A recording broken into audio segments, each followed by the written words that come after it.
about the There. Baloch part. The Baloch Absolutely. part. Ab- So, Yeah. like, very subtly, they have actually shown the Baloch freedom struggle in a very graceful way, and also they have actually shown that how few Balochi people have actually people from the Baloch tribe have actually sided with the Pakistani state. Absolutely. So it's a kind of a Absolutely. balance. Like they have like people are saying it's a propaganda. It is not propaganda because it shows things the way they are, but not in a overtly way, but in a underwhelming way, where they show symbolic representation of oppression, of will say Janasanghar. Okay, that has happened, and they also show kind of betrayal, the politics betrayal, self-interest, family interest, which takes place. So your take on this? MS academic man. क्या बोल रहे हो भाई? Anyway, so in that sense, I think Hmm. that the way they showed that the kids were, being killed and all that, Hmm. and the Baloch issue, how, and this is exactly what any regional movement leaders do. Hmm. Hmm. Even look at the people who are doing regional movements in India. Basically, what are they doing? They are fooling some people in their area, and then getting perks from the other governments. They are doing deals with the governments. Yeah, So enriching ये भी themselves. exactly, and this is a tactic actually. If you think about it, this is a very easy tactic. You get people angry, and then you get the government deals with you, quote unquote deals with you, and you become rich, whereas your people your people are dying in their area or whatever, or in their group. And I think that also has been shown. I don't know what has not been shown. That is the thing. Matlab, even without part 2, this part 1 is enough to just destroy a bunch of narratives that have been circulating for a few decades, right? And that is the beauty, that is the power of good filmmaking, and which is why we had, finally we have a group of people, I would say, even Yami Gautam's group and all these people, right? This whole group who are trying to do good art, which is also serving our purpose, that is to show the indie queen, the struggles of the indie queen, or the importance of these kind of issues for the indie queen. That is the best aspect. And we need good Okay. art. We need, without good art, you can't have a good message to go across. Your message might be great, but Ab- facts. Ben Shapiro keeps saying facts are important. Facts are more important than emotions and stuff. But the truth is that emotions triumph. People are mostly emotional, especially young people. They are emotional. So you have to give them the facts through an emotional medium, which you can do through a good movie or a work of art. okay. So I think Rishabh has a question, but Rishabh has not watched the movie, so we'll try to avoid spoil. See, Rishabh, don't worry about spoilers. The movie is 3.5 hours long. So whatever you Yeah, talk about, you are still not you're not going to get the movie. So you have to watch the movie at least till 2.5 hours to get the movie itself. So exactly.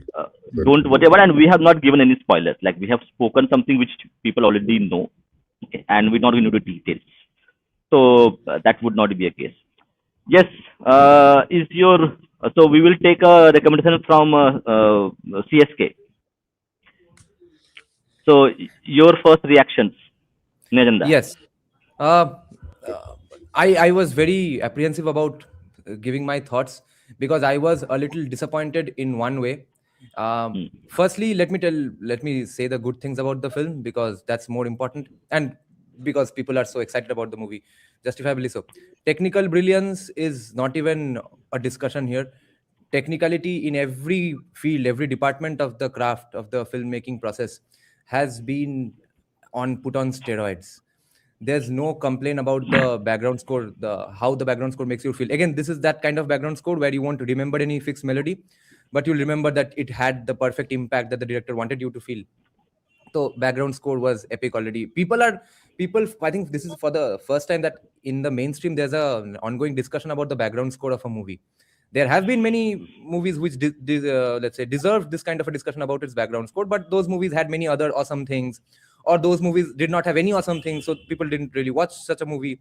This is where everything has kind of come together to make sense and to attract people towards and make people focus towards the background score. Even Ajit Bharti was talking about the background score. I was astonished.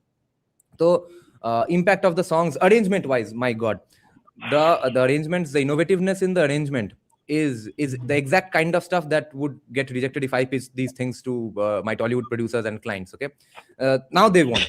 They will say that okay, this has been done in Dhurandhar. Now it's okay for you. Right, Dhurandhar cutting gun কাল সকালে বানিয়ে দাও 500 টাকা দিচ্ছি। তো এবার now that it has been sanctioned by the industry giants, now it's okay for me to do these arrangements. Thank fucking god, because I could not up until these months. Now camera work is incredible. The coloring is again similar to Article 370 and Uri. Acting, I thought Ranveer Singh, I did not know Ranveer Singh cannot act. I have heard many people say this, but I really felt it that he cannot act that strongly, especially because of the things I have been seeing recently. Just after coming back from Pune, I finally watched Chhava. Then I rewatched Uri as well. So Ranveer Singh's acting is definitely hitting my eyes, is striking my eyes. It's an eyesore. And because let's say compare this to Vicky Kaushal's scenes in Chhava, Vicky Kaushal's scenes in Uri, wherever he was trying to portray anger, a certain frustration of seeing so many anti-nationalists around him, that anger traveled through the screens up to your heart. Ranveer Singh doesn't. Ranveer Singh can pretend to be angry. He cannot make you feel angry, I think. Sanjay Dutt's acting as well. I thought, okay, bearded Sanjay Dutt, what can go wrong? He always set so many movies on fire just because of having a good beard and walking in a cool way. Here, somehow, he also fell short of his acting chops. His acting problem, I think, was a bit of a direction issue. So I'm getting all the technicalities aside, first of all, which are really awesome. What else? Dialogue was, yes, great.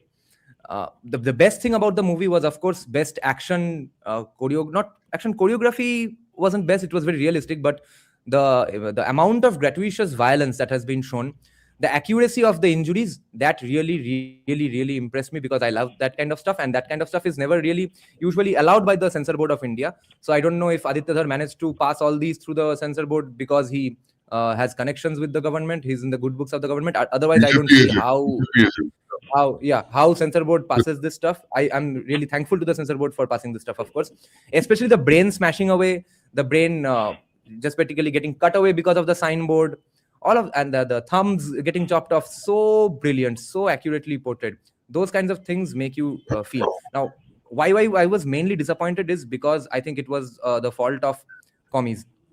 The kind of hatred I saw against the movie from commies, I was under the impression that it has made some significant narrative change. People are getting to talking. It has pushed a certain discourse.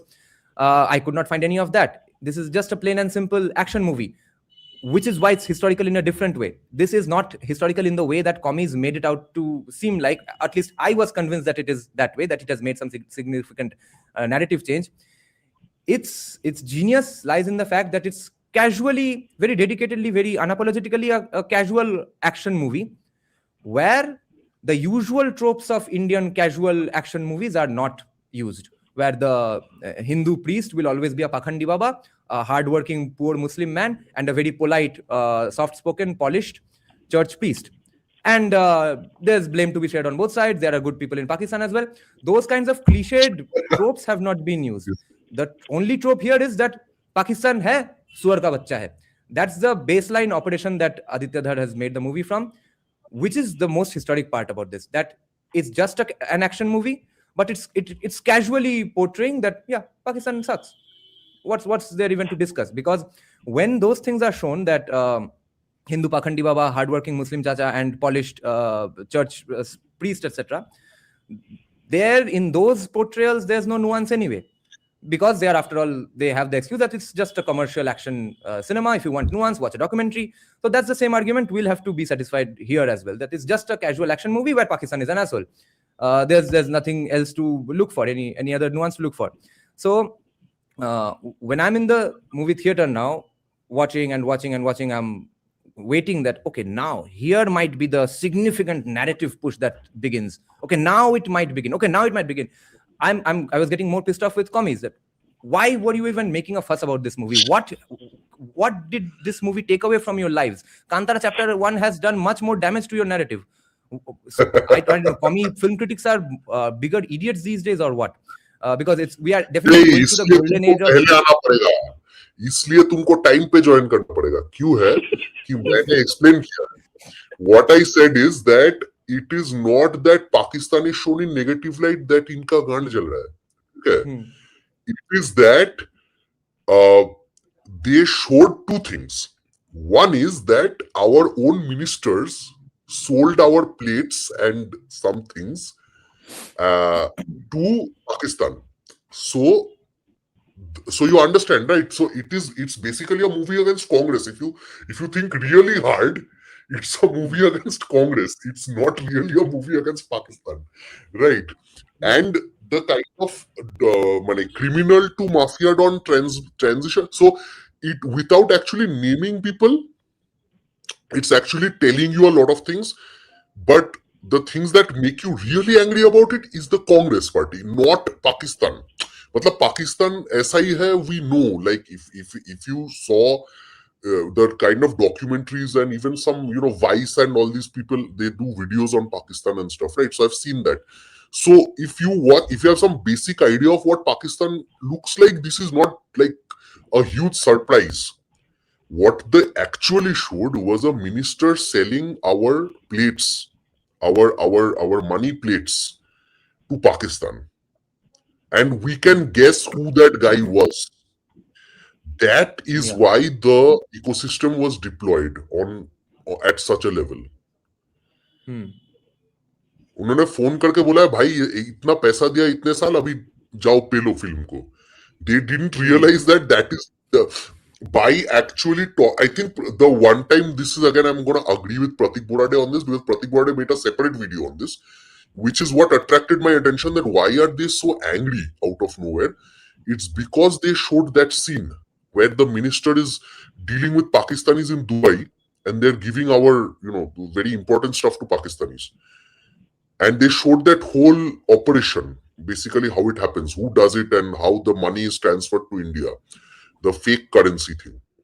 And it also justifies demonetization. So these two things are the main reason that they are angry. They are not angry because Pakistan was showed in bad light. वो तो उड़ी में भी क्या, वो तो मतलब आजकल हर फिल्म में पाकिस्तान की गाली देता है. That's not, it's not a new thing. Yeah. So I agree with you. I agree with you. With whom? Rishabh or myself?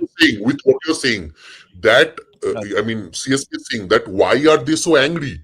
There's nothing fundamentally path-breaking about this new narrative that Pakistan funds terror. Great, but that's the whole point. That it wasn't that pissed these guys off. What pissed the establishment off was that they showed 70 years of rulership जो थे उनको चुतिया दिखाया है, basically, if you think about it. उनको चुतिया ने हरामी दिखाया. Okay, that is why these people, Arfa Khanum, Sasta Sherwani, and Anupama Chopra, and all these people were deployed. Yeah. See, if this movie released 5 to 10 years back, and if I was my younger self 5 to 10 years back, then this would be like, it would give me sleepless nights. I would watch this movie thrice, 4 times in the cinema theaters. And actually, even if this did not come from Aditya Dhar, I would be probably as blown away by this film as I would have if it was just another movie. My main problem with this movie is that this is not Uri.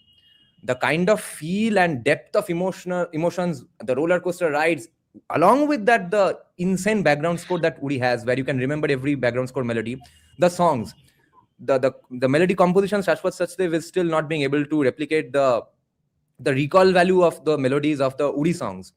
So and that movie was made in what, 22, 23 crores, and it went on to make 211 crores. So now Aditya Dhar has practically been given the keys to the empire. He's a kid with a bunch of keys and he's standing in front of the chocolate factory. 250 crore रुपए दे के बोला है, हाँ movie बनाना है बनाओ, and he goes and shoots 7 hours of footage and makes 2 movies out of it. It's practically a 1 movie story. My main other problem was, this is something that Zack Snyder and a lot of people, let's call this the Snyder syndrome, which Aditya Dhar is not suffering from. He's doing it deliberately because he doesn't give a shit anymore, because he doesn't need to give a shit anymore. All the feel, all the depth that he can show, that he has the skills to show, he has shown in Uri. Now he doesn't care. He just wants to make high quality mass action movie. When people use the word mass for some reason for Indian cinema, it usually means very, very bad horse shit action cinema. This is insanely good action cinema, which is being let's say which is meant to work as a mass movie. But the Snyder syndrome is where you have not established the value of your characters. The audience is not invested in those characters. Now anyone can tell me that, okay, yeah, I don't care about being invested in the character, I just like the movie. Fair enough. But I can definitely bet that you didn't feel the same things while watching this movie, the things that you felt while watching Uri and Chhava. And it's not just because all the people being shown here are mainly Pakistanis. And we have not yet reached that point in the story where we'll feel something else for Ranveer other than, yes, go ahead, bro. But you can still be invested. You were invested in the Aurangzeb character. You were invested in almost every character in Uri, especially even right at the beginning. Those CRPF Jawans are having a good time. They are singing. You are already invested a bit in that character. You know something about this character, that yes, he's a fierce Jawan, likes to sing. 2 minutes later, he is blown up by Maoists. The problem with Salar and Zack Snyder type of movies is the priority. And Zack Snyder did not do this with every movie. He also started doing this much later on. Every scene, every action set piece, every action sequence, every dialogue of every character, every new character is treated in movies like Salar and Snyder movies and in Dhurandhar as if it's an incredible, phenomenal thing that you are watching, without making you fully invested in the characters in the first place. So what Dhurandhar has ended up becoming, and what Salar is, and what Zack Snyder later movies have become is, oh my god, incredible, cool scene 1. Then, oh my god, incredible, cool scene 2. Then, oh my god, cool, incredible scene 3. That's the first half of Dhurandhar. And at the cost of almost being heretic, I fell asleep in the first half after 20 minutes because I was that disappointed. And it was very loud, yes, but those kinds of action set pieces, that kind of accuracy, that kind of beautiful portrayal of violence, if it was done at the hands of or against some character that I really knew and really cared about from the very beginning, that impact would be twice and thrice. Then I would feel how I felt while watching Chhava, Uri, Kantara Chapter 1, etc., even Kantara 1. That was not there. And Aditya Dhar didn't even try that. So from the very beginning, the main reason for my disappointment was that, okay, who are these people? Random Pakistani gangsters. What's the direct connection with India? Why do I care if he gets beaten up or says one cool dialogue? But everything is slow motion and dramatized. Oh my god, an insane thing happened. Okay, 5 minutes later, another insane thing is happening with another character about whom I didn't know much. Second half was a bit more fun. So I got practically Dune 1 vibes from this movie as well, that everything has been set up and left for part 2. Part 1 is not what commies are making it out to be. Yes, they have a lot to lose, I guess. Even these small narrative victories, but movies like Kantara Chapter 1 are doing much more damage to the narrative. But seriously, they have made this movie a hit. It's not a hit on its own. Commies shouting about it has definitely excited more people about this movie. Okay, I would. What? No, I mean, Neerajan, you want to? No. Okay, let me actually give a counter to Neerajan. Okay. First of all, like, this movie is made for a specific audience, okay, which is a pan-India Hindi-speaking audience, generally, not your BBK commie guy who is eating beef, okay. So this movie is primarily directed at a Hindi-speaking audience, primarily who speak Hindi across India, and they actually know Pakistan is bad. Yeah. They know Pakistan is bad. Ajay Dhara has shown Yeah. why Pakistan is bad. That is Hmm. the pull of the movie. That I know Pakistan is bad. First time I see for 3.5 hours or 2.5 hours of the movie, why Pakistan is so a shithole place. That's why I am Right. watching it. Yeah. So the audience that it is given towards, it has did the job. Hmm. So But that I is have my. a few points. Go Yeah. ahead. yeah, go ahead. Uh, yeah. I'm So done. number one, Liari is not Liari just like that. Like the images of Liari are meant to trigger some aspect of your disinterest in Indian politics. So think about it. If you look at Liari, you remember certain areas in Calcutta, some parts of Delhi, some parts of other cities you may live in, some villages, some neighborhoods, right? And you know that, oh my god, okay, this is not just a gangster. That's what I was explaining in the earlier part, that this is not just a random gangster. They have glorified, Bollywood has glorified gangsters for 40-50 years now. The gangster is actually a very problematic character who can end up destroying your life. You as a Hmm. basically maybe educated middle class person living in a flat somewhere, they have an effect on you. So the gangster in one part of Calcutta, very nice part of Calcutta, you know which part I'm talking about, can Hmm. have an effect on you in your house in South City Mall, near South City Mall. Hmm. Right. I think that was one part of the narrative. Second part of the narrative was, like I said, that they openly showed some of the scams that were done by Congress, which destroyed completely the economy of India in many ways. Number three is that's what Varun Dev was going on asking, that what is the second point that the commies were angry on. Hmm. Liari may be in Pakistan, but your imagery that you will associate it with is Raja Bajar. Okay. Hmm. Or Park Circus or Metia Bruj. You will Hmm. associate the people in those areas now with the most dangerous terrorists you can think of. I think Hmm.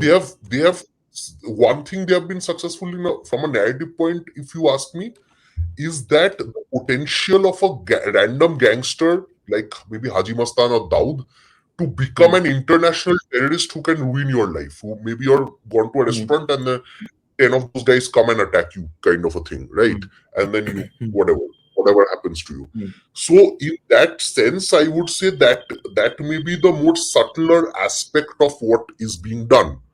Although they Hmm. although they also glamorized it, like Aditya Dar's, I think the main contribution that Aditya Dhar has been able to do is that uh, he has also shown those guys to be glamorous. He's not shown ki ekdam they are sitting in a dark corner and plotting to take over the world. It's not like that. So Hmm. they're dancing, doing all kinds of things, and they are all epic characters. But that same epic character is cheering on when the terror activity is happening, which is completely genocidal towards kafirs. Okay, so Hmm. that aspect is well portrayed here. I would say, like, you can now look at that area, those areas that I mentioned, and you can think, oh, this shit might ruin my life later. So maybe that was another aspect of it that I think is Hmm. done well.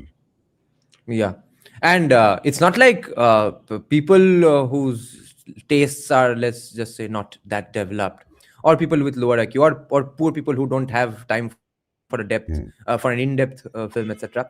It's not like they don't appreciate good character work.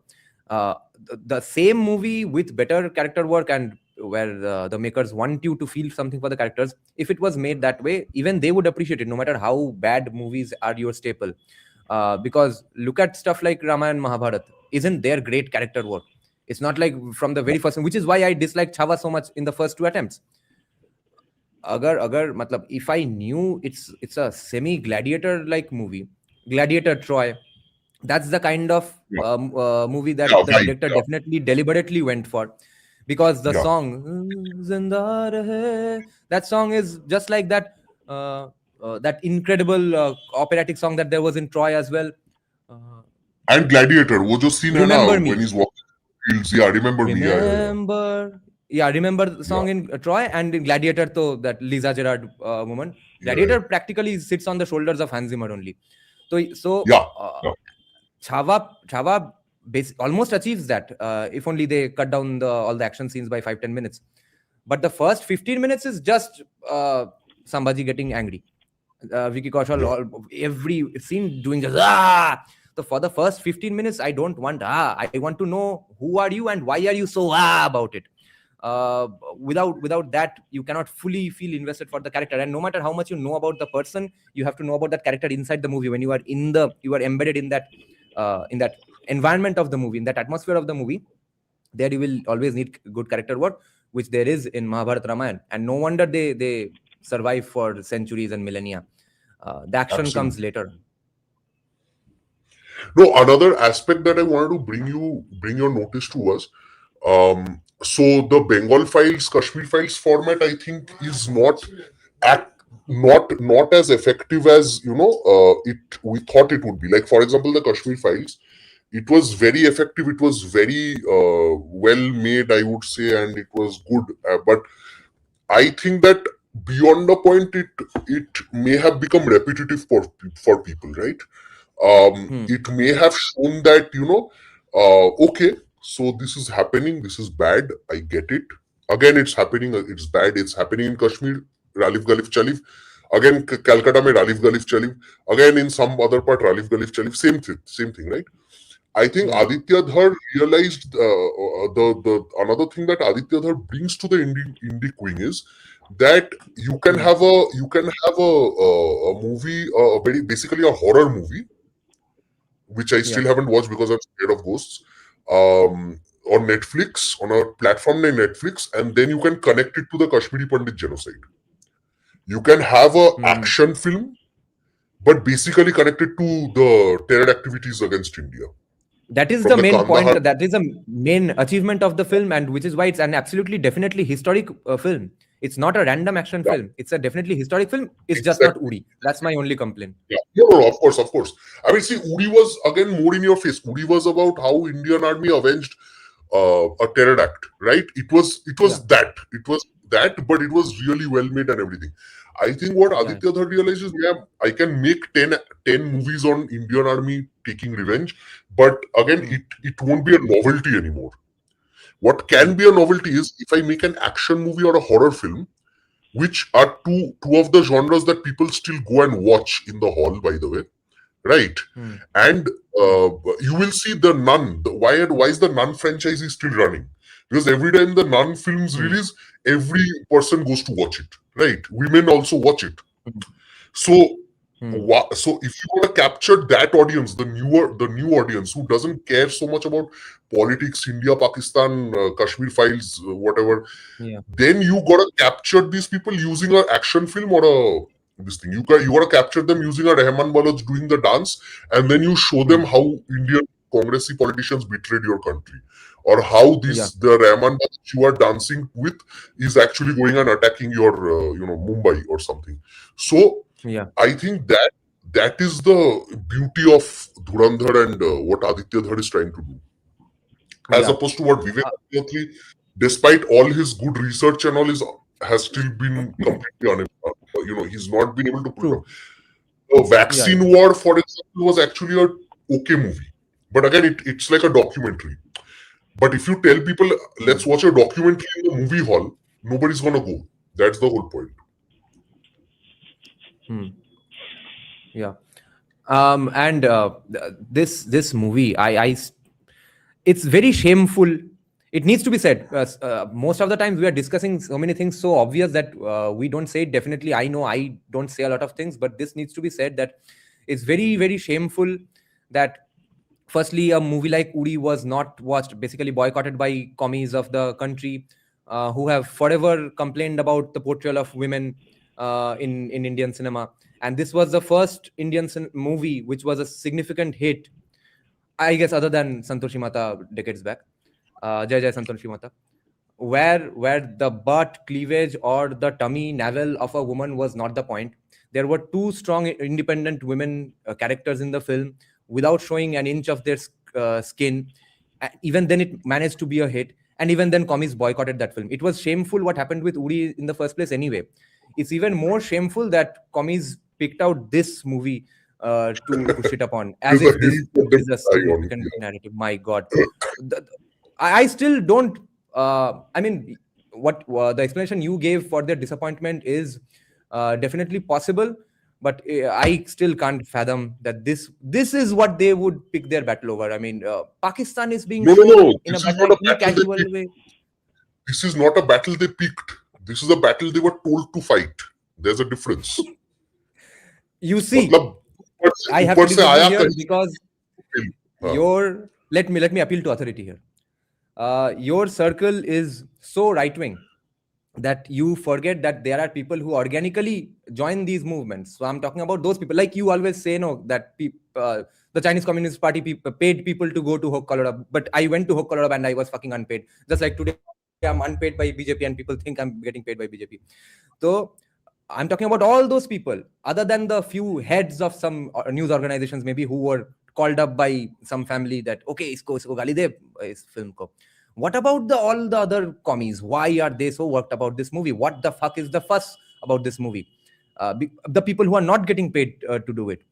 So for them, I have this question, and it's very shameful that if they are movie lovers and they are hating this movie for the Pakistan propaganda, let's say anti-Pakistan narrative, propaganda, whatever. I don't see how even anti-Pakistan propaganda is a bad thing. And more importantly, if they really bother about violence that much, they complain about violence. Okay, just because it was so violent, therefore we hate the movie. I still understand. There can be a debate about it. I would, of course, absolutely love such violence, but there's still a legitimate debate to be had because you might just not agree that so much violence should be shown. But they're at least debating on the facts that yes, it is a violent movie. But what is the complaint about about the narrative aspect of the movie? I have no clue, and it's very, very sad and shameful that our film tastes have dropped to these levels. And notice that, yeah, what I was saying 5 minutes back, that we are practically in the golden era of Indian filmmaking. Does anybody disagree here? Let me not wait for your answers. Let me just push my point down your throat that yes, it is the best 10 years in Indian cinema in the last 10 years. And it's probably the next 10 years are also probably going to be the even better than these 10 years and is also going to be a golden era.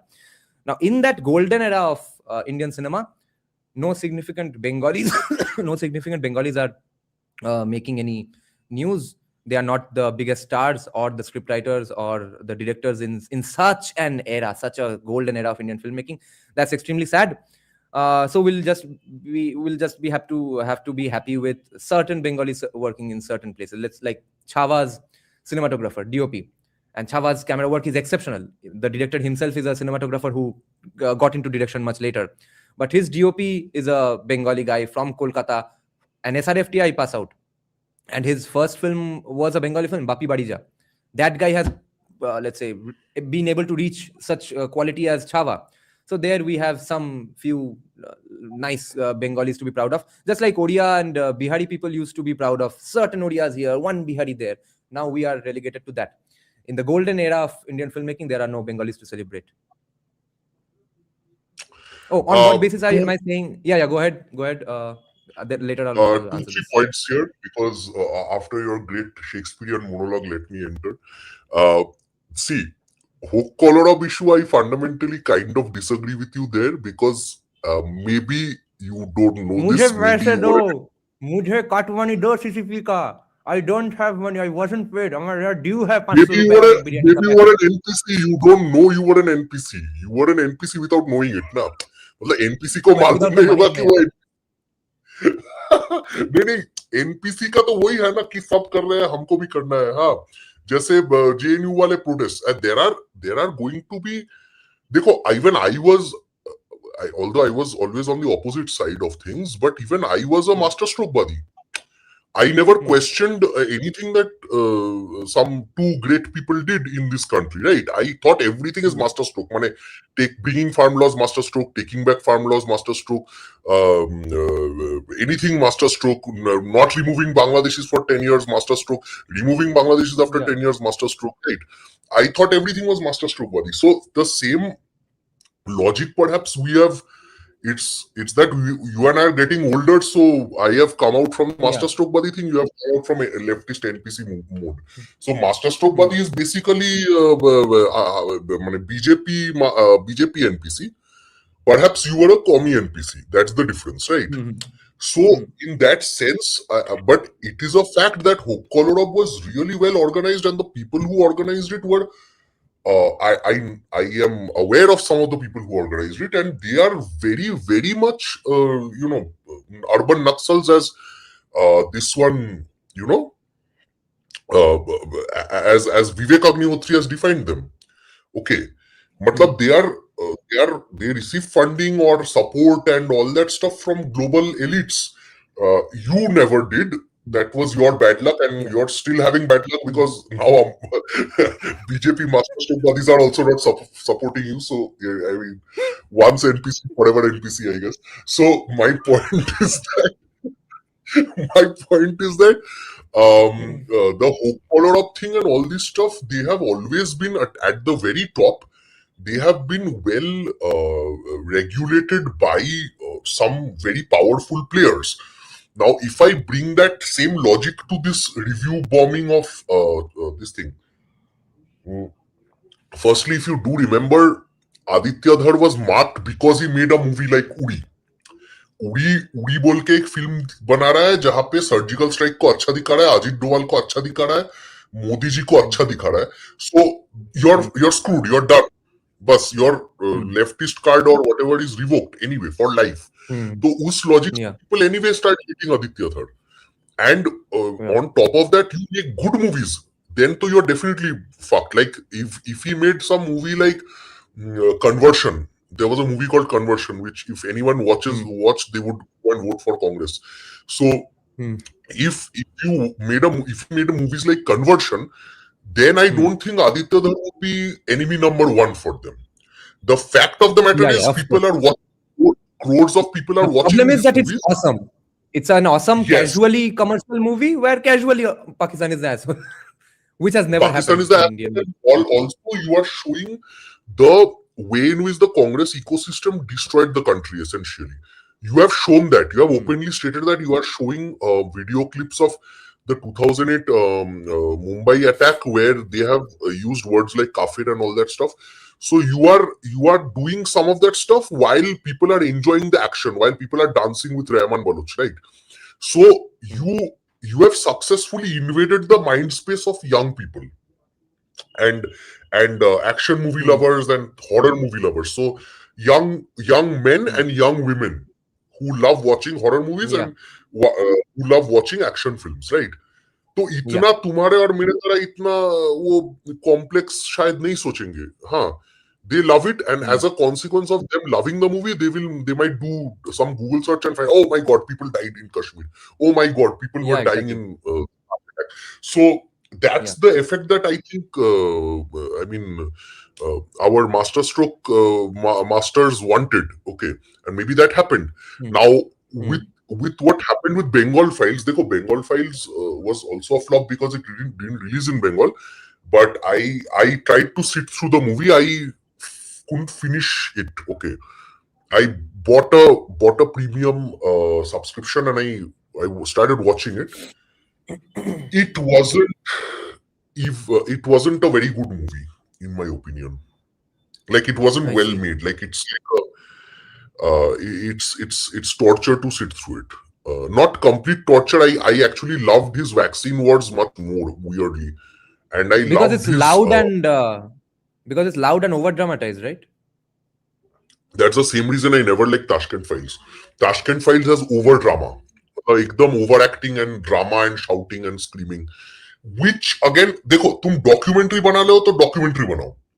तुमको action film या drama film बनाना है तो drama film के तरह बनाओ. Like, then in make this it like a context, no. like Savarkar is a drama film. If you think about it, the Savarkar course. movie is a drama film, right? Docudrama, Now docu-feature in the genre of a drama. Right? Exactly. Now, if you think about it, have you ever heard Randeep Hooda shouting in the middle of the movie? He does not even raise his voice, right? But he gets the narrative out. He gets his monologues in place, right? And that is the problem with, I think, Vivek Agnihotri's problem. Vivek Agnihotri might be a great researcher, but he is not a great artist. Okay. No, in Vivek Aditya Agnihotri's defense, in this particular situation, in this particular soup that Vivek Agnihotri is in, with Bengal Files failing, he cannot really win this situation, because this is the exact opposite of the Bengal Files way of making a movie is what he did in Kashmir Files, which I really liked, but which a lot of people didn't like. So now he's just confused that then let's change the game, let's change it to something else, and that has also not worked. Yeah. But Kashmir Files, Exactly. people think Kashmir Files work just because see, this is the thing with So there was a novelty to art is Kashmir Files. manipulative. Kashmir Files में जो दिखाया था, it Yeah. was a novelty, right? Interestingly, but still- because Vivek yeah, go ahead. Agnihotre walked, Aditya Dhar is able to run. For example, he showed how they did Ralif Galif Chaliv, Allahu Akbar, all that stuff, and then did whatever they had to do. The same can be said for Dhurandhar, where they are doing the exact same tropes. Now we are more used to this, where terrorists are doing namaz and then going and doing whatever. So that aspect was actually a novelty at the time of Kashmir Files and Kerala Story. This was not so much that aspect is again no longer much of a novelty because of Kashmir Files and Kerala Story now. Yeah. Okay. That's why this is not new. When you see, when you remember those scenes where the people are saying the religious slogans and then going and killing people, you're not really okay. Yeah, this happens. That thing was established by Kashmir. That was the newness of Kashmir Files. Remember when it was released? If I am not mistaken, it was released in 2022. Back before that, there weren't enough movies that actually went there. That space, that people saying religious slogans and then killing, that aspect was not really there in movies. It treaded on that thing, but now it's common. Yeah. But let me disagree with on one thing with you and everybody else here. I don't think you disagree with me on this that much. There are degrees to disagreements. Kashmir Files did not work just because it was a novelty. It also worked because it was a very well-made film. But people won't know it that they liked it because it was so well done in all the departments. People might think it was not well made or it was slow, etc. But the impact they are feeling, it is because of those aspects in the filmmaking only. And because art itself is a very manipulative thing, it's supposed to subtly manipulate your way of thinking for those 2-3 hours. So the impact that you are feeling is not just because you came to know of those things in the first place or for the very first time. If Kashmir Files was made by those other kinds of right-wing directors, you would not like it. The Conversion, the director who made Conversion and stuff, right? Yeah. That was horrible. So Kashmir Files was I not agree. that. The effect Kashmir definitely Files was and because of that. I actually, the movie I loved of Vivek Agnihotri was Vaccine Wars, which nobody discusses. He actually made a decent docudrama with Vaccine Wars, and I think that everyone should watch it because he actually is able to put forth a very complex message in a relatively short time without too much shouting and screaming and stuff. Okay, so this is another reason why I did not like Tashkent Files, because Tashkent Files ka message बहुत simple tha, but he did so much, he made the girl do so much drama that it was annoying after a point, right? For me at least. Okay. About Kashmir Files, what he did was he showed a simple idea, but he did it with a lot of guts, and he did it with a lot of all that was there definitely. Over drama and even it was all underacting and minimalist playing. It was minimalist. जो Tashkent Files में नहीं था, by the way, right? So Tashkent Files was too loud for my liking. I just supported it because it was, said a lot of I haven't seen stuff. you should definitely watch Vaccine Wars. I would highly recommend everyone watching to watch Vaccine Wars. Anyway, I'll leave in 3 minutes, so let's continue. Yeah. Okay. And let me tell you guys this story once again. I have discussed it from my live streams earlier as well. That when for the first time the technology was here, where you could record background scores for a movie and play it while the movie was playing. There was a point when background score was played live in a pit in front of the screen. So back with a silent movie, there was some famous silent movie which came out from let's say reputed directors and producers in Hollywood, and it did not do well at all. It disappeared.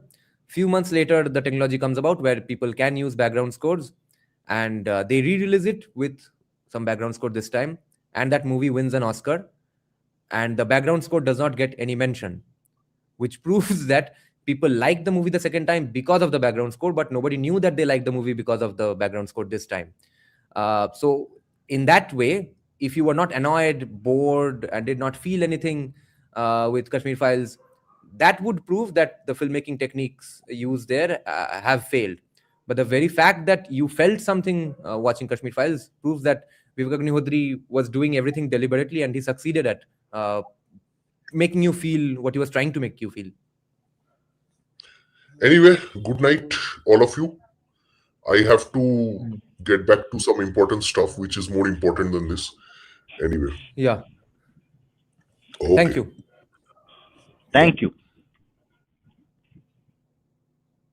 On what basis are you saying it is golden era of filmmaking? Because the kind of technical jumps we have made in the last 10 years, starting with Bahubali, be it action, see what we have achieved with Mahavata Narasimha, see what the hell we are going to do with Bahubali Eternal War. And let's say action technicalities, camera work, the stuff you are seeing in Article 370, Uri, now Dhurandhar, Chava to a large extent. Chava has other problems with its action scenes, where the problem is the choreography is very realistic, the wardrobe is very realistic, but you cannot focus on one person, and that never works for an action scene. You cannot randomly distribute your attention to 10 people fighting each other, and Chava repeatedly does that. And when Chhatrapati Sambhaji comes on the screen, Vicky Kaushal comes on the screen, you cannot really distinguish him from the other people all that much, which was not the case with Uri and stuff. I'll tell you what are my favorite military action movies. Chava is not a military action movie; it's sort of a war epic movie in the likes of in the genre of Troy, Ben-Hur, and Gladiator. Uri works in the genre. Dhurandhar, Uri, these are in the genre of Lone Survivor, 13 Hours, etc. So 13 Hours, I think, is absolutely the best ever in terms of pure action. But Uri's feel is definitely more than the emotional depths that Uri takes you into. That's more than 13 Hours. Almost on the same level lies Lone Survivor. But Dhurandhar is pure action again. So the kind of stuff Uri has been able to do, Chava, now Bahubali, Animal especially, the things that Animal has talked about. And I liked one particular thing about even Chava. These are truly revolutionary steps in filmmaking, not just technicality. The way the director is approaching a conversation, a situation, a particular discourse, all that is very important. Not just for the stuff like, okay, this wasn't taught in our schools, etc. Not just for that. Even subtle things. The stuff that Animal talks about, the kind of characters that Animal shows. One similar thing I liked really, I was very thankful to the Chava makers for doing it, was when Chhatrapati Sambhaji comes back home and he's having a conversation with Rashmika Mandana, and Mandana tells him something which is so important, the opposite of which has been forever portrayed in every Indian commercial film, in every regional language, Hindi and other language TV serials, which has absolutely screwed the minds of women, I think. And some men can tolerate that, some men can't. None of them are right or wrong, but that only one kind of women have been portrayed usually as heroines, which is that rootna manana bullshit. And I have no hatred against husbands or boyfriends here who can manage that aspect of their wives or girlfriends, and I have nothing against women who indulge in that, because they genuinely have some women like that have found men who can handle that, but not all of us can. Some of us do take that route seriously if it comes to that, and we are at a loss of words when we realize that, oh, this was just cute behavior. It was not real Rutna. I'm supposed to do the manana now. And Rashmika Mandana says to Vicky Kaushal when he has returned after a war, in the beginnings of the movie, Rashmika Mandana says, actually clarifies it, that yes, usually when kings come back, their queens pretend to be angry, but why should I do that? Why should he face a war outside and come back home and again be part of a war? So I'm just smiling and treating you nicely. Thank God. This has not been talked about in Indian cinema at all. So these are the kinds of things, these subtle significant changes in discourses are also being not only touched upon, but absolutely played with. They are accessing it and even disseminating such new information. This is knowledge production, guys, in the realm of cinema. Therefore, Indian cinema is at the best spot it has ever been in. So many cliches are being broken. Yeah, okay, Nijanda, I think we have a lot of questions from audience. Also, you can ask. Also, I think we had discussed. Let's open the stream to the audience. Yeah, I have shared the link to my members. Those who are paid members of my channel can now join the conversation directly if you all want to discuss this movie or other stuff as well. By the way, we my have friend, our first. Yeah, go ahead.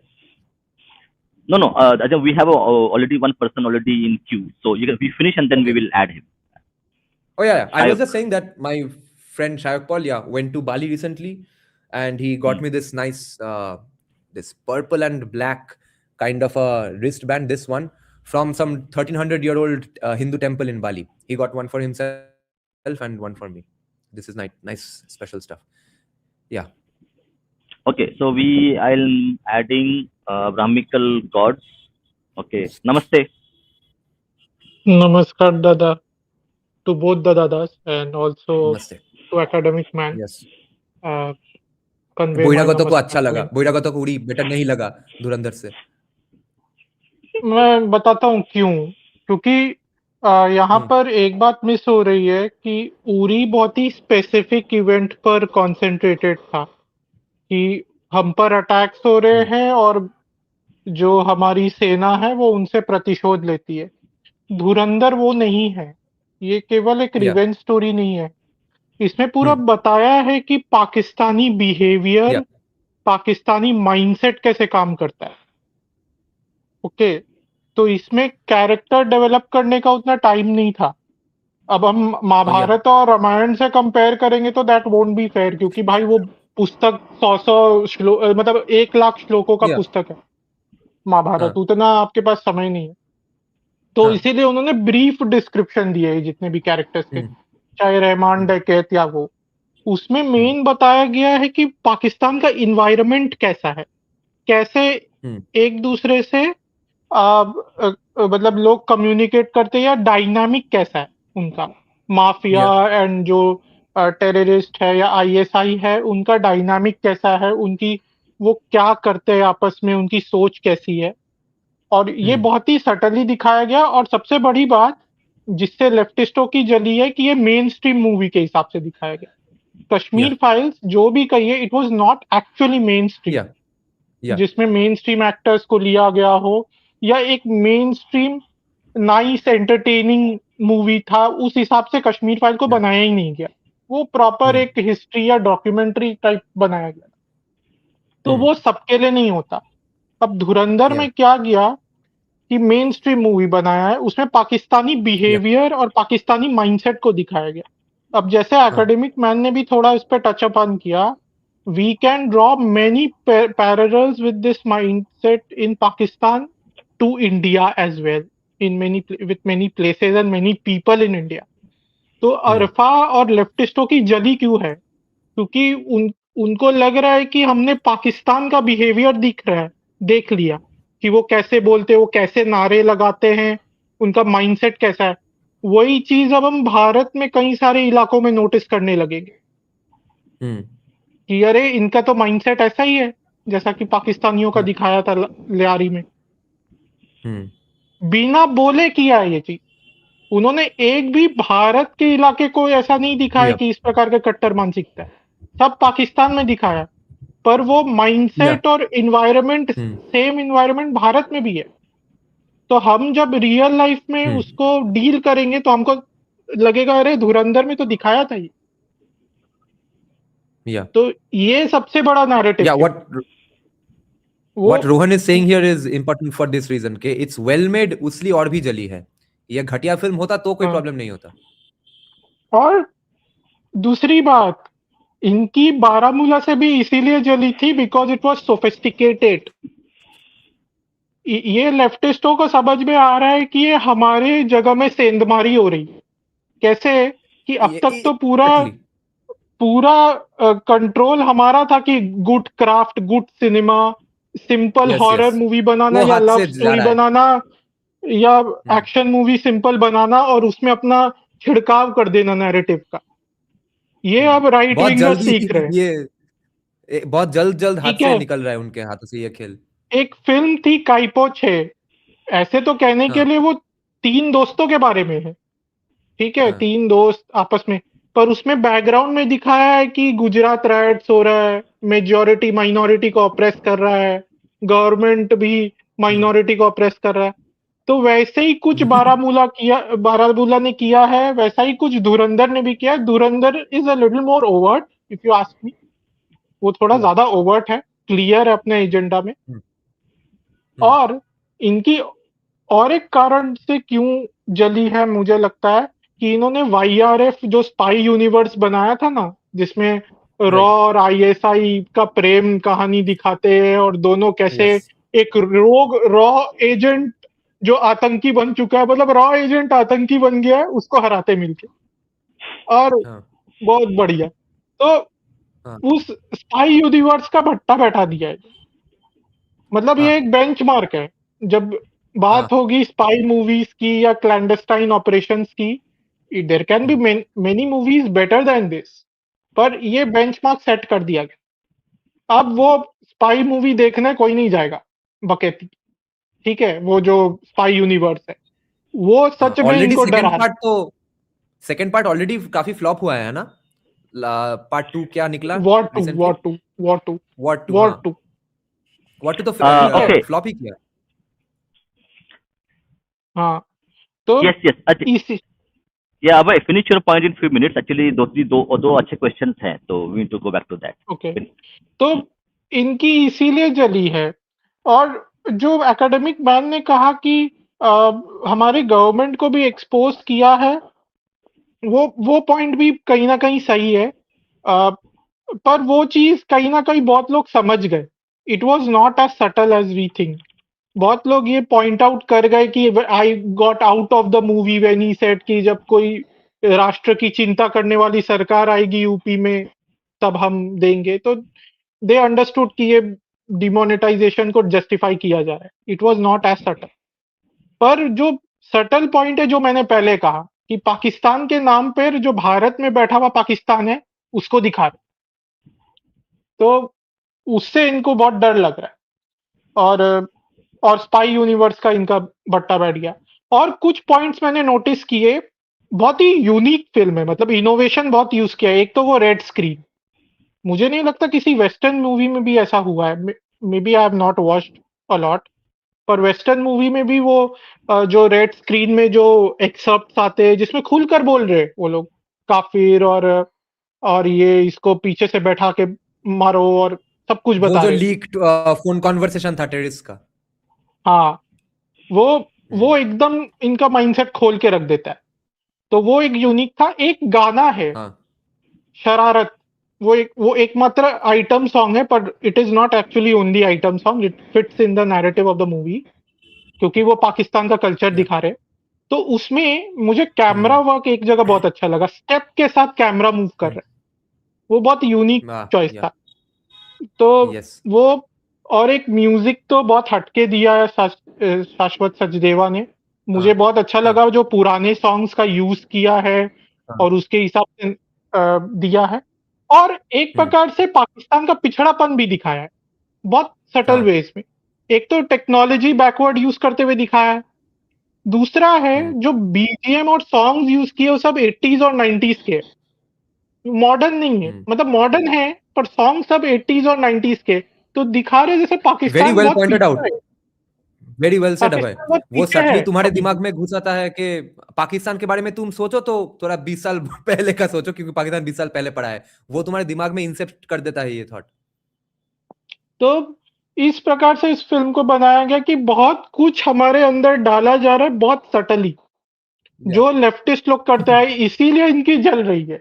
इसीलिए अब अरफा खानम शेरवानी तब से बोल रही है कि ये मुस्लिम को स्टीरियोटाइप किया जा रहा है, ये पाकिस्तान के कहाँ बहाने मुस्लिम को इंडियन स्टीरियोटाइप मुस्लिम को किया? अटैक, ये भी पाकिस्तान मैं के बोलने वाला बहाने था भाई, इंडियन मुस्लिम को इसमें अटैक किया जा रहा है, क्योंकि ये इस्लामोफोबिया कहाँ पिछड़ापन था इस आपको मूवी उनके में? मोहल्लों में भी दिखेगा। तो यही चल रहा है। आगे इस्लामोफोबिया मैं क्या था दूसरों को भी एग्जैक्टली मूवी में? क्या क्या बोला आपने? इस्लामोफोबिया क्या था फिल्म में? मुझे दिखा देखिए नहीं कोई इसमें इस्लामोफोबिया। मैं इस्लामोफोबिया तो था ही नहीं, पहली बात वो सबसे बड़ा झूठ है, हाँ, कहाँ पर उसमें मुस्लिम है खड़ा भी, ये पाकिस्तानी कहाँ था? माइंडसेट को जो दिखाया है, हाँ, यस जिसमें टिंज ऑफ थियोलॉजी रहता है हमेशा, वो यस माइंडसेट इंडिया में भी है। उस प्रकार का यस। रहन सहन, उस प्रकार के गंदे घर नाले, क्योंकि हम ऐसे इलाकों में रह चुके तो हम जानते हैं, हम कोलकाता के ऐसे इलाके में रह चुके, हम्म एक साइड मुस्लिम हम्म था दूसरा साइड हिंदू था, तो हम लोग रह चुके हैं ऐसे इलाके, तो हम जानते हैं कि हम्म उनका रहन सहन कैसा है। People who hmm live in such places can see the parallels with Pakistani thing they have shown in the movie, hmm इसीलिए उनकी हम्म जल रही, हम्म। इसीलिए ही उनकी जल। आगे मैं कुशल और दूसरों को भी अरफा का अवसर बात दूंगा। कब हुआ? अरे रोहन वो दंते बोल रहे हैं कुशल और अरफा एनडीटीवी के में बाद। उनका डिबेट हुआ है, ओ एनडीटीवी अच्छा, में कैसा हुआ डिबेट हुआ है। डिबेट? अरे अरे ये एक दिन पहले, I think it happened on Saturday. Saturday there was a what was the live. Discussion like? Kushal Mehra ने बहुत नाइवेटी का एक्टिंग किया है या यूज किया है, पर उसने अरफा को धो दिया, बोला कि मेरे इंडियन मुस्लिम फ्रेंड्स उसको एंजॉय कर रहे थे, इसमें एंटी इंडियन मुस्लिम क्या था, दिखाया ही नहीं ऐसा कैरेक्टर को, ये तो मूवी है हम्म एंटरटेनमेंट है, तो ही वाज लाइक नॉन चलॉट। तो और हाँ, अरफा वाज वही शाउटिंग। वही वही ट्रैप में अब कॉमिक्स फंस गए हैं कि अब इतना हिलेरियस आर्गुमेंट देना पड़ेगा कि the only reason we hate this movie is Pakistan को गाली दिया जा रहा है। हमारा डिमांड ये है, हमारी मांगे ये है कि मूवी में पाकिस्तान को अच्छा दिखाना होगा, या फिर कुछ अच्छे लोग पाकिस्तान में है ये दिखाना होगा, क्यों? क्योंकि ऑल क्योंकि वो आउट जान out out.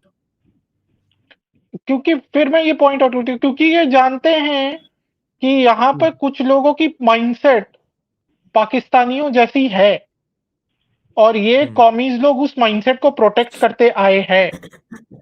That's why they have to keep justifying Pakistan as a good player in the cause, कि कुछ लोग अच्छे हैं, पर अब मैं इससे जो रिलेटेड एक पहलगाम एनेक्डोट बताऊं?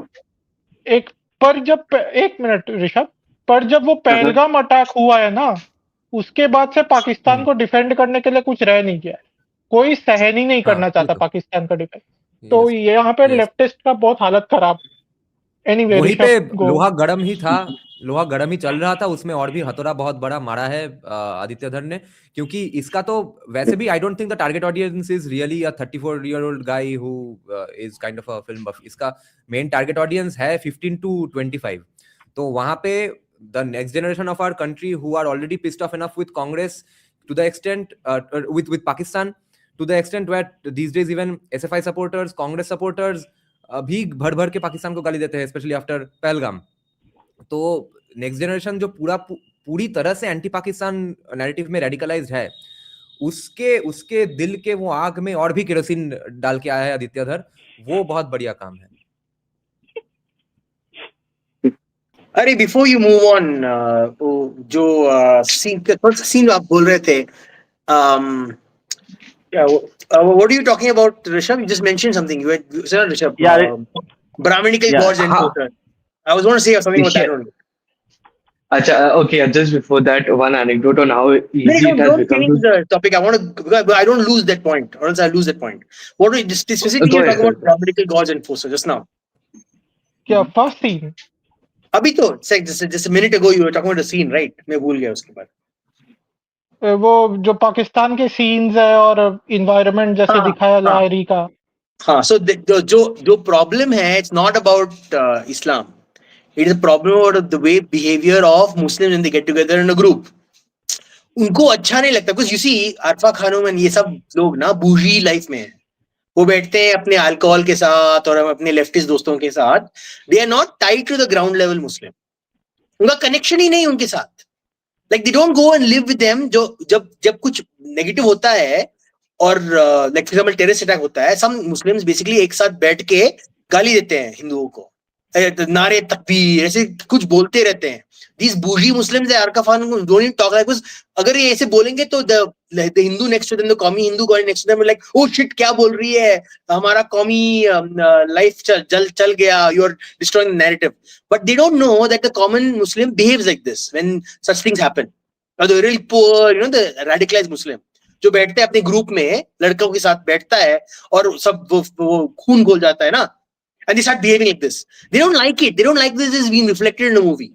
इसका प्रॉब्लम है उनका. जैसे इस्लामोफोबिया वो है, हम दिखा रहे हैं इस्लाम जो कॉमन लोगों का इस्लामिक एक्सप्रेशन है, नॉट द प्रेयर पार्ट. जो वॉर लाइक मेंटेलिटी है ना, जब खून खोल जाता है, when men start behaving like men, especially when they're radicalized, that she doesn't like. That is making them feel uncomfortable, right? जब वो बैठता है वहां, जो जब उस सीन में बैठ रहा है और what do you call his what's name, Rahman Baloch is sitting initially, right? He's watching the attack. He doesn't initially recognize that people are getting killed with his weapons. He just sees, हाँ मुझे कुछ reward मिल रहा है, political reward मिल रहा है, and then he starts realizing the gravity of the situation around him. ये सब लोगों को मारने के लिए और अल्लाह के लिए ये cheer कर रहे हैं. And he gets swept up in that wave of, जो peer pressure होता है ना, he gets swept up in that. Same thing but you notice his brother Uzair Baloch. Next part 2 I will be interested in knowing how that guy's character is. उनका character completely different है. Apparently Rahman Baloch was not so radicalized. Uzair Baloch was a violent man. So ये difference in character, उसका कुछ problem नहीं था. He started cheering, right? So ये interesting character difference हो सकता है. आई एम नॉट श्योर. देखते हैं नेक्स्ट पार्ट में कैसे होगा. वो रैडिकल एलिमेंट को बहुत अच्छे से दिखाया है कि वो रैडिकल चीज स्वीप कैसे करता है व्यक्ति को. Oh, and one interesting thing you notice, कौन बहुत ही रैडिकल थे? The two were the businessman. जो कोई देखोगे, no one will realize that businessman is so radical and violent and bloodthirsty. You notice the businessmen, very unassuming men, जो आपके दोस्त हो सकते हैं, आपके साथ दारू पी सकते हैं. That kind of person is shown as how bloodthirsty they are, and secretly the shit they are doing. These are the ones who are printing the plates. So at some point, the Indian government would have been dealing with these men, these violent, vile men. Yeah, you're right. And one thing about violence that I want to mention. Okay. Wait. Before we move up, let Rishabh speak because he might have to go to office tomorrow. So Rishabh, go ahead. Thank you, fellow IT worker and those. No, I just had one anecdote about how predictable all the left-wing narratives about movies have become. I defended this movie to a JU educated colleague of mine without even seeing this movie, and I won. They were talking about how it is technically a very good movie, excellent movie, and they've seen it.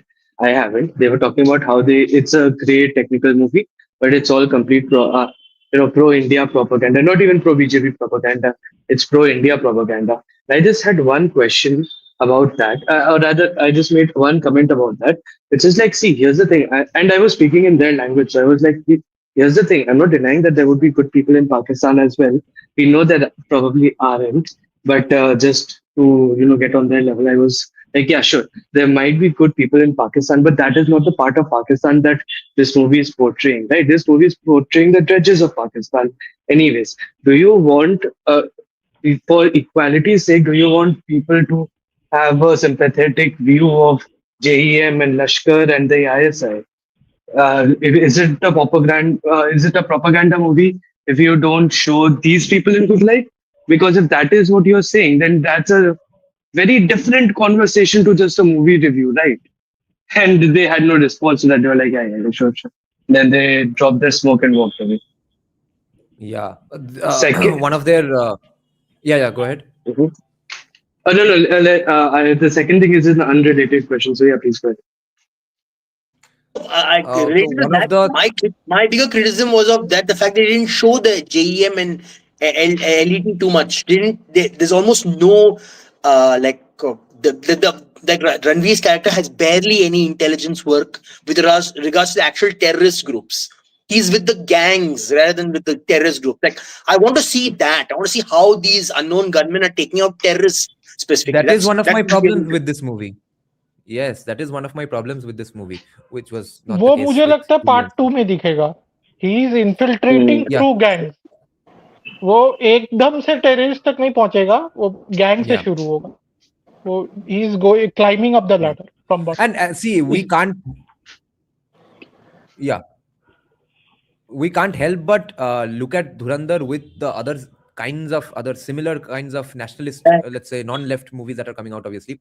So I think this needs to be looked at in combination with Chhava, because both these films do one very specific thing, among many other things, is show who all can be a bad Muslim. We are, of course, if any film director still now even shows justifiably so a hardworking poor Muslim guy, fair enough, there might be some hardworking poor Muslim chacha.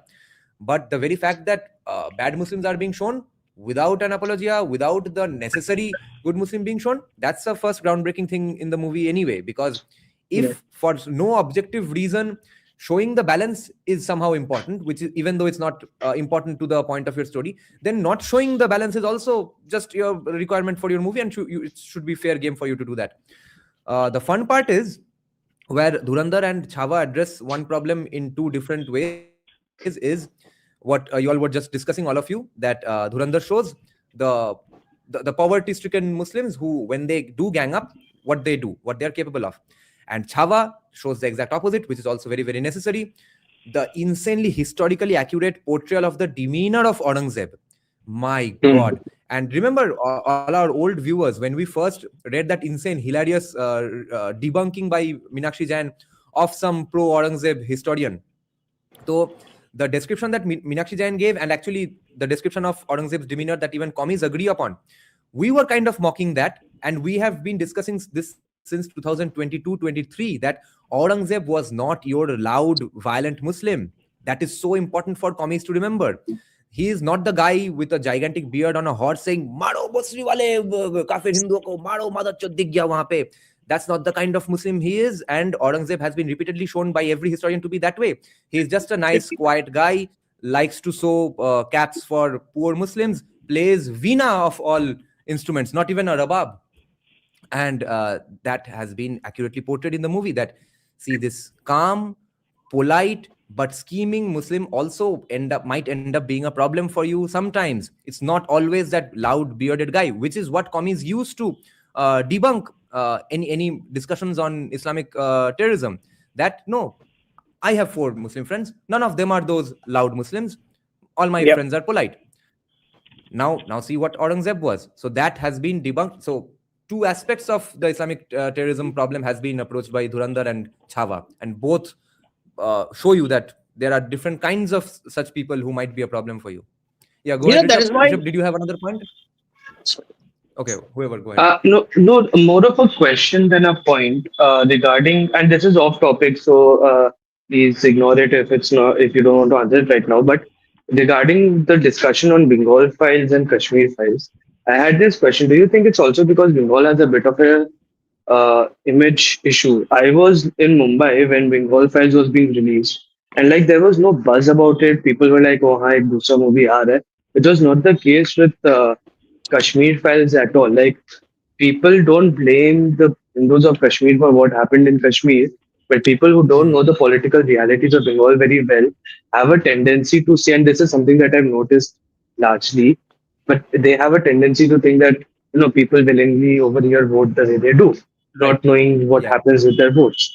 So is this also a larger image issue with Bengal nationally that also needs to be addressed in some way? Before you that take was this definitely also one one of of the the key reasons. points. Just that add was my one of the one of definitely mine the too. before you discuss That- the Bengal thing, don't before Yeah. Bengal thing is I think it's a longer conversation. Let me just mention this again. You mentioned the silent, dangerous Muslim, right? Major Iqbal, Major Iqbal. That character is terrifying. I would have liked to for them. I hopefully in part 2 we get to see more of the evil that person is evil. You can see that the evil, that quiet evil, And I would like to see how he got that army officer. I want to know that who are the officers. I want to see how he caught him, and that nature that allows him to capture such an asset. I want to see that. That is not very important for us to see the danger that the spies go through. The everyday danger that they go through. Because even though we see a part of the danger, this is spoilers by the way. Anyone who's not seen the movie, please be careful.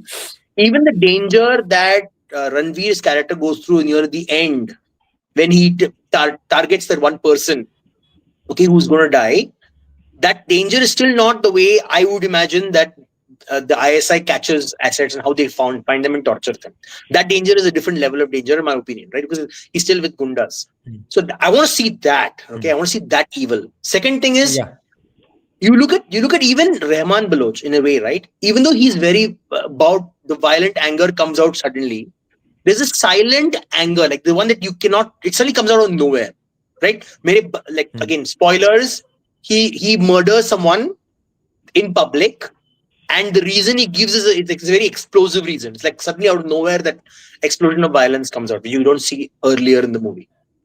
So that also is very silent anger that this community has generally, I've noticed. It just comes out of nowhere. It's like you don't know when they might explode in your face. You say the wrong thing. Yeah. Yes, I want to make a few points here. Yeah, right now I watched the movie twice. I just came back from watching it. I think the movie was impeccable in any ways, every single way. But one thing that actually caught my attention was that how they have shown and depicted the inter-community balances, emotional frameworks, how other communities, for example, the Pashtuns, the Pathans, and the Balochis interact with each other, and how they are treated by the mainland Pakistanis. A lot of things might seem similar to these things because there is a clear status quo boundaries and distinction among each other, and it also appears in their conversations because their interests and their what I can say, consumption patterns are also extremely different. So you can see in a very different way an extremely vile and animalistic casteist behavior in them, because they want to stick to their own communities for safety on top of everything, not because their consumption patterns are same, but because if they don't, they will just be killed in this situation where dog eat dogs. And apart from it, one thing that has also caught my attention was that when the terror camps and their people were mentioned, like Sajid Mir of Lashkar-e-Taiba and David Hadley, you can see that I think these characters are going to come into play in the next part. So you can see that not all of them are skull-capped wearing bearded Muslims. Sajid Mir was shown as a man who's in completely fully formal shirt and pant, and indoctrination in him was, I would say, comparatively way more than anyone else, because Sajid Mir himself have prepared the Mujahids, or you can say the terrorists, for the campaign that they went in 26/11. And another thing is that on top of it all, you mentioned college CSK, you mentioned that about the red screen and the live footages being applied here. A lot of cinemas in Hollywood also apply this thing, but one thing they do is that they apply the live footages at the end of the cinema, at the end of the movie, when the movie is over. After that, in the mid credits or in the post credit scenes, they show that from where they got inspiration. For example, in a Nazi movie, they will show the concentration camps, the images, the pictures, and sometimes videos of the people, the victims. But in this case, it was more impactful in my opinion, because they show it right at the middle when the thing is about to happen on the screen, and we can see the actual recordings and actual footage and actual conversation between the terrorists exactly when it happened. So I think as audiences, I think we represent Hamza here, because we can see what Hamza actually saw in that control center, where everything was unfolding right in front of his eyes. And we can actually, for the first time when I saw it, actually my blood started boiling. Actually, I was extremely angry. I was unfathomably angry actually at that time. I won't deny that. And after that, when Hamza, I'm going to spoil territory now. So at the end, when Hamza was beating the shit out of Rahman Baloch, I was cheering actually. I never do this, but I was actually cheering from my seat.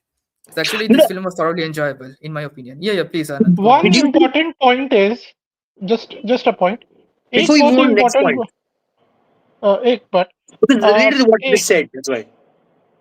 actually mine is also connected. If you want Okay. to go first, you can go first. No No, problem. the parliamentary attack scenes were perfectly fit together. I didn't know when actually was initially I was like, what the hell? I don't know where is the real life scene and where is the old scene. I was like getting confused for a bit. That's very well done. That part was very well done. Go on, sorry. Yeah. Yes. The red screen scene. Let me come to that. Why is it so good? मतलब good in the sense कि बहुत अच्छा प्रभावित करता है हमें. बहुत smooth transition है. वो अटैक होता है, रणवीर सिंह का फेस दिखाता है, फिर लाइव जो कॉन्वर्सेशन है वो दिखाता है. लास्ट का कॉन्वर्सेशन सुनिए, वो एक विदेशी यहूदी महिला से बात कर रहा है, एक जूइश महिला की if you are able to get me connected to your diplomat, you will enjoy Sabbath and Yeah, all. Jenna.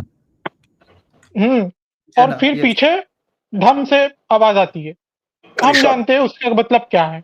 और फिर Yes. सीन ट्रांजिशन करता है अजीत डोभाल या जो भी सन्याल के उधर. Yes, you वो can see बहुत you can see, yes. वो You can see one thing here is that बहुत स्मूथ the ट्रांजिशन है फ्रॉम रियलिटी टू मूवी. ऐसा लगता है सीमलेस है. yes, I आप jumped एकदम in my seat. I jumped in my आपको seat. Some- Oh, when I heard that, I was like, this shit. Aditya और could have used any other color scheme for this, black, white, or whatsoever, but he used red, specifically blood red. I think it wanted us to show that what Hamza was going through that situation. He was seeing red in his eyes because he was so disoriented at that time. He was almost going to pass out from the horror that he was witnessing.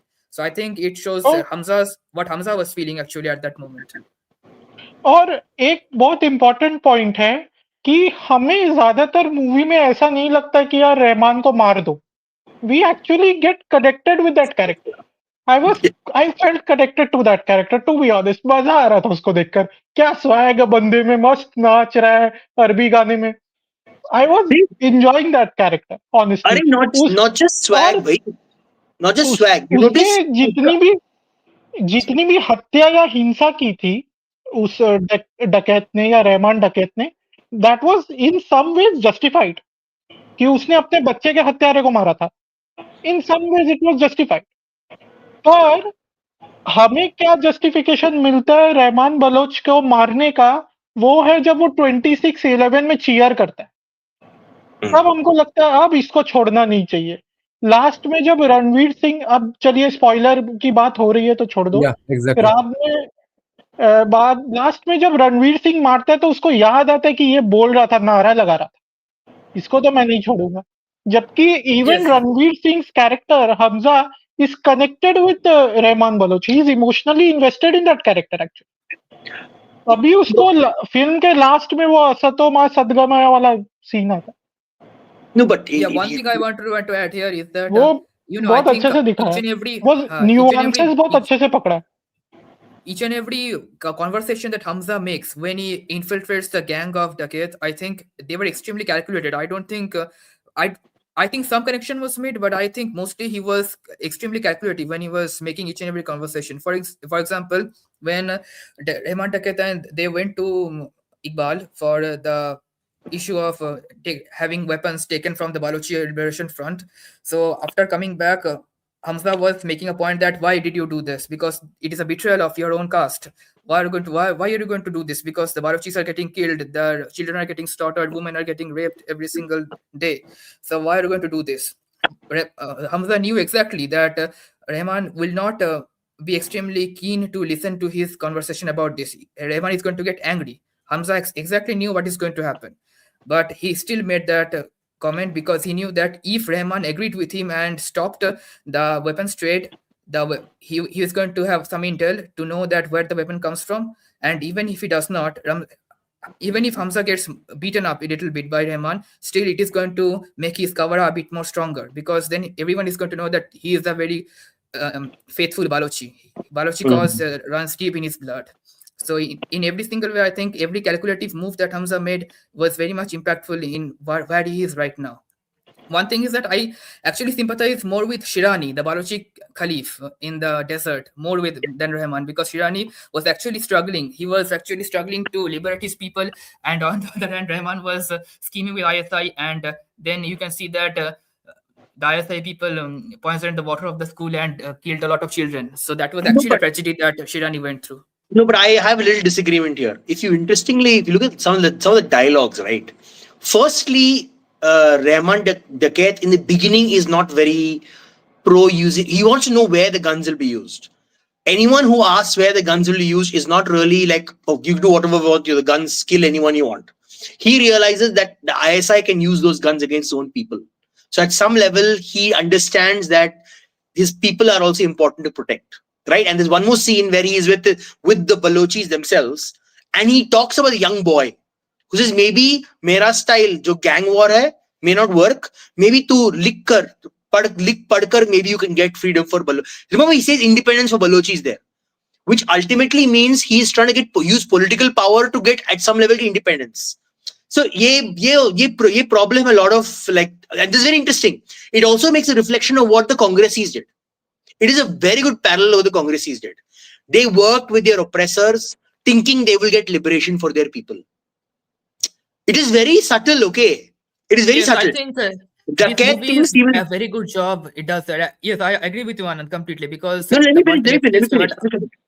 Please. So Dakat thinks getting political power, getting into higher positions of power will liberate his people, not realizing he actually sticks his people further in the problem.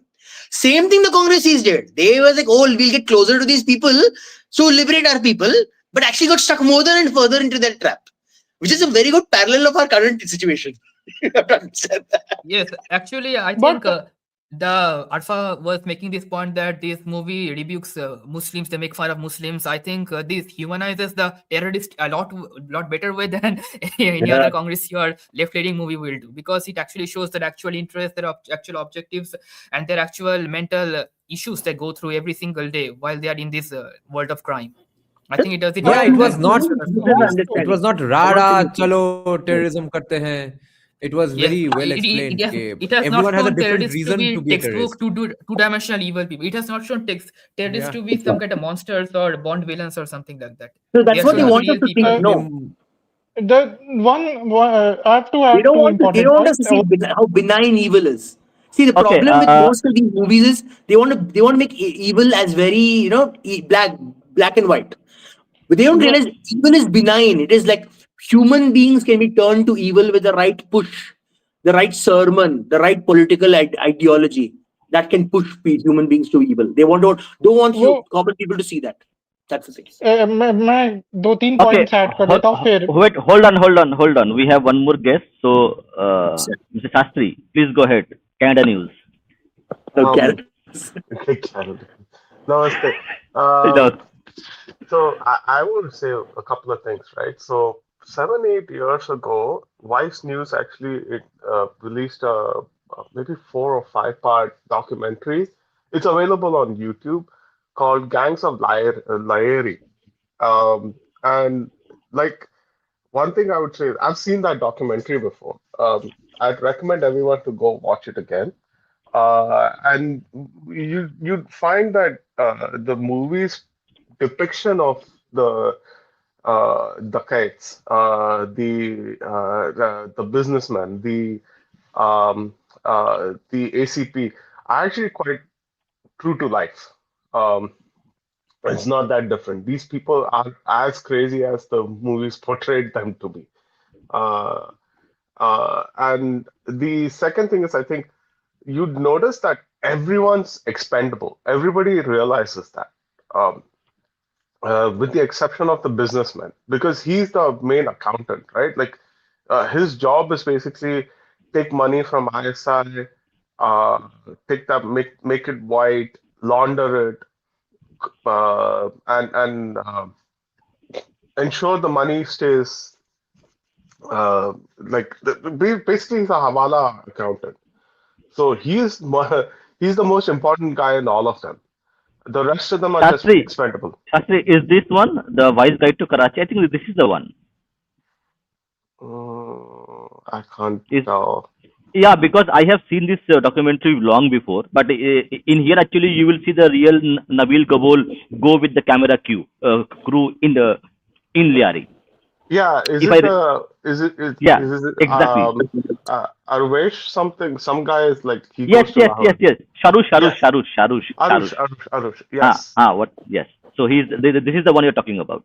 I Most probably. believe so. Yes. Yeah. Did you see Go ahead. Go ahead. how the businessman changed the minute Rahman threatened him? Hmm? The minute Rahman even said one word, you better keep your promise. You saw his face. The actor did a good job. His face changed, and that hate came up. Initially, it was like "I love you." Next, it became like "I hate you." Like it just turned on a dime. You notice that? Yeah, yeah. I mean, that will always happen, right? So uh, see, one thing you need to understand is that they are unified in their hate against the kafir, but that doesn't mean that the internal tensions just vanishes away. That will always But exist. something we can learn from, actually. I wouldn't lie.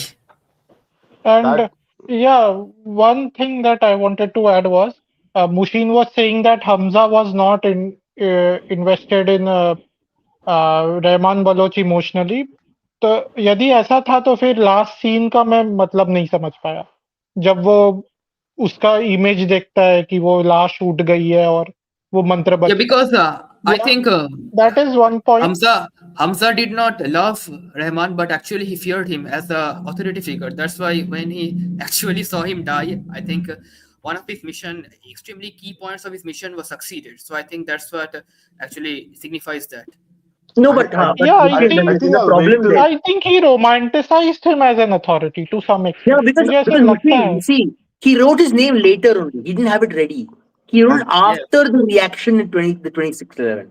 He wrote his I'll name down. So there's I'll something is there to what Brahmanical is saying.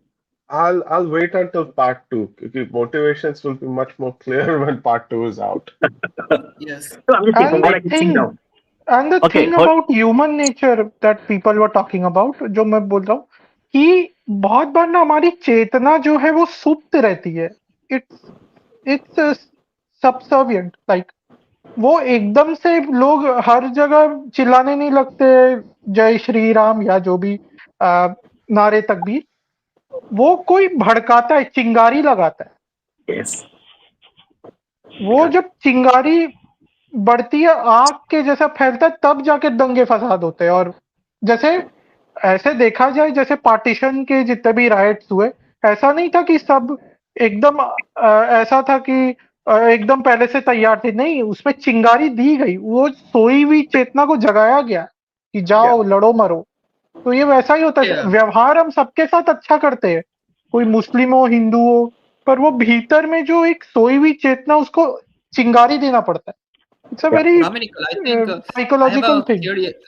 theory about this. Why Hamza heard the Upanishadic chant during Rahman's death? Because I think at the end of the day, whenever Hamza is going to look back at this campaign of his, I think he's going to remember Rahman just like that, a cigarette smoking gangster. He's not dead, neither alive. He's in he's in a kind of purgatory right now in Hamza's mind. Who's going I to think remain the like that Upanishad forever. chant is for us, not for him. I think that chant is more for our benefit, not for his benefit. I think Hamza chanted something like that in his mind that let God give you peace and let you go transfer yourself, so let it get transmigrated. I think in one way Hamza chanted it for him. He's One a thing- criminal, And it was he does so probably much of a philosopher. One thing I Bhairav want to probably discuss also is what is the significance of Okay, that Bhagavad wait. Gita shlok. Wait. Now let's speak in lines. Okay, CSK first. Go ahead. Okay. yeah, Yes. those Upanishad lines were probably also shown as a hint to point out the fact that these people were converts, recent converts. That after all, you are dead now. तुम्हारे लिए श्राद्ध का customs ही हम गा देंगे. चलो तुम्हारा post death, postmortem, posthumous conversion घर वापसी हमने करवा दिया movie में. Posthumous Ghar Wapsi. Yes. Yeah, actually, Pakistan ghar region wapsi actually is karwa the heartland of Vedic culture. Actually, the Pakistan Yeah, region was Takshashila भी indeed- वहाँ पे ही है. Yes. Which I think would solve terrorism in 5 days if this was actually applied. That we are not saying only Muslims become terrorists, of course, but whatever the religion of a religious terrorist, just do their last rites in the religion of the one they hate. So if you cremate Oh, the all Muslims are Muslim going to hate terrorists, this. they are going to No, I Yeah, would, we I can would do this. they're not see. going to We don't need become to. We don't suicide need to do bombers. any last rites and all. We just burn their bodies over. That fear will always be, oh shit, मेरा body burn हो जाएगा. I should not be caught by the enemy. नहीं, मुझे नहीं करना है भाई. Okay. Yeah, Yes. yeah. Throwing a body If you are caught randomly by us, so aimlessly is not going to. we will do your anteshti. If you are caught by us, we will do your anteshti. Just burn. Yeah. No, That I is the wouldn't even forget about doing any. Just put in a big pile and just burn all the bodies together. No, you treat it with discard. You discard rubbish. But That's Anand, attitude to be.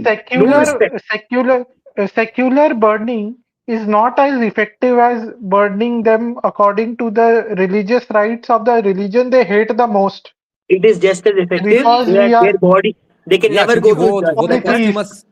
posthumous नहीं बर्बाद से है. the minute you burn a No, I body, think you Brahminical can has a never go point to here Jannah. because Anand, Are, I think Brahminical one has by a point one by because- one bolo. Nobody will understand. Sorry. Okay. Yeah. Ah, Anand, I think okay. Brahminical has a point here because if you burn their body in a religious and ritualistic manner, especially, I think it is going to hurt them actually a lot more. That's what I'm saying. Array, they want to be buried because they want to rise during the time of the final what the Messiah, and then all the bodies will get. You have to understand. We are thinking too complex. They are very simple. That body needs to exist because even till today, Muhammad's body exists, and during the end No, times, no. his body will rise from the grave. That is not how a general Muslim thinks, Anand. Really, okay. When you do it with a And little religious archaic, thing, I it guess. will add to their salt to their injury. And one point that I wanted to discuss, if anyone can explain this, वो जो भगवत गीता का श्लोक दिखाया था आरंभ में, उसका क्या सिग्निफिकेंस है? वो कैसे चलचित्र में उतारा गया? अरे अजदोल के बारे में बात ही नहीं किया, असलम के बारे में. अरे no. Okay, yeah, then that's a very interesting question. Actually, उसका जवाब उसी में है. पर anybody wants to answer this question? Shastri, CSK.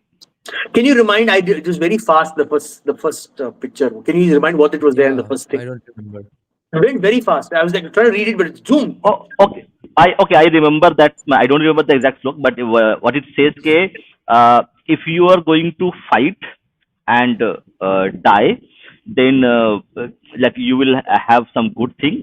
But and if you survive, you will have the Vasundhara for you. So it is like a call to action. So the movie starts with that call to action. You can call it in English. That's what the meaning is exactly. Okay, one more. This is a very good question. Is there any serious recommendation for spy novels in India or in Bengali? CSK, I think you might give a few Bengali recommendations. No, I haven't not read read anything. Bengali spy novels. No, only detective stuff. Okay, I so read Western spy novels, none India. Sorry. okay, you can recommend. No? You can recommend. You can type it on the chat, Oh. so he will. Okay, Robert Ludlum. You can watch read any of them. Frederick Fawcett, read any of them. They're all phenomenal. Robert Ludlum and Frederick Fawcett are phenomenal. Okay, this is also a spy novel. Actually, I had interviewed the author. His name is Juggi Bhashin. So he is the person who interviewed the supreme leader of North Korea. So you can read his novel as well. So he written about 6 books. It is 7th book. Indian perspective. Yeah. Okay. He was the first Indian first journalist in the world to interview Kim Jong-un's father.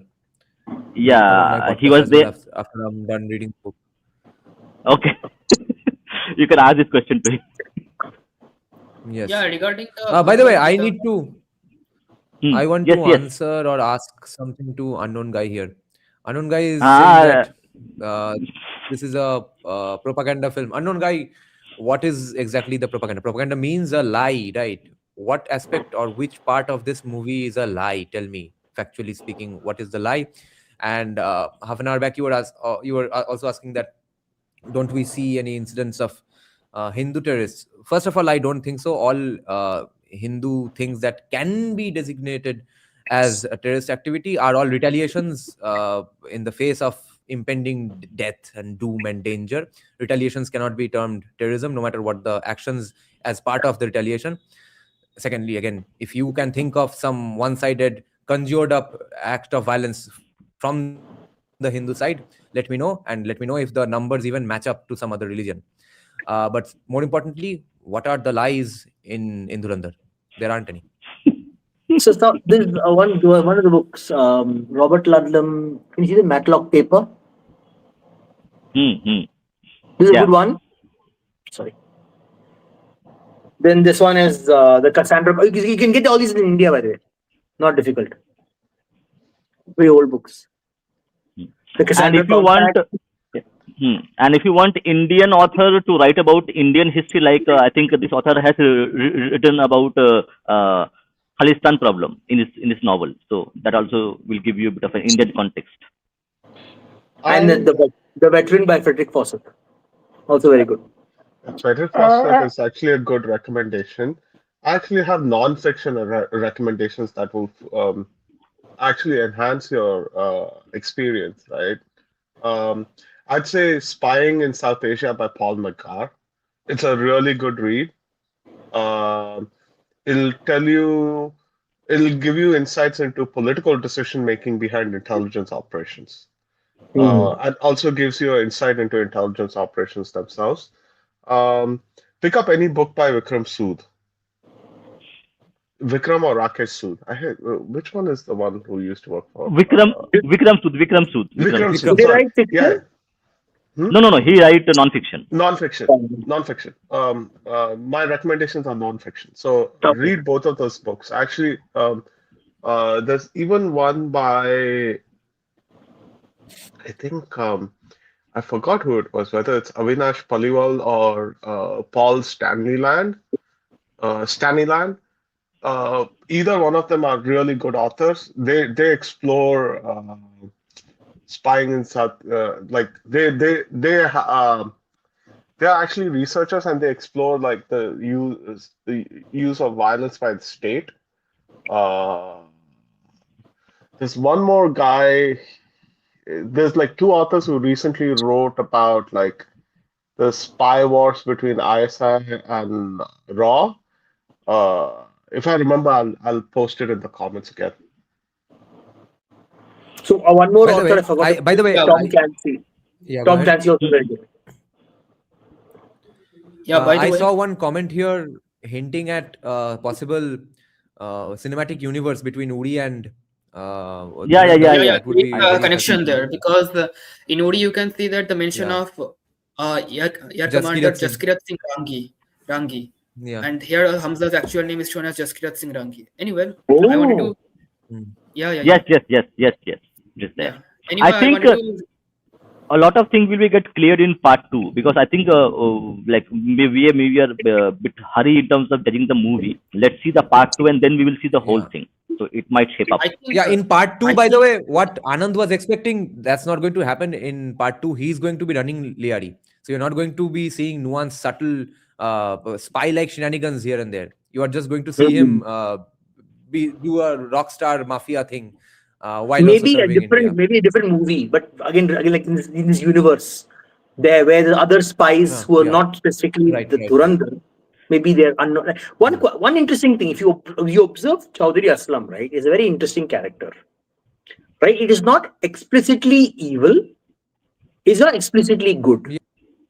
right? Yeah. He's a functionary hero. of Pakistan, of the Pakistani system, Yeah.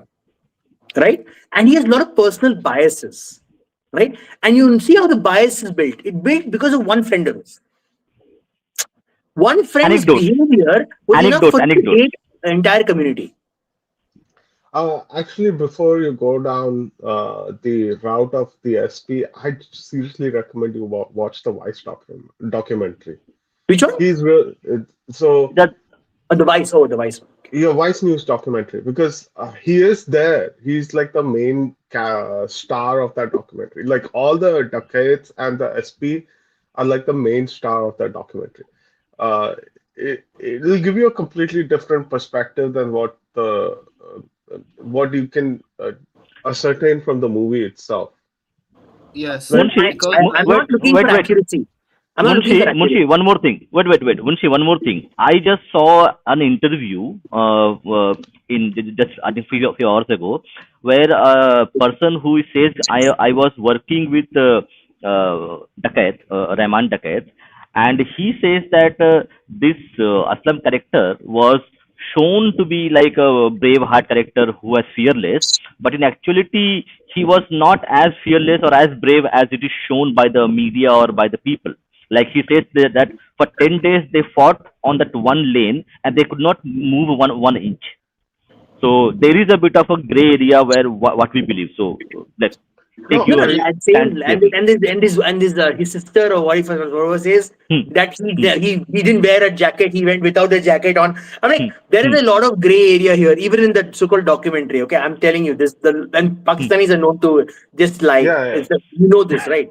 My point is, I don't care about the accuracy. I'm saying the character of Aslam was very interesting, right? He turned based on his bigotry was based on one incident that he went through in his life, right? And he has a vendetta against the entire community. Like he's like, I don't believe anyone. Even when Hamza comes later, he's like, I don't believe you just because you're a Baloch. I don't care. The only reason I'm even here is because this politician is telling me that I have a my ultimate objective can be done through you, right? So But that is the. So but his I character is mean, very Chaudhary clear. Aslam, Munshi, go ahead. No, let me so finish my point. So that's yeah, one go thing. ahead. Okay. The second thing is that if you observe very interestingly, he is very attached to his policemen. Like his attachment is not to the government. His not attachment is not to the state. It's to his police people. His only attachment is that his policemen, nothing else.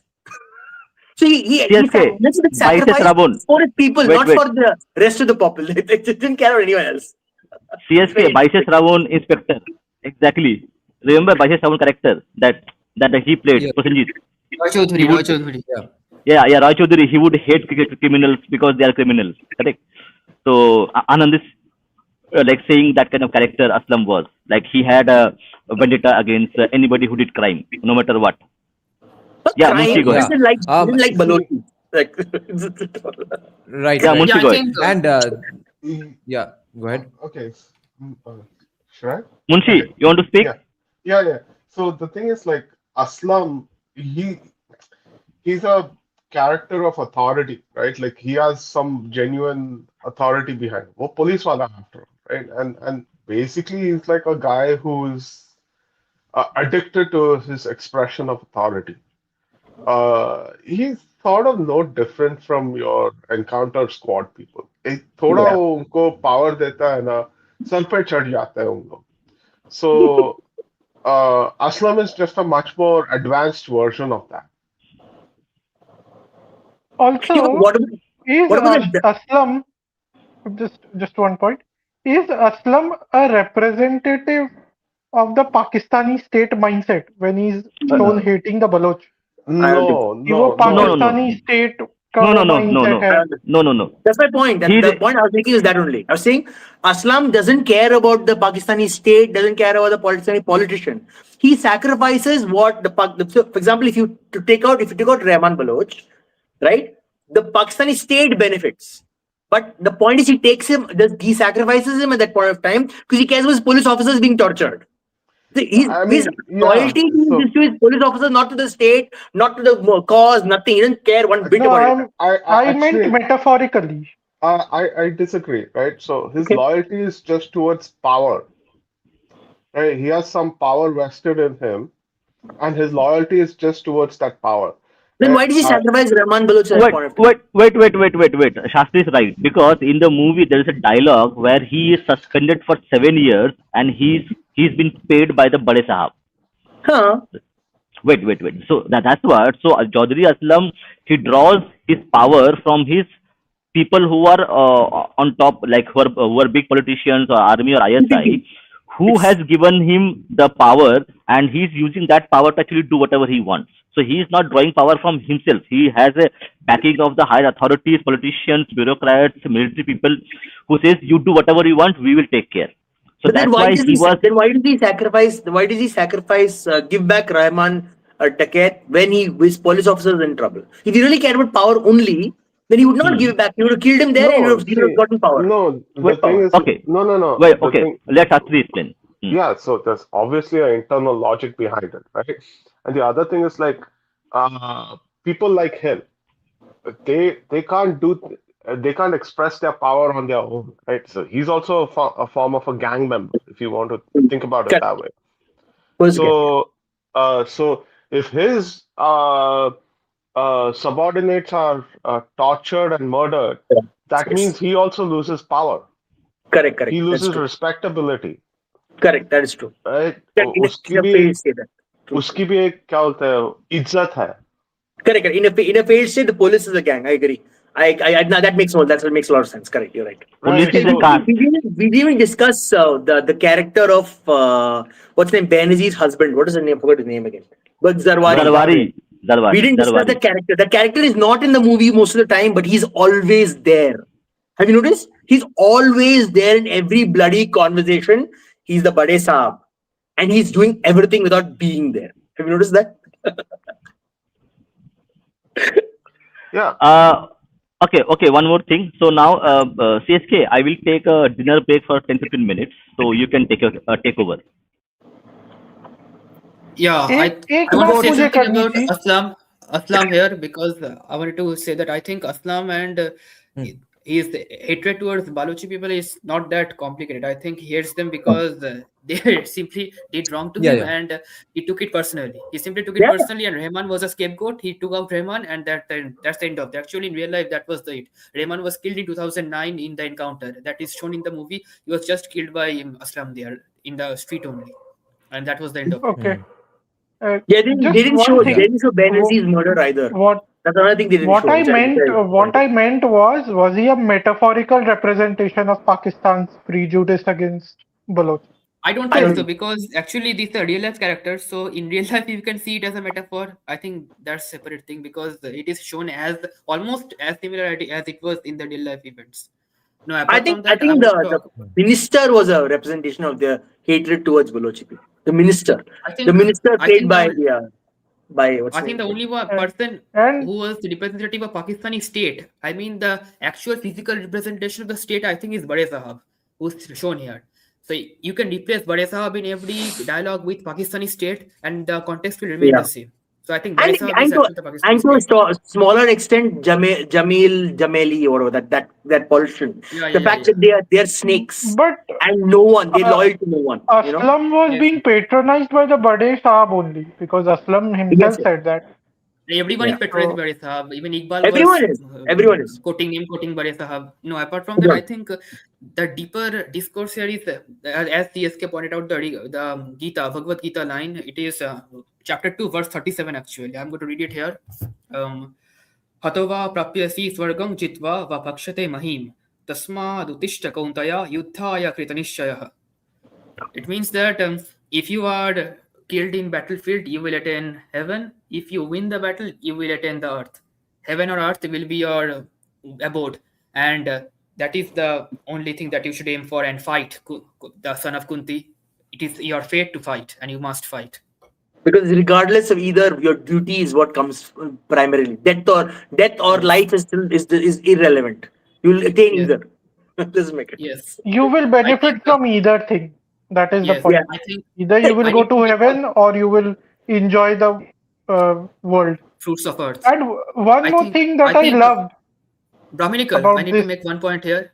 Okay. It is for everyone. It is the sharp disclaimer I want to make this, because a lot of people are not trained in the hermeneutics of Indian scriptures. They don't do Shastrartha, and neither they learn their Shastras. So I need to make this very, very clear that please do not make a comparison this with the line in Quran that if you win against the kafir, you will go to, you will become a Ghazi. If you lose against the kafir, you will become a Shaheed. Do not make this comparison, because these two worldviews are not the same. Gita talks about dharma as its key point of view, because dharma, as being one of the purusharthas, ensures your transmigration towards a superior realm. Yogakshem and karma yoga, Raj yoga, Vibhuti yoga, all these things need to be taken in consideration. So if any left-leaning commie makes this argument, then please be prepared with this, and please read your Gita. But dharma is a very different concept from belief. That reminds me. Sorry, tangentially. Don't scold me, CSK. But we need to discuss Alex O'Connor's podcast with Doctor, what's that guy's name? That psychiatrist. We have to have a deep discussion about that at some point. One thing Jor- that I want with to whom? add Jordan was Peterson. Sorry? CSK Yeah. something, sir. With whom, Anand? Okay. Jordan Peterson. No. This is Indian doctor, psychiatrist from the US. He's quite well known Dr. for K. Right, K. Dr. K. They had a Alok podcast Kanodia. about exactly this. Yes. Alex O'Connor. They were discussing Vedanta, and they're discussing trans psycho something. You have to check it out. We have to talk about that. It's very interesting. We're going to have a lot of discussion on this. I actually hate it when especially Americans make a quote of Vedanta because they don't understand. He's the not an scriptures. American. I'm sorry. He's a Brit. Whatever Western I guys. think he's a I'm sorry. philosophy student, bhai. Chill out. Until you learn Vedanta from a guru, I think I don't take you seriously. But I didn't learn Vedanta from a guru, bro.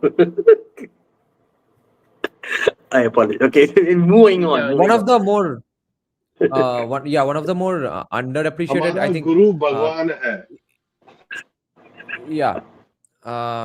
If we are talking about the movie, I guess it has really succeeded at this. But one of the things that will be less talked about is the movie's treatment of actually showing the nuance in realistic ways of the terrorists themselves, which I think one of you were bringing up this point, that it actually humanizes the terrorists more than any commie movie or leftist movie, because even when liberals actually portray a terrorist, they show that yes, that Muslim terrorist is all bad. He's a mustache twirling villain, but there are other very nice Muslims as well. Here, I think shows that they are not random mustache twirling villains. They have a life of their own. They have intentions of their own. They're realistic, but they do definitely want to be bad and kill. Because CSK, you're missing a point. I think I want to add one small point here. When leftists make a movie about terrorists, they don't show the terrorist as a mujahid. They show him as an Naxalite. That's the problem. No. They have the Naxal stereotype in them, and they just superimpose it on. I'm talking about Pakistani terrorist portrayals. Terrorists in Bollywood. Let me say when leftists show terrorists, they show that they are the victims of the state or victims of the majoritarian community. That's why they are picking up arms. So that is one They are not shown as people coming from a certain ideology which is full of hatred. Yeah, they are not shown as that. We need distinguish between leftists and liberals or Western liberals portraying terrorists. See, this is a problem. We conflate the two, right? So Brahmanical is right about this, that leftists will portray the terrorists as a victim of circumstance, which is similar to what is there in Dhurandhar as well. It's like they are victim of circumstance, but there it is justified. Here it is unjustified, right? The leftists will show it as justified violence. The liberal is different. The liberal portrays the terrorist as evil. Remember, they are very clear, black and white. They are evil, but they are not Muslim. This is a very important distinction. They are not. They are bad people who malign the name of Muslims. And this is what most society sees. Most society sees the liberal interpretation of the terrorist. That they are not Muslim. The common citizen is not like that, so evil and so bigoted. But what this movie does is it shows the so-called victimization, but it also shows how banal evil is. Like you require the right push and you can become an evil psychopath. And the people who push that enjoy comfortable lives. See, there's a very interesting point. The Jamil Jameli, the politician, right? He knows what he's doing. He knows his benefit he's getting, right? But he pushes people into this violence in spite of the fact that his daughter goes to parties where she basically behaves like a kafir. It's very important to see this distinction, right? They take advantage of the population and radicalize them for their benefit. And there's a majority of the Muslims in Pakistan and many of them in India as well, which we don't get to see. We don't get to see that dichotomy, right? And there are a lot of people who say this Ashraf Ajlaf distinction or the Ashraf Pasmanda thing. They use the population effectively. And our best tool is to liberate this control. And then there's a lot of power we have. We gain power through that. That's my point. It shows the journey, how a normal person can trickle down into crime and then further into ideology and further into the dark territories of terrorism. And you're I, easy, I, and you're easy victims of the cleric. The cleric I then think catch you like that around your neck. no, I Yes. think that's a gross misinterpretation of what's happening. Like, I mean, if you look at all the main characters in the movie, they're not like living in shabby hutments and like walking with no shoes and begging or whatever. No, like each one of them has like a really nice palatial house. They get driven around in Land Cruisers or your Mercedes G-Wagon or some kind of luxury car like that. They all of them have enormous amounts of money. Rahman Dakit has enormous amounts of money, like so much so that he's able to uh, uh, like he's spending money on like all these fancy entertainment stuff. Right? He's hiring dancers, he's hiring artists.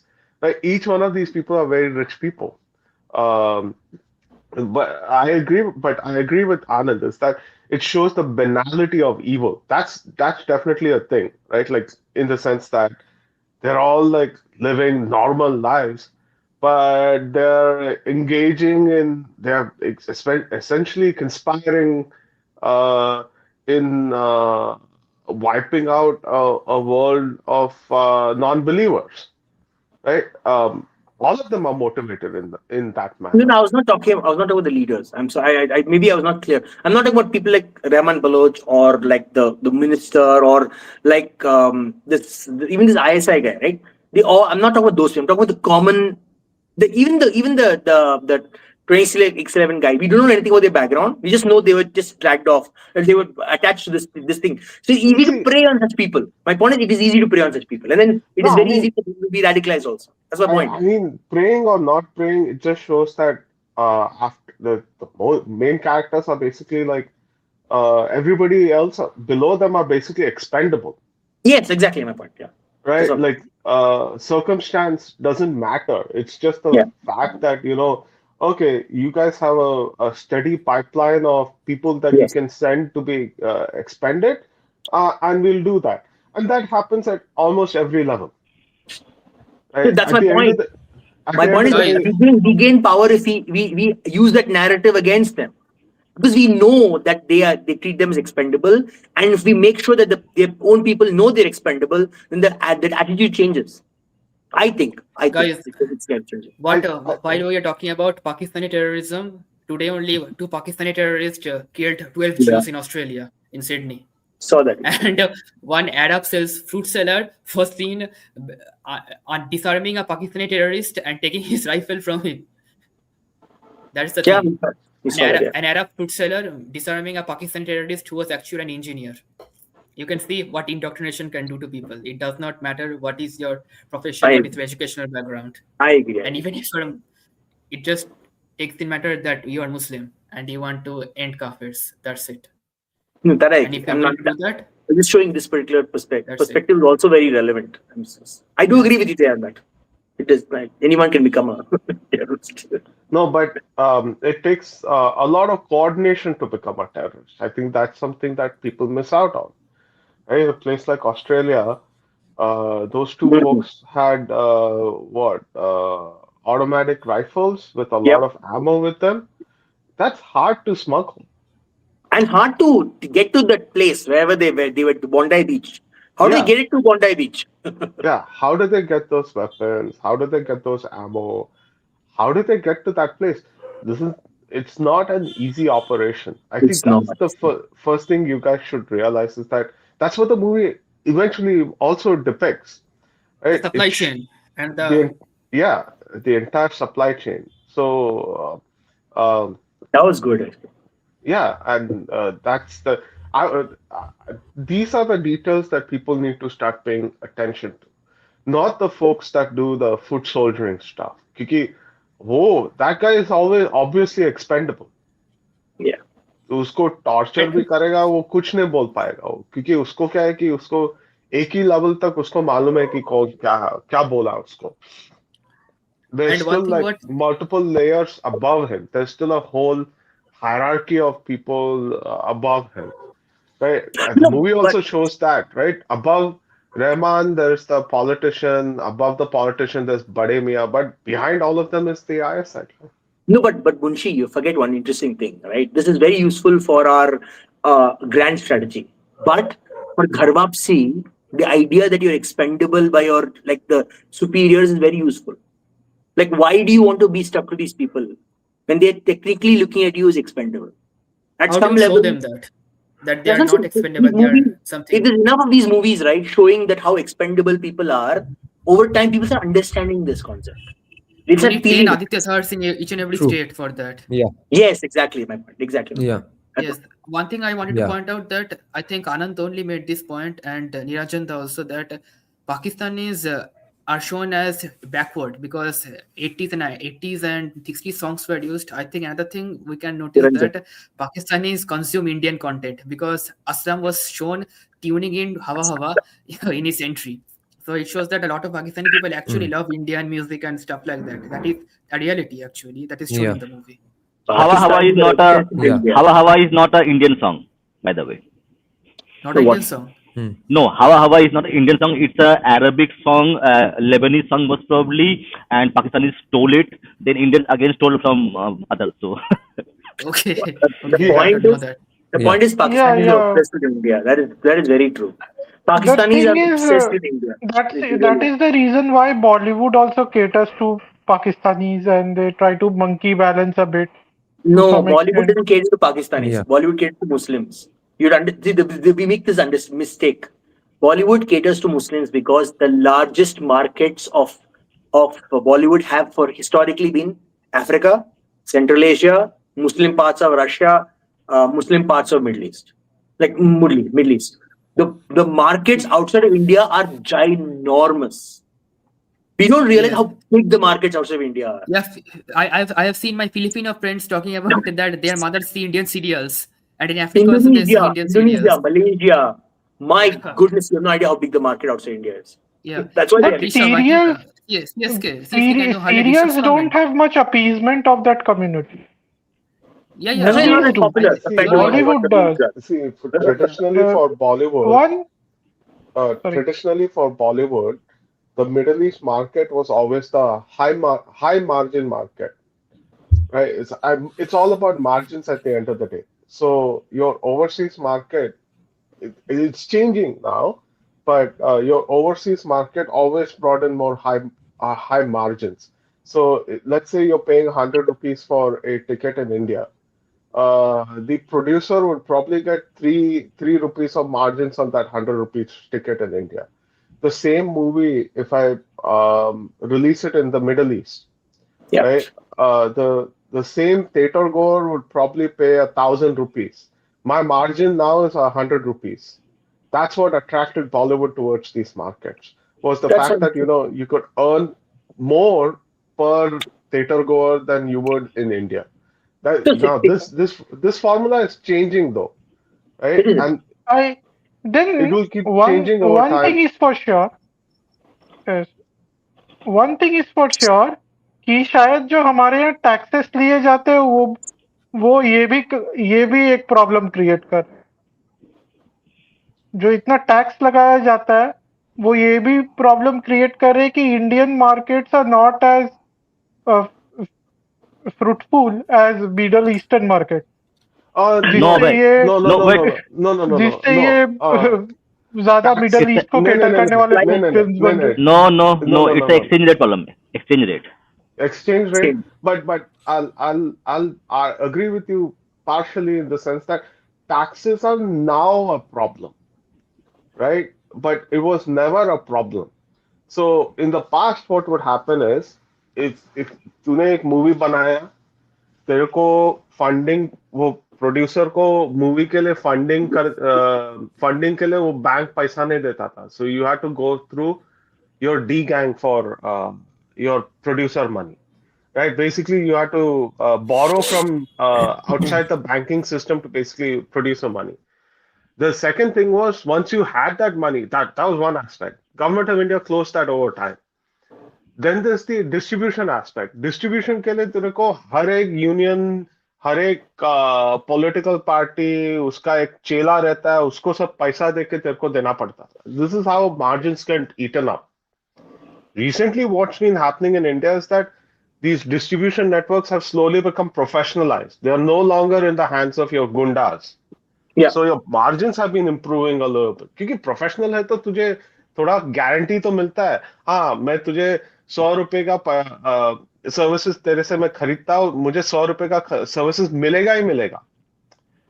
In the previous system, when it was older, like even if you went 10 years back in time, you paid a distributor $100, वो तुझे राम भरोसे से तुझे 20 rupees का service मिलेगा.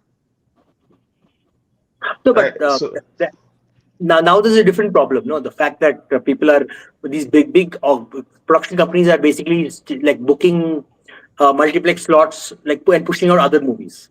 So we have this problem now, right? You see, as you advance, you'll solve some problems. New problems will arise. Yeah. So that's what I mean to say, right? Okay, you might have a point by saying taxes is the problem, but that's the problem now, right? Today. But that was not true even 5 years ago. It's not. Yeah, can Yeah, we and talk the problem about that we some- haven't even started, the problem that we haven't even Go ahead, started go ahead. discussing in terms of, yeah, go ahead, Bhupen. No, you go ahead. Okay, the problem we haven't even I'll started go ahead. discussing in terms of Bollywood. We have discussed this in terms of Tollywood, because the problem is much more dire in Tollywood, but it's much more streamlined and well-oiled in the rest of the country, which is the union-bazi of all technicians. It was extremely unfortunate that a nationalistic patriotic movie whose story is set in India was shot in Serbia. Now, half the Dhurandhar movie is also shot in Thailand. It's cheaper for them to go to a different country like Serbia, hire equipment there, shoot it, come back. It's cheaper than doing it in India. What the fuck? Technicians are losing out on their jobs by being more unionized and more united and demanding collective bargaining power. चूतिया Serbia में जाके shooting कर रहा है nationalist movie, patriotic director out of Thailand. Yes. Yeah. But ये सब it'll come back and it'll सबके sir पे अभी दंडा होने वाला है कुछ भी करके. See, this is all a cycle. I've seen this in Mumbai. It's just a point of time. Same thing right? in LA as well. Yeah. A lot of Hollywood movies are being shot in UK instead of LA, even though it's set in US. Because this SAG is going crazy. SAG is like, मुझे ये चाहिए, मुझे वो चाहिए, मुझे union ये चाहिए. Like you know that strike ruined that actors. It literally ruined the entire Marvel mid-range shows, TV shows. The entire writing went to shit. Because suddenly everyone just left. Yeah. Stopped. It's extremely disheartening to see this happening in Indian markets too. पहले No, तो ऐसा but if you ना भी था ना. if you notice one thing, except for location shooting, which is a different ball game completely, Telugu cinema is primarily still based in former Andhra Pradesh. The Ramoji Film Studio basically turned the entire production aspect of it on its head. And Kannada So then cinema why too, did I think. RRR go to Kannada and Tamil cinema? to Ukraine then? Why did RRR go to Ukraine? I like I said, except for specific location shots, right? Sometimes a director might go to a location, basically be like, oh, this is a perfect place for a dance number, right? And those are very specific things. And that's like, you can say that's up to the director's creative process. But the rest of the movie was primarily shot in Ramoji Studios. Oh, okay. Yeah, same True. thing for RRR Dhurandhar, I think. RRR going to Ukraine and Uri going to Serbia are not the same problems. RRR is more a creative decision, like all Shah Rukh Khan songs being shot in Switzerland. Serbia तो मतलब if push is coming to shove, therefore जा रहा है Serbia shoot करने का. Can we stop getting Shah Rukh Khan Because movies, of the please? army equipment that they were showing, all the gears. Yes. Yeah. And I Can we think stop getting Shah Rukh same Khan thing can movies, be please? said for Dhurandhar too, because Dhurandhar, you need to depict Liari in Pakistan. I think that's why they chose Thailand for that, because some location issue was there. He cannot be shot somewhere What in location India, issue? I think.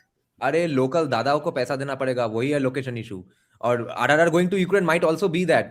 वो वैसा beautiful building India में बहुत मिल लेकिन जाएंगे, बाकी cardboard सारे से बना शॉट्स लेते तो हैं, फिर भी उत्तर प्रदेश और उत्तराखंड हिमाचल में तो शूट कर लिया था उन्होंने, इसलिए मैं बोल रहा हाँ, हूँ इसके वहां पे लोकल दादा को पैसा देने का पैसा था, फिर गाने के टाइम पे खत्म हो गया होगा. अनलिमिटेड किटी तो नहीं है. I mean, the thing is like if they shot this in say any studio in Mumbai, सब अपना गिरगिट लोग अपना अपना वो लेली लेफ्ट लिबरल लोग सब आके they would have basically completely destroyed the movie promotion process while during production itself. I think Thailand also, it's not just the fact that they would have been opposed or something like that. Thailand also brought the Aditya Dhar and his production a lot of privacy. The guy has a big red target behind his back. That is true. No, but Yeah, you know, that's a fair very point. interesting. Yeah. If they built the sets in India, right, that could have been reused for so many shows, and you could have like literally made some money out of it. Like literally, because that kind of set, that grungy set, is so imminently reusable. I think you can say it to Actually, Thai Rishabh industry, Shetty Thai did film that with industry. Kantara. What you're Yeah. talking about, Anand? Rishabh Yes, Shetty yes. has actually done that with Kantara. He has Seriously. set up a movie town, a film town in his Kundapura village, Yeah. in Kantara. Hmm. So And you know, those जो कि locations are Jodha Akbar के साथ reusable भी हुआ for. था. Sorry, किसके साथ? जोधा अकबर के साथ भी वही हुआ था. वो सेट अभी भी एग्जिस्ट करता है as a tourist spot, and फिर लॉर्ड ऑफ द रिंग्स का तो पूरा विलेज ही अभी भी एग्जिस्ट करता है. नहीं नहीं By the वो way, before उन- anybody else makes a point, smoking is injurious to health. Smoking causes cancer. Do not smoke, guys. Yeah, please go ahead. Yeah, I ये mean, कुंदनपुरा में जो सेट बनाया है ना ऋषभ शेट्टी ने, that is not for tourist only. You can shoot movies there. वो पूरा film city के हिसाब से बना है. It is reusable. I mean, and it the just shows. benefit of having these kind of sets is they have to be maintained. So you create an economy just to maintain those sets. Yeah, It's so immensely valuable, you know, like these kind of things. But it he just has shows. created a film economy in his village. Yeah, but most important thing is it shows how much more freedom there is in other movie industries within India, right? Like Bollywood, like a person like Aditya Dhar has to go to Thailand for his production just so that he can produce a movie, which and get some privacy for his production shows how captured the Mumbai industry is, right? Versus say Karnataka, versus say the Telugu, so Kannada movie industry versus say the Telugu movie industry. They are all more freer than Bollywood, right? I mean, look at it this way: the entire industry right now. So sad. Yeah, it's kind of sad, but this has always been very well known within Mumbai, by the way. My question is to CSK regarding this. I don't understand that even suppose I am a director, I have a good script, I have chosen the actors, they agree to do the movie. I go to a producer, he is going to take all the expenses for my movie. Then why on earth do I need to hire the union technicians for that? I can hire my own technicians. I can hire them from anywhere in the Come world. and they come So to why your do I set need and to hire bug you. my union They technicians? come to your set and they destroy your set. They Horrible. Then I harass will- your problem is- producers. What kind of argument is that? I No, can go they to harass that's the the state. illegal It doesn't route. The matter. state doesn't know how to control law and order. No, that's the whole problem with India. Yeah. Why do we have a growth rate of 8.5? We should have a growth rate of 12%, 15%. But the problem is the state doesn't provide the entrepreneur the protection to do his fucking shit on his own without Our any state is disturbance. an enforcement deficit state, and Exactly. that is the root of the issues and problems we face in India. Tomorrow, Enforcement deficit. even if 10% more enforcement happens, our GDP will go up by 2 or 3%. I'm telling you. Yeah. Our problem is enforcement, only enforcement. Yes, but I think people discount the ideological capture, right? Now, you can have enormous, great kind of enforcement, but there are some, let me call it, holy cows the industry will not allow to be produced. Right? But how will they not? Yeah, but Aditya How Dhar is- didn't go to Serbia because he feared commie journalists. He went there Yeah. because of unionbazi in Bollywood. Yeah, I mean, there's also ideological capture within the industry, right? So, usko kaam karne nahi de. See, you have to understand one thing is that any institution that's been ideologically captured is always obstructionist. माने तुझे जो काम करना है वो Yeah, तुझे yeah. काम भी नहीं करने देगा. So it कैसे करते Yeah, हैं? yeah. Or what is the method of that obstruction? नहीं, Through Yeah, physical see, violence. what no, no, Bhushan it's asked, irrelevant. the illegal route, the illegal route is what you all said is absolutely right. That is the fact that you will get physically attacked, your sets will get destroyed and stuff. Even legally, even if no one harms you physically, you won't be able to do it because there will be no technician to work for you because they will not get any job after that if they work for you without their union. That is the same problem in Tollywood as well. It's just insanely more creepy in Tollywood. There's no system to it. It's just more well polished, well oiled, and streamlined in Bollywood. Everywhere there is union busting. That's legalized extortion, in my opinion. Then it's It literally is, extorting but someone. Obviously. what That's another level of laws do we socialism. have to counter this? What laws do we have Actually, to counter this? Nothing. Bollywood it's also- has done this with distributors. कि Yeah. आपने Kashmir files movie क्यों लगाई, अब मैं आपको अपनी film नहीं लगाने दूंगा. These things have happened. Yeah. इसीलिए बहुत सारे मूवीज को ऑब्स्ट्रक्ट भी करने की कोशिश हुई है. अरे that's not Bengal मुझे files, लगता है it's not- Bengal files Okay. के साथ बहुत हद तक ये किया Okay, गया. hold on. This one question, a very good question to come from Rishabh. Question on this conversation.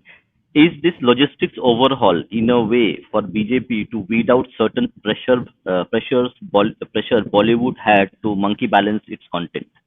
I think it's No, it's not going to Nah. overhaul it to BJP that did extent. nothing. And the No, I union don't buzz think- is not going to go away anytime soon. But one thing is going to happen is I'm very much looking forward to what Yogi Adityanath has plans for. Because he might have Film some city. other plans to woo it away from Bollywood. And these sorts of right-wingers, when they want to woo away somebody, they know how to do it. It means tax breaks. Tax breaks immediately देने से लोग UP जाएंगे ही, तो that will be a great new economic model anyway. I don't have all that much faith with the logistics overall working out for the Indian film industry, but Yogi's idea with UP might do a lot of good to the. But Niranjan, you need more than tax breaks. You need infrastructure. You need law and order protection. Anand, you need legal protection. There are a lot of things you got to do to keep to allow the entrepreneur to be free and create his vision. Is a whole vision. Anand, you're jumping 10 steps towards pessimism, right? So the thing is like, Hey, I'm an optimist. Don't call me a pessimist. How dare you? I'm just pointing you out. But the thing is like, you need to understand one thing is that when it comes to Hindi cinema, right?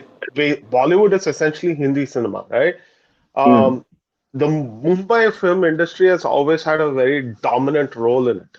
Now, that dominance meant that you could dictate terms to everybody else, right? Now, what Yogi Adityanath is doing is that he has the right idea.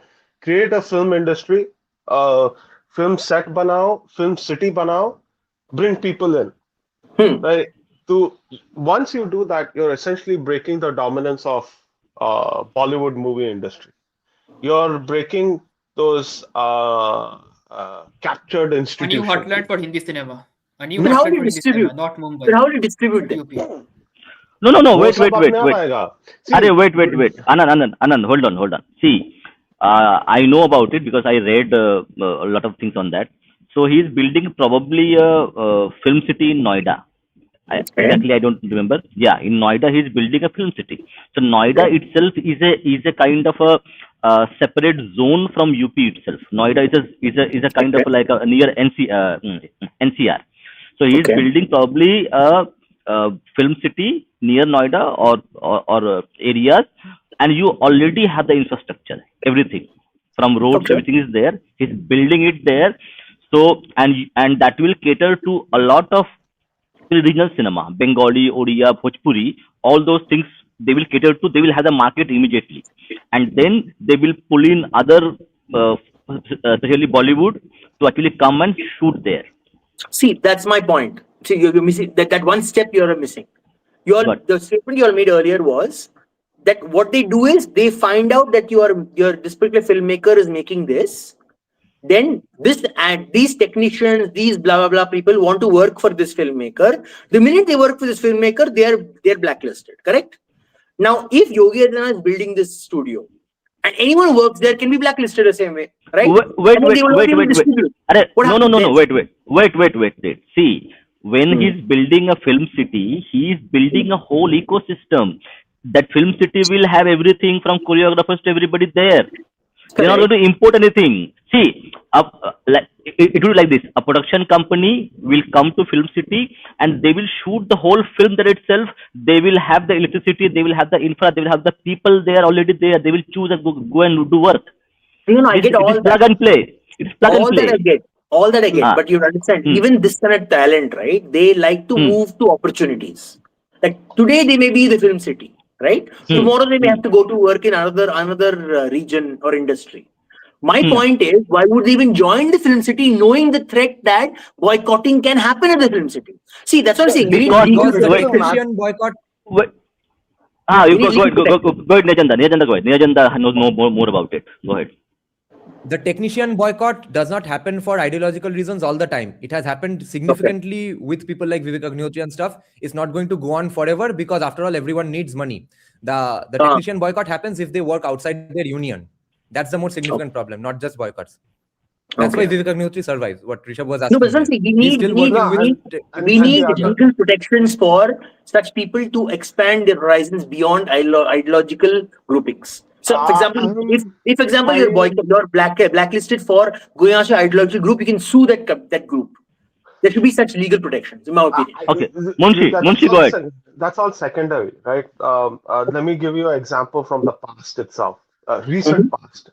Rajiv Gandhi comes to power in the late 80s, and he's like full on hardcore on secularism, right? And in Andhra Pradesh, you actually had N.T. Ramarao over there. And the Telugu movie industry is like very, very, very bhakti oriented. N.T. Ramarao is like heavily he's a big Ram Bhakt. So Rajiv Gandhi says, hey, your movie industry also needs to secularize, नहीं तो हम तुझे facilities नहीं देंगे. What does N.T. Ramarao do? He says, F you to Rajiv Gandhi, and he starts constructing Ramoji Film City. And there you go. And the Telugu movie industry just continues the way it is. वो अभी भी उन लोग आजकल भक्ति movie बहुत बनाते हैं without any diktat from New Delhi. So the ultimate thing is that when you build, what Yogi is trying to do similar things with the Hindi movie industry. Right now, let me put it in very simple terms, monopolized by Mumbai. I get that. The Hindi movie industry is monopolized by Mumbai. Right? He's breaking that monopoly.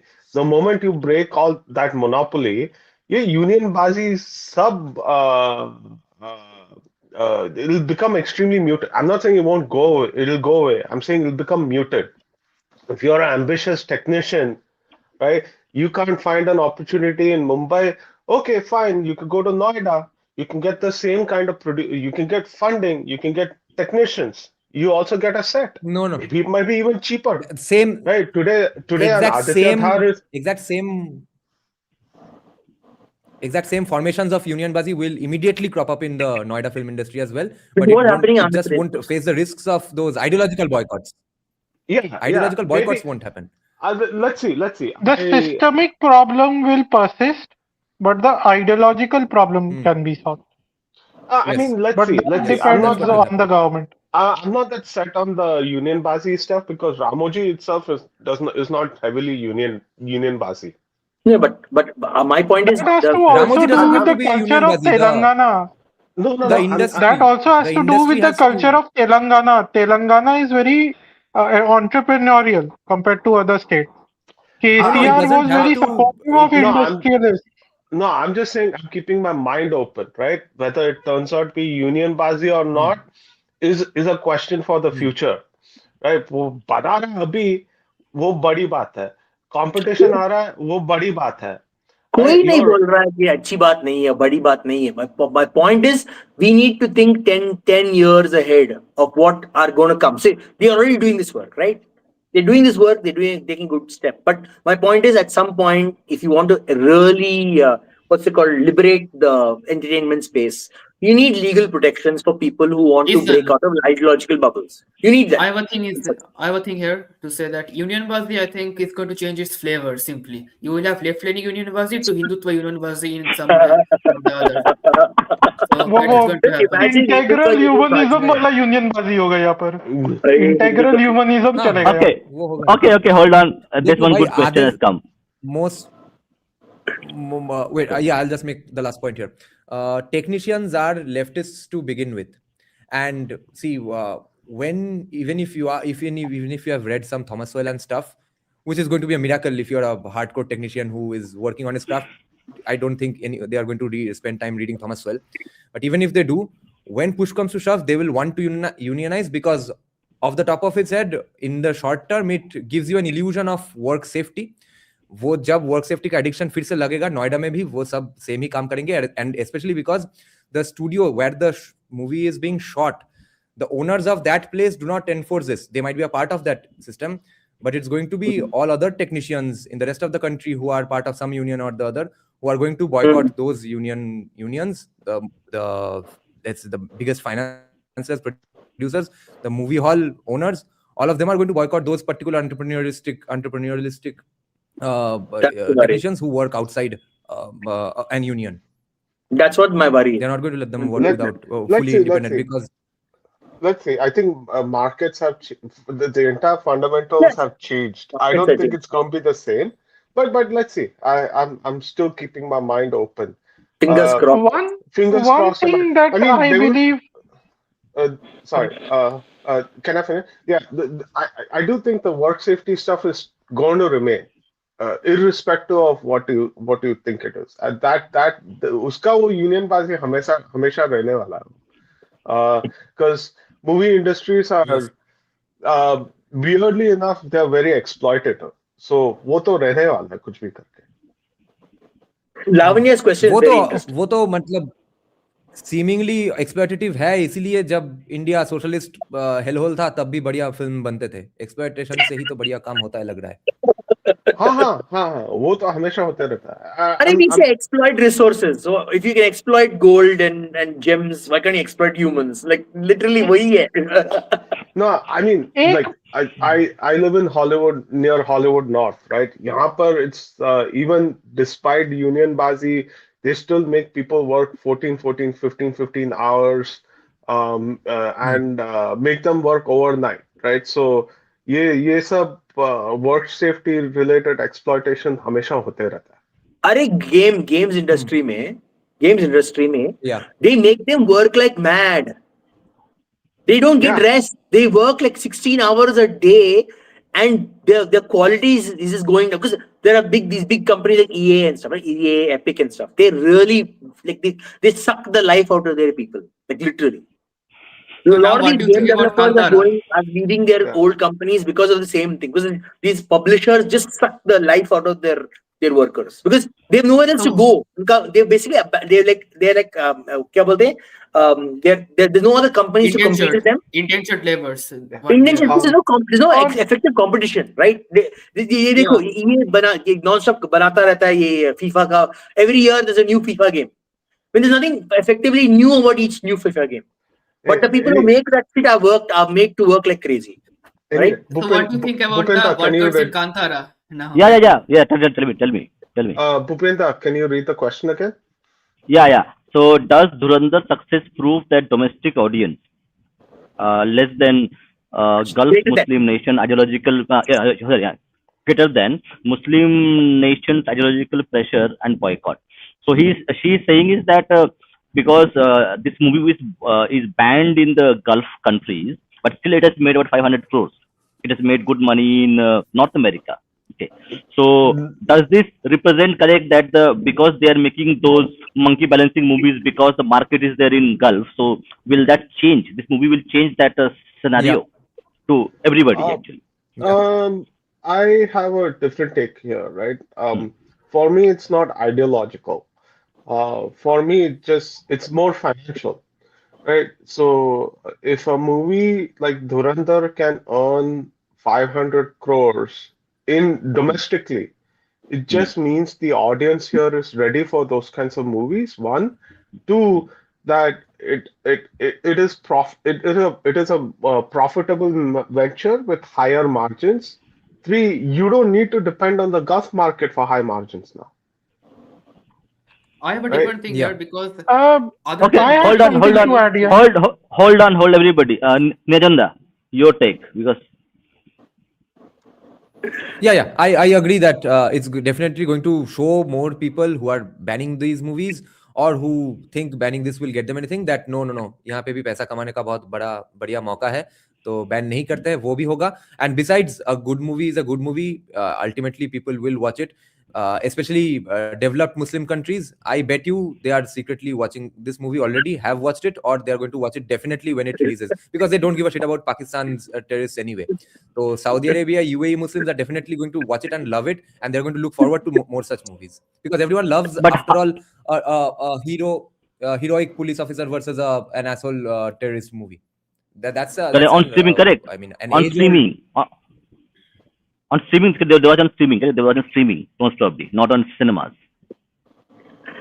Yeah. correct? yeah, I have one thing. Okay, okay, hold on. Before anybody, Skanda has come, so Skanda, go ahead. Do you want me to take the same question, or can I talk Yeah, about film? you can Let's not answer change this topic yet. question.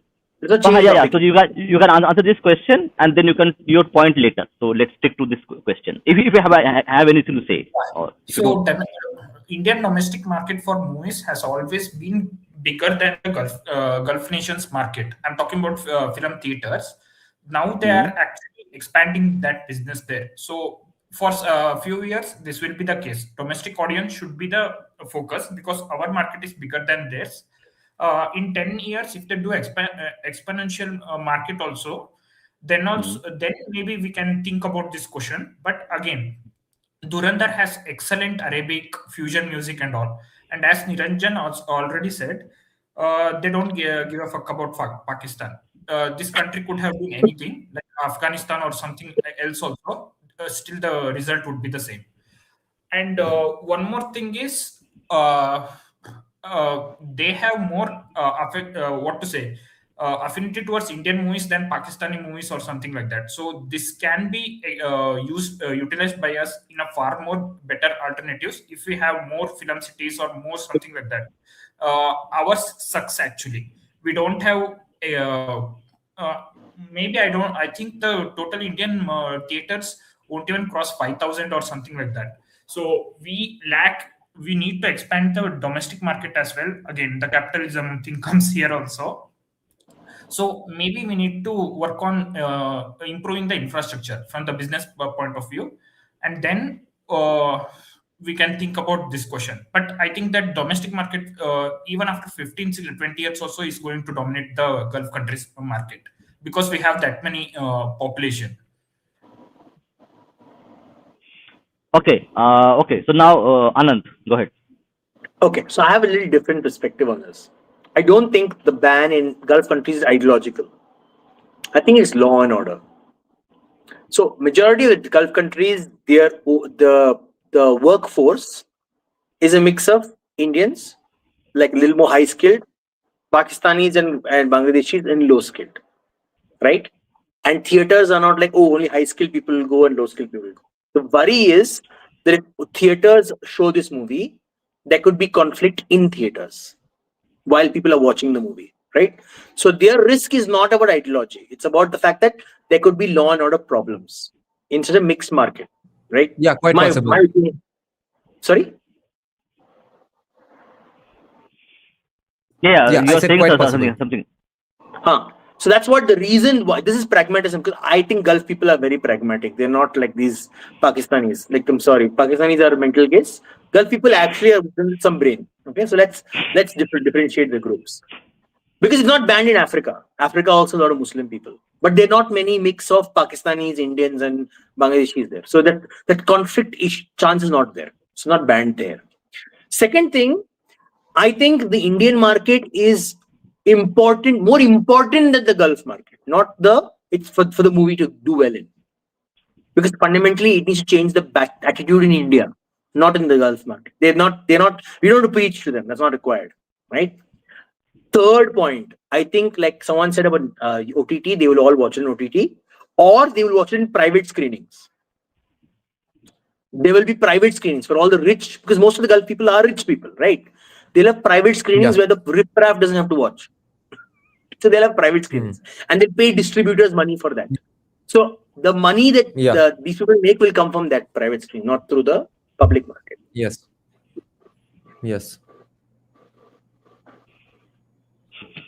और एक बात है इसमें कि देखिए Wait. I think we had who is there? Who is Mushin? Mushin, you had a point, correct?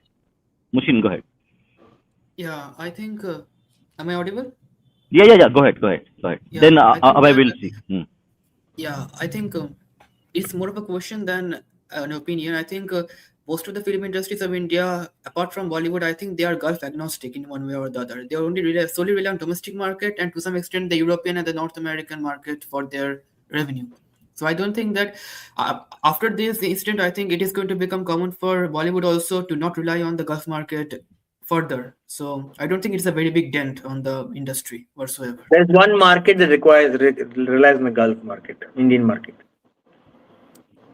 Yeah. Which is the Kerala movie. Yes, because we can't. Kerala Because movie we can't have. the Gulf market. Because we can't have a situation like China, where Chinese people alone watching the film will make it a gigantic worldwide hit budget-wise. Therefore, we need to look elsewhere. If all Indians watched at least some Indian movies. China is an aberration, Neerajan. China is an aberration because China allows 10 movies in a year, outside movies. So China is an aberration. You can't take that as a And the Chinese viewer is not like the Indian And viewer. besides, we are not going to do. Wait. Yeah, because I don't Now we will have Brahmical God speak. Brahmical God, your turn to speak.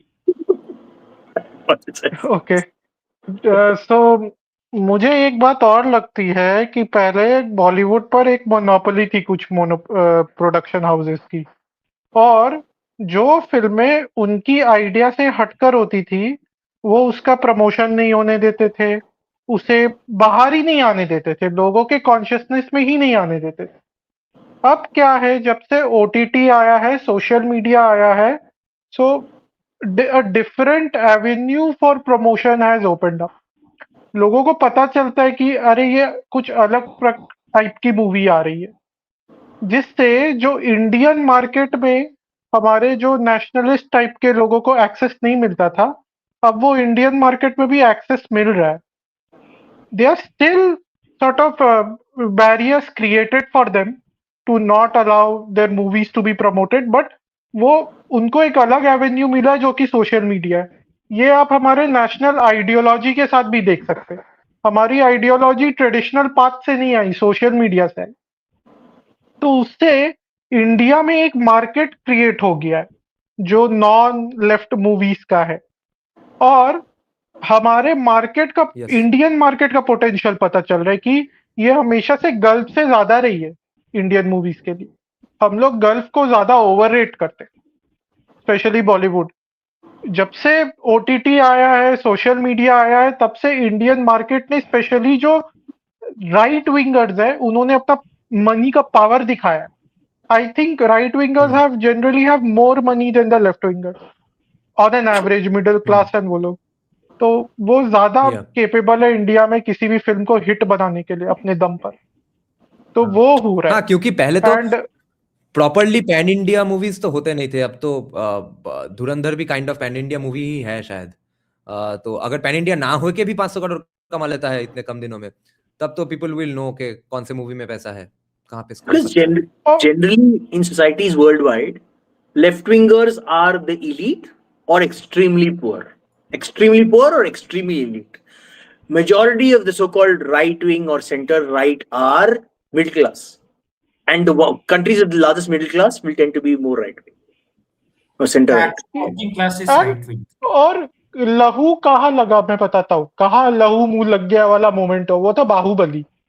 Baahubali ने वो potential दिखा दिया कि एक ऐसा film जो कि राष्ट्रवादी कहना तो उचित नहीं होगा, जो कि हिंदू कल्चर को रिस्पेक्ट करता है, हमारे वैल्यूज को रिस्पेक्ट करता है, वो इतना बड़ा हिट हो सकती है कि वो 1000 करोड़ से ऊपर कमा सकती है और उसको अरे विदेश में भी जाने की आवश्यकता नहीं है, आइडल भारत में ही वो वर्शिप 1000 प्राउडली करोड़ कमा दिखाया है सकती भाई, आइडल है। वर्शिप किसको? प्राउडली दिखाया है, हाँ सैक्रिफाइस हाँ प्राउडली दिखाया है, हाँ यू नो, तो सबवर्सिव दैट इज। Yeah. दोनों Indian साइड वो cinema कहीं can ना कहीं absolutely be described as pre-Bahubali and post-Bahubali eras are completely different in Indian cinema. The main historical turning point was Bahubali. And you notice and then leftist ने एक problem Bahubali ने pickup नहीं किया है, which he could have really used to destroy Bahubali, वो dark skin वाला problem, जो racism का अरे Yeah. प्रॉब्लम है उस मूवी में, Yes. ग्लेयरिंग मुंह पे दिखता है, Yes. वो उसके बारे में बात ही क्या नहीं कर आइडिया रहा दे हूँ। रहे हो आनंद भाई, ये सब आइडिया मत दो, Yes. दुश्मन को स्कीम मत बताओ। अरे इसीलिए मैं बोल रहा हूँ, you need me in the right wing, मैं आई नो एग्जैक्टली अरे हाउ रुक, लेफ्ट विंग थिंक्स। अरे तुम आ जाओ, तुम यहाँ आ जाओ। अरे ये जवाब दो। I think this is very good question for everybody. Did Niranjan and guest watch Baramulla? तो एक कुछ रिव्यू दे दो। We are doing a No, 4 hour long review show. नहीं देखा, I haven't watched देखा Baramulla. Okay, who has watched it? Anybody can share any thoughts? किसने देखा है? I अच्छा, haven't nobody watched, has but I watched have it. some thoughts, which is I had some thoughts even without watching it, which is Hmm. that it was very well done because I didn't even know it's about the Kashmir Hindu genocide. So trailer देख के, trailer पूरा देखा भी नहीं शायद, teaser थोड़ा देखा, look बढ़िया लगा, देख I would have watched it. अभी भी टाइम कभी मिले तो देख लूंगा। तो even my farmer leftist brain did not reject the movie कि वो राइट विंग मूवी है, वो लगा नहीं। राइट विंग मूवी अगर नहीं लगे और कॉमी देखने पे मजबूर हो जाए, that is the biggest game changer and victory we can hope for, and that's where Baramulla I think peaked, because with Chhaava और even Dhurandhar we know that there will be Pakistan bashing. Baramulla में मुझे पता ही नहीं था कि क्या टॉपिक पे मूवी है, उसके बाद तो राइट विंगर्स ने जाके हर किसी को बता दिया, चिल्ला चिल्ला के स्कीम बता दिया कि देखो अब हम सटल मैसेजिंग सीख गए हैं, उससे थोड़ा प्रॉब्लम हो गया। अगर बिगेस्ट हर प्रॉब्लम कोई है अपना राइट मुंह विंग बंद का, रखता तो और भी ज्यादा commie would have ended up watching Baramulla, which they यही डिडंट तो ओनली बिकॉज़ प्रॉब्लम है राइट वी विंगर का, राइट विंगर का प्रॉब्लम यही है, सब पानी हमको फेर देते हैं, वेल पानी नेड हमको फेर प्लान। के ढिंडोरा पीटना बताना अच्छा है लगता है, सबको। ढाक ढोल बजा के, एकदम जैसे बच्चे का जन्म होता है ना तो बर्तन बजाते हैं कि जन्म हुआ, हम लोग का वो हाल है कि बारामूला का अच्छा जन्म हुआ, एक चीज सटल बताओ, मूवी का बारामूला हाँ, जन्म सटल हुआ। मैसेजिंग है, सबको बता दिया। isn't Baramulla is a horror story? It's a horror film, right? इसलिए मैंने Yeah. देखा नहीं अब Yeah. तक, इसलिए नहीं देखा। Okay, I will check it out then. अरे एक बात मुझे धुरंधर की बहुत अच्छी लगी, इस फिल्म का टाइटल, ये बहुत ही मतलब आजकल के जेनजी लोग ये शब्द का प्रयोग नहीं करते, पर हम लोग जहाँ रहते थे वो इलाके में हम लोग बोलते ते क्या बहुत बड़ा धुरंधर है बे। तो ये तो बांग्ला में बहुत धुरंधर का प्रयोग होता है अर्थ इस मैं शब्द का। समझाता हूँ, बंगाल में धुरंधर का अर्थ मैं समझाता हूँ, जो बहुत बड़ा मास्टर होता है, एक्सपर्ट किसी भी काम में, धुरंधर कि बहुत बड़ा धुरंधर है, कोई भी काम कर लेगा, इससे सकना बहुत मुश्किल है, धुरंधर है। तो मुझे ये टाइटल बहुत अच्छा लगा, ये टाइटल बहुत ही हिंदी टाइटल है यस और बहुत ही न्यूट्रल है, एकदम उर्दू टाइटल नहीं है, और नहीं। एक्चुअली ये संस्कृत वर्ड से ही आया है, पर ये टाइटल मुझे बहुत अच्छा लगा। बहुत ऐसे शब्द को चुना अरे है जो धुरंधर बोलचाल की हिंदी में बहुत प्रयोग में लाया जाता है। इसीलिए if they had Dhurandhar used शब्द some, is completely Sanskrit actually, and it अरे means I'm literally telling, means someone who can carry a lot of weight, someone who can carry a lot of load actually, it means literally that in Sanskrit.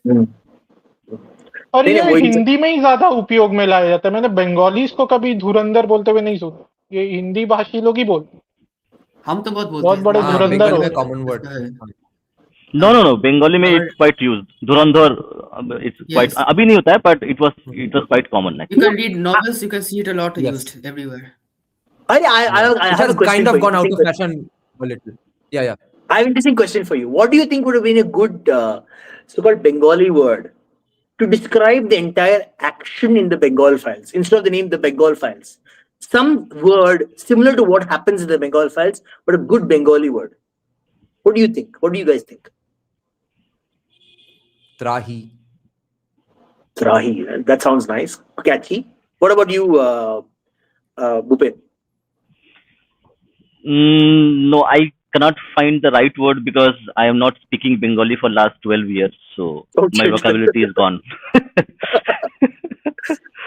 Fine. Outside. Okay, Ananda, because if you wanted a separate title for the Bengal Files movie, then I think I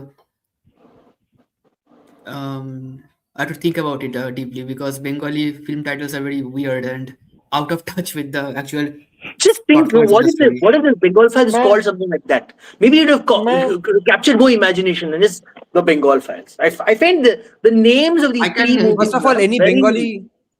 any word that you can think of is applicable for Sanskrit. So you can think from the Sanskrit lens as well. Think of any good Sanskrit Yes. word, just pronounce I it. can Pronounce tell the one thing. as I well. have One a example word. like I have a word. I have a word. Checholisha Noroshonghar. I can use this. I have a word. Roktonir. Oh. Roktonir means bloody waters. Yeah, that was Anand my. तुम्हारा ये copyright लग जाएगा. क्यों ये Rocto ऐसा beach, Rocto need. Looks very similar. Sounds very similar. वाह क्या But really, बात है that is Rokto just beach is imagine. seed, neer is water. Just How is imagine. that? Let's imagine that Yeah, one. need That might is have better. Rokto neer. been more camp. Need can also Interesting mean a take. nest, actually. Nest. Interesting take. Nest. Nandish is saying we use Dhurandhar in Kannada as well. Dhurandhara. So Kannada use the prefix, the suffix at the end of many words. It would have been Dhurandharam in Tamil. I don't know what it would have been. Actually, Anand, I have a better name for Bengal Files you asked. You can call it Chicholisha Obhishap. Oh, The that's too Curse long. of 46. It's too No one will long. watch that movie with that name. It sounds very documentary. It sounds like a J.U. Jhola Chap guy black and white documentary where we'll have sexual explorations of famous freedom fighters. Yeah, I guess so. But just Obhishap, then Obhishap only. The curse, Obhishap. Yeah, something like that. Yes. That could also work. That could Yeah. work. Shorter. The other one was too long. It's just too long. Too many words to say. You know. Yeah. We have an extempore creative writing competition, film naming competition right now going on. Actually, Bomkesh Bakshi had a novel regarding this 46 Great Calcutta Killing. I'm forgetting its name actually right now. Yeah. Which story? I remember actually. I think it was there. Yeah, actually, Radio Mirchi did a show on it and they completely messed up the story. We talked about it before also. Actually, I wouldn't rename the Bengal Files. I'd let the movie just release and then create another Bengal Files and then call it something else. Like the thing is, I want to highlight the difference why Dhurandhar was successful and why other movies aren't, right? And why the approach taken by Agnihotri is important. One is that Dhurandhar actually portrayed the zeitgeist of these moments. Like everybody here has, when I say IC 814, everybody here understands exactly what I mean by IC 814, right? When I talk about the 2001 Parliament attack, everybody knows exactly what that means, right? Maybe for a younger audience, they might not know. Hold on. I'm sorry to say, but that is not the truth. You cannot underestimate the ignorance of the Indian population. No, I think you're okay, wait, hold on. Let Shastri finish. Let me finish. Right. When I say 2611, people know exactly what 2611 might be. See, people might have buried it somewhere. They might have forgotten it. That's all a different issue. But it invokes a certain kind of memory. It invokes a certain kind of experience. And people can easily connect with it. Now, when you talk about, say, a Bengal Files or a Kashmir Files, right? We know about this more privately, right? Like you wouldn't know about the Kashmiri Pandit situation unless you lived in specific parts of Maharashtra, right, where you actually saw the exodus firsthand. Like Bala Sahib basically said, Kashmiri Pandits are welcome in Maharashtra. And he actually resettled them in Maharashtra. Right? You wouldn't understand, say, the partition. I'm talking about the western side of the partition, the Punjabi side of the Sindhi and Punjabi side of the partition, unless you lived in that specific colonies within Maharashtra. Like Ulhasnagar used to be a Sindhi refugee colony, a suburb in Maharashtra, right? So most of our tragedies have been confined to these very specific hyper local areas, right? And you need to raise awareness. And the best way to raise awareness is to have a very dumbed down version of a movie that just lays it straight for you. Then you can build upon this and basically have your more artistic takes, right? So a Baramulla would not be successful without a Kashmir Files. I don't know. I don't agree with that. People are going because Yeah, I agree it's a horror with movie. Shastri on this because Kashmir File has created a base. Baramulla gives references to that base. वो base literature होना बहुत जरूरी है तभी आप वो references subtle symbolism समझ पाएंगे जैसे फॉर एग्जांपल कश्मीर फाइल्स में दिखाया कि कश्मीरी पंडित्स को कैसे मारा गया ओके अब बारामूला में सिंबलिज्म है कि सबसे ज्यादा जो रील चल रहा है कि एक लेडी मुस्लिम लेडी घुसती है वहां पर एक शिवलिंग है और कुछ भगवान के चित्र है और पीछे वो शिव जी का भजन चल रहा है वो बहुत ही पॉपुलर सीन है तो वो उसके पीछे का कहानी आपको समझ में नहीं आएगा जब तक आपको कश्मीर फाइल जैसी अंडरस्टैंडिंग नहीं होगी कि मारा काटा गया तो वो बेस चाहिए आपको पूरा फैक्चुअल बेस तभी आप इस प्रकार के सटलर मूवीज बना सकते So you're saying the Baramulla doesn't explicit. One second, I have a question. So you're saying explicitly Baramulla doesn't show you doesn't explain to you the genocide that happened. It just hints to it. So you have to know about it in advance. Okay. Yeah, so you it need is that more subtler reference. You need that basic awareness is what I'm trying to say, and that comes out with a very dumbed down movie. Like for all its flaws, Kashmir Files was very straightforward. एक छोकरी जिसको India के बारे में कुछ नहीं मालूम है, she watches it, she understands exactly what the heck is happening. That I understand. Yeah, I think my take is a bit different here. I think if you compare Kashmir Files and Baramulla together, I think Stalin has a quote in this one. One death is a tragedy, a million deaths is a statistics. When we see Kashmir Files, it takes us to the realm of statistical understanding of a massacre of a lot of people, exodus of a lot of people from their homeland. But when you see Baramulla, it individualizes the victims. It makes you connect with them in a different way. So you can connect with this more. This is a leftist strategy. You must understand this because the leftists will never show something like Kashmir Files. They will never show exodus of a lot of people. They will not show some concentration camp where millions of Jews are being slaughtered. They will just pick up one Jewish family and focus on it. Focus on how that Jewish family is suffering in the hands of the Nazis. The similar thing is happening in Baramulla in small suggestive manners. No, I think that makes that's not a leftist. That's not a leftist thing. That's actually a filmmaking technique, right? Like you generally there's theories of parasocial relationship and all of that. Yeah, I agree with that. But you need. I mean to say that leftists apply this one. No. It's not leftist applies. It's a technique that everybody applies. It's not exclusive to leftists. It's just that in India they're more competent than everyone else, right? We can debate that, but I think that's a digression for another time. But essentially, it's like for every movie, you need one character that can basically take you through that world. Yes. Right. Yes. So that's what that individualization means. It has nothing to do with Marx or Marxist theory or anything like that. It's all just like, Marxists trying to put a sense of ownership behind it. But it's bullshit. It's just basic filmmaking. It's like how leftists appropriated liberalism when it's not their ideology. It's never been the ideology. They have conveniently taken same thing with what's the word? Intersectionality, right? Intersectionality was not a leftist idea. It was a right-wing idea. The idea of that human beings have different social perspectives, and some people experience multiple social perspectives at the same time, and solutions need to be tailored for them. There's not a left-wing idea. It's a very right-wing concept. Anand, one gripe is that don't you think that all the suave, subtle understanding of philosophy and all these liberal arts are usually catered to leftists in one way or the other? It almost become a subculture that we always connect it to leftist people or left-leaning people in one way or the No, other. that is I've- because you have to understand one thing. When culture recedes, leftism takes over the space. So fundamentally, we have let our culture recede.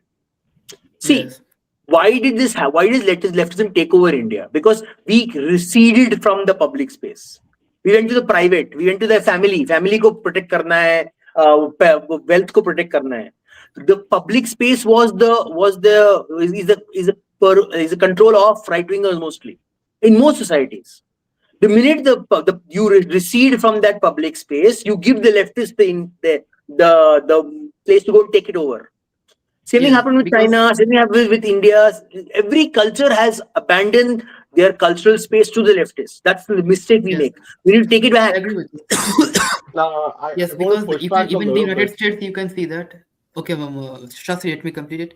You Yeah. can see that even leftism or overall liberalism is connected to suave, sophistication, subtleness, and on the other hand, right wing or the very quote unquote right wingers are considered to be crass, abrasive, obnoxious. This kind of a tagging has become very commonplace in all the discourse all over the world. Even in India, you can see it in a lot of ways. So that's Yep. what I wanted to point out. Actually. No, that's more recent, right? But in India, More recent. I'll just add one more thing is that we never receded the cultural space. We were I think we did. systematically suppressed. I think we did also. We have to take some responsibility. No. We were extremely systematically suppressed. Right? I mean, if we receded the culture space, then I think then we wouldn't have had Shaurya Divas. Right? Like Shaurya Divas it's basically a boiling point of that cultural suppression. And the cultural suppression is now slowly, incrementally being receded, but that suppression always remained. No, but So if we hadn't receded, hold- if we hadn't receded from that space, we wouldn't need a Shaurya Divas. Yeah, Every day would be that's my Shaurya point. Divas. We No, need I disagree, because it's like the state was fundamentally not interested in even listening to you, right? Shaurya Divas was basically a failure of the state, not society. It's a Yes. it's a reaction of the society against the state. Right? No, I no, mean, but- see, Yes. in every step of the way, the Shaurya Divas is basically a legitimate claim. There's nothing illegitimate about it. The state, for decades, consistently ignored it. Even when political establishments Arey were ready bhai, to open it up. Shastri, then we are not in the state with capital S. We are not in the art industry, but we have not receded from those places. Unless your argument is that we were never there to begin with. That can be an argument. But we definitely lost that war with them. Now we are fighting back, claiming back. Yeah, no, I'm taking a slightly longer view, right? So again, in the 60s and 70s, you still had a lot of bhakti movies within Bollywood, Yes, that's my point. right? So you're proving my point. Yeah, that was systematically suppressed through the 70s and the How were they 80s. able to suppress it? How? How were they able to That's the suppress question. it? How did they Bhakti suppress gaya it? kahan pe? The state got involved. No, it is receded the personal space. No. Why didn't the state didn't get do- involved with us? Why did the state get involved with them? Because we allowed it. We allowed the state to get involved in that because personal space. see, the state is you have to understand one thing. This is why power is most important, right? The state ultimately exercises a lot of authority over you, right? And so there was huge fights between the Kapoor family and the Indian state, and the Kapoor family lost. They simply lost. At the end of the day, they were harassed by the judiciary. They had to live through permit raj. Their permits were not issued. Then they had to deal with union bazi. Things were so bad that eventually even the Kapoor families had to reach out to the Thakres, and then the Thakres had to make some deals with Marathi elites and then spring up someone like Arun Gavli in the late 80s. No, I don't agree. Take Shastri. Let's take the South industry. Industry is a very good example. The Tamil industry, okay, is a very good example of this. If you look at the 60s, 70s, 80s, right, the amount of bhakti films, even close to the 90s, the amount of bhakti films that were made in South are phenomenal. The number of explicitly religious films, phenomenal, right? And the actors were almost the same, like the powerful actors. So, for example, Shirai Ganesan, MGR, all of them had that power, political power. And till the later stages of their life, also they had the political power.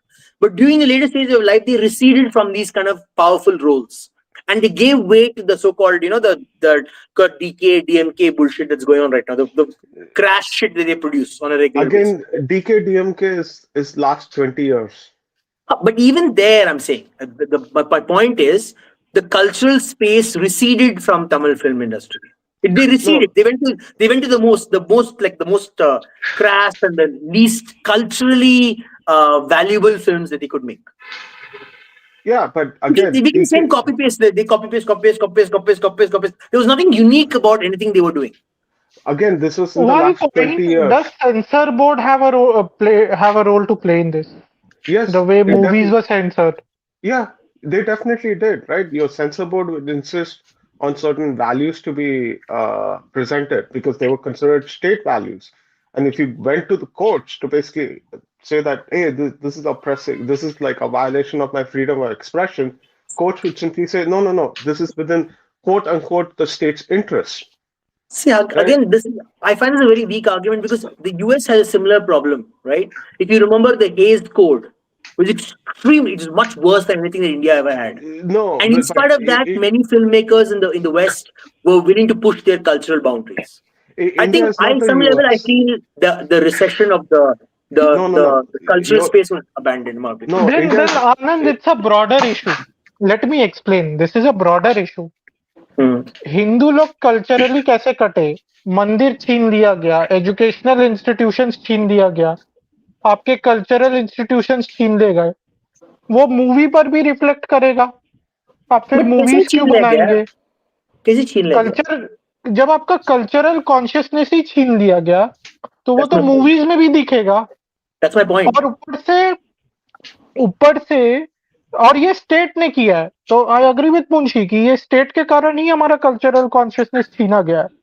मंदिर को control करके हमारे educational institutions को control करके। मैं पूरा कर लूं, फिर वो मूवीज पे रिफ्लेक्ट होने लग गया।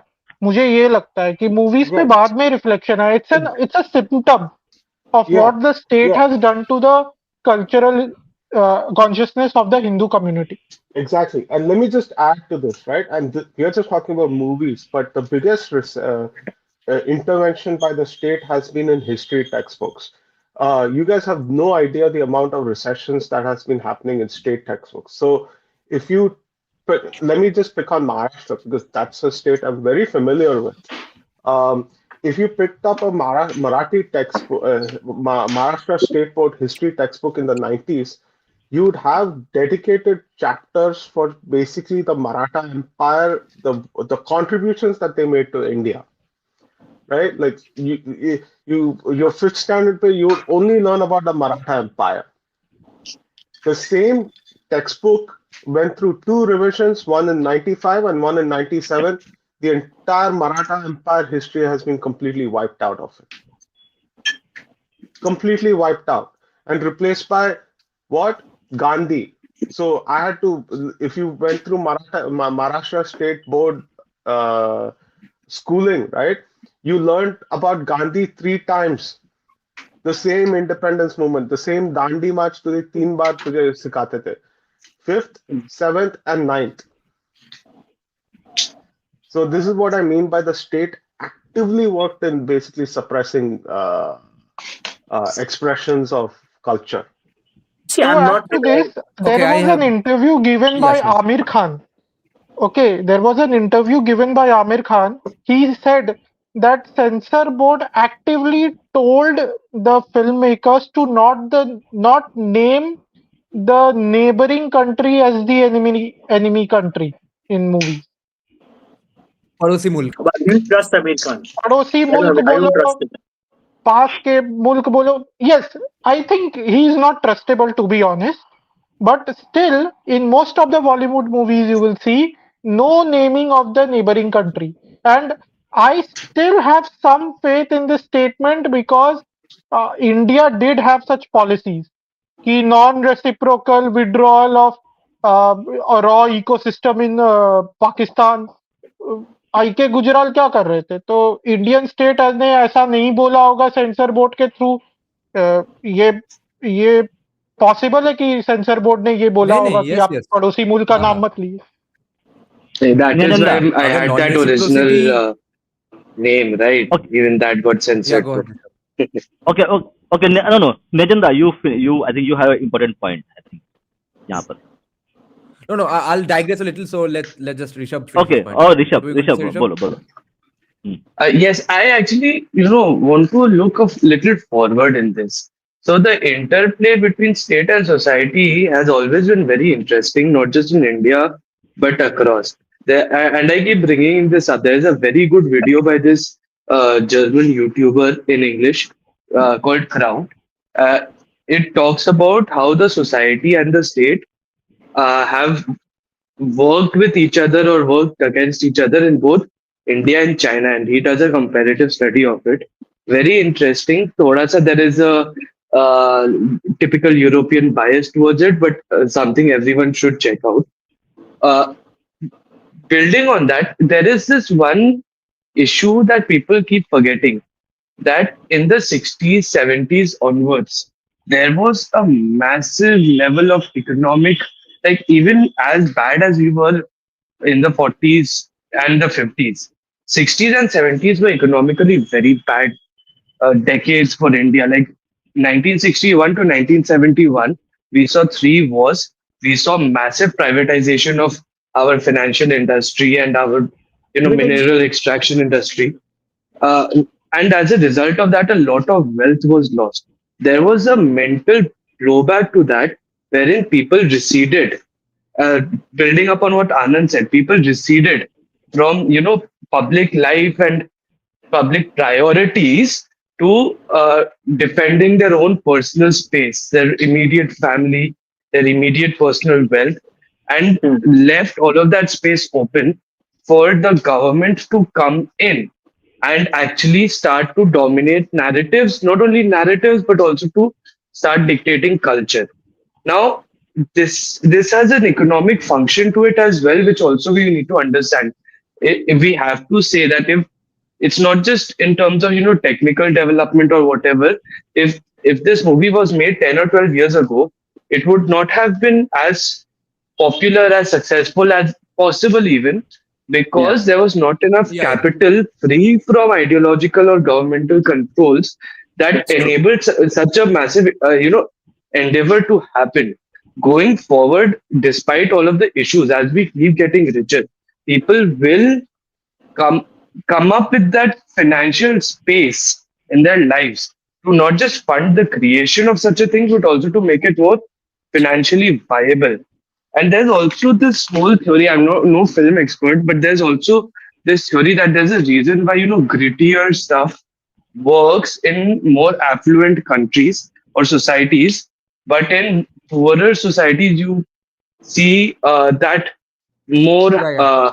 Very obvious. high, yeah, very affluent portrayal of people works better, because if you're rich and you don't have any real problems in life, you try to experience them via the medium of movies. If you have real problems in your life, movies are an escape.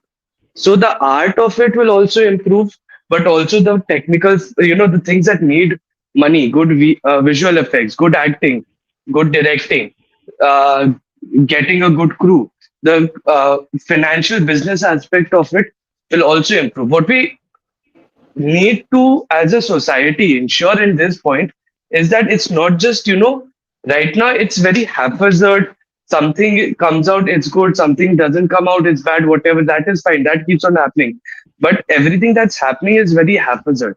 As a society, if we want to reclaim the space that we lost in the 60s and 70s onwards, It needs to be much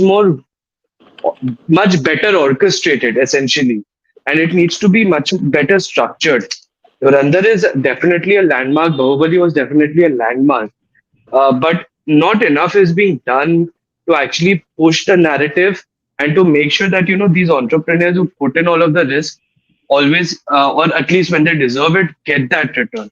That is one limited point that I had to make. It is a positive step. I am optimistic about the future. Despite all of our socialistic tendencies as a country, we are moving in the right direction. But yes, I mean, socially, I don't know if you're still there. No, I would. That era which. Yeah, go ahead. Okay. Go ahead. So before we're not socialists as a people. See, we understand one important thing. Indians are not socialists. We are capitalists. We want the state to be socialist.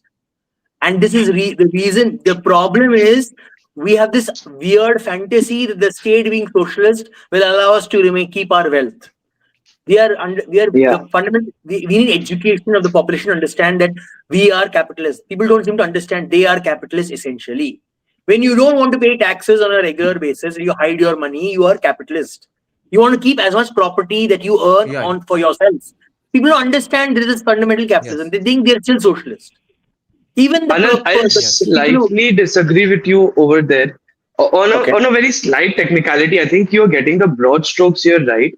But you have to draw a line between, just basic self-preservation interests and capitalism as a broader belief system. I disagree with you that Indians are fundamentally capitalist or fundamentally socialist. These things are a product of time. You live what you are taught, right? So you have to inculcate that, really. I mean, fundamentally, everyone will want to preserve their own statuses, even in a socialist setup. Let me ask you, Rishabh. Do Indians believe that they can share public goods? Like they want, like for example, a park, everyone should be able to share it. Like tomorrow, if you live in a gated community, will you let everyone just walk into your park? Nahi na. Most Indians will not allow that. Why are there walls and everything? Counter question to you, is that a capitalist mindset or is that a low trust mindset? That is a capitalist mindset, that what I have earned, I will keep. You cannot enter my space. This is very capitalist concept. I have earned this. I have put my blood, sweat and tears into this. I am paying for its maintenance. You cannot come and sit in it. You ironically, upside down, a country like Singapore is more socialist in this concept, where the public is okay with public spaces being accessible to anyone, including people who don't live next to them. India is a highly capitalist situation where they're like, जो मैंने earn किया है, जो मैंने develop किया है, जो मैंने clean कर रहा हूँ, you अंदर नहीं आ सकता MCBC. I will keep it safe away from you also with a gigantic wall. But okay, I'll counter that. I'll counter that again with your example. I think so. You guys can keep arguing, but both of you are fundamentally wrong. India is a high trust society with low trust institutions. Everything is basically everything is a symptom of that, right? The reason why we have gated colonies is because the state is very poor at enforcing property rights. Right? We've all danced around this. Everybody, if I say that, everybody will basically agree with me if I say that, there's very low enforcement in India. No, but my point is, why do you care about property rights? एक point मुझे मुंशी की एक point पे बोलना था कि आपने कहा India is a very high trust society. मुझे पूरा विश्वास है कि यहाँ पर जितने भी बाकी लोग होंगे ये सब उसका विरोध करेंगे क्योंकि कोई नहीं बोलते इंडिया इज अ नहीं, मैं नहीं विरोध करूंगा. आप मानते हैं India high trust society? Okay. एक प्रकार से मुंशी जी की बात सही है. क्यों? क्योंकि हम लोग के बिजनेस में ये बहुत चलता है. अपना धंधा उसूल पर चलता है. अपना धंधा कास्ट सिस्टम क्या है? High trust in silos, right? No, it has nothing to do with caste either, right? It cuts across every caste boundary. So the thing is, like, high trust society. No, it doesn't with cut low across trust. caste boundaries. When villages and neighborhoods were only caste based, that's when those high trust societies existed. So every caste based neighborhood, Chakraborty Pada, Banerjee Pada, those things are even today very, very high trust. But broadly high trust is Goa, Kerala, Northeast, etc. Unless you say that no, the society there is exactly like New Delhi or Kolkata, then I have of course nothing to say to you, because you fundamentally haven't been to those places maybe. But if you have been to these places and you realize the difference, then you will know that the rest of the country is not like Goa, Kerala, or Northeast. Yeah. No, even within caste, like, see, if you best counter example for that is actually Belgaum area. There's like a lot of trust between castes and also linguistic communities in that area. But the moment you're an outsider, there's no trust. That's what If you're Yeah, See, that's caste the thing, identities right? have devolved into regional identities, definitely. Yeah, The village exactly. also See, have a- caste You're agreeing with me. caste over that's a caste no, over here that- doesn't mean birth-based caste. Caste over here means caste by association, Rishabh, right? Caste by Rishabh. consumption patterns and association.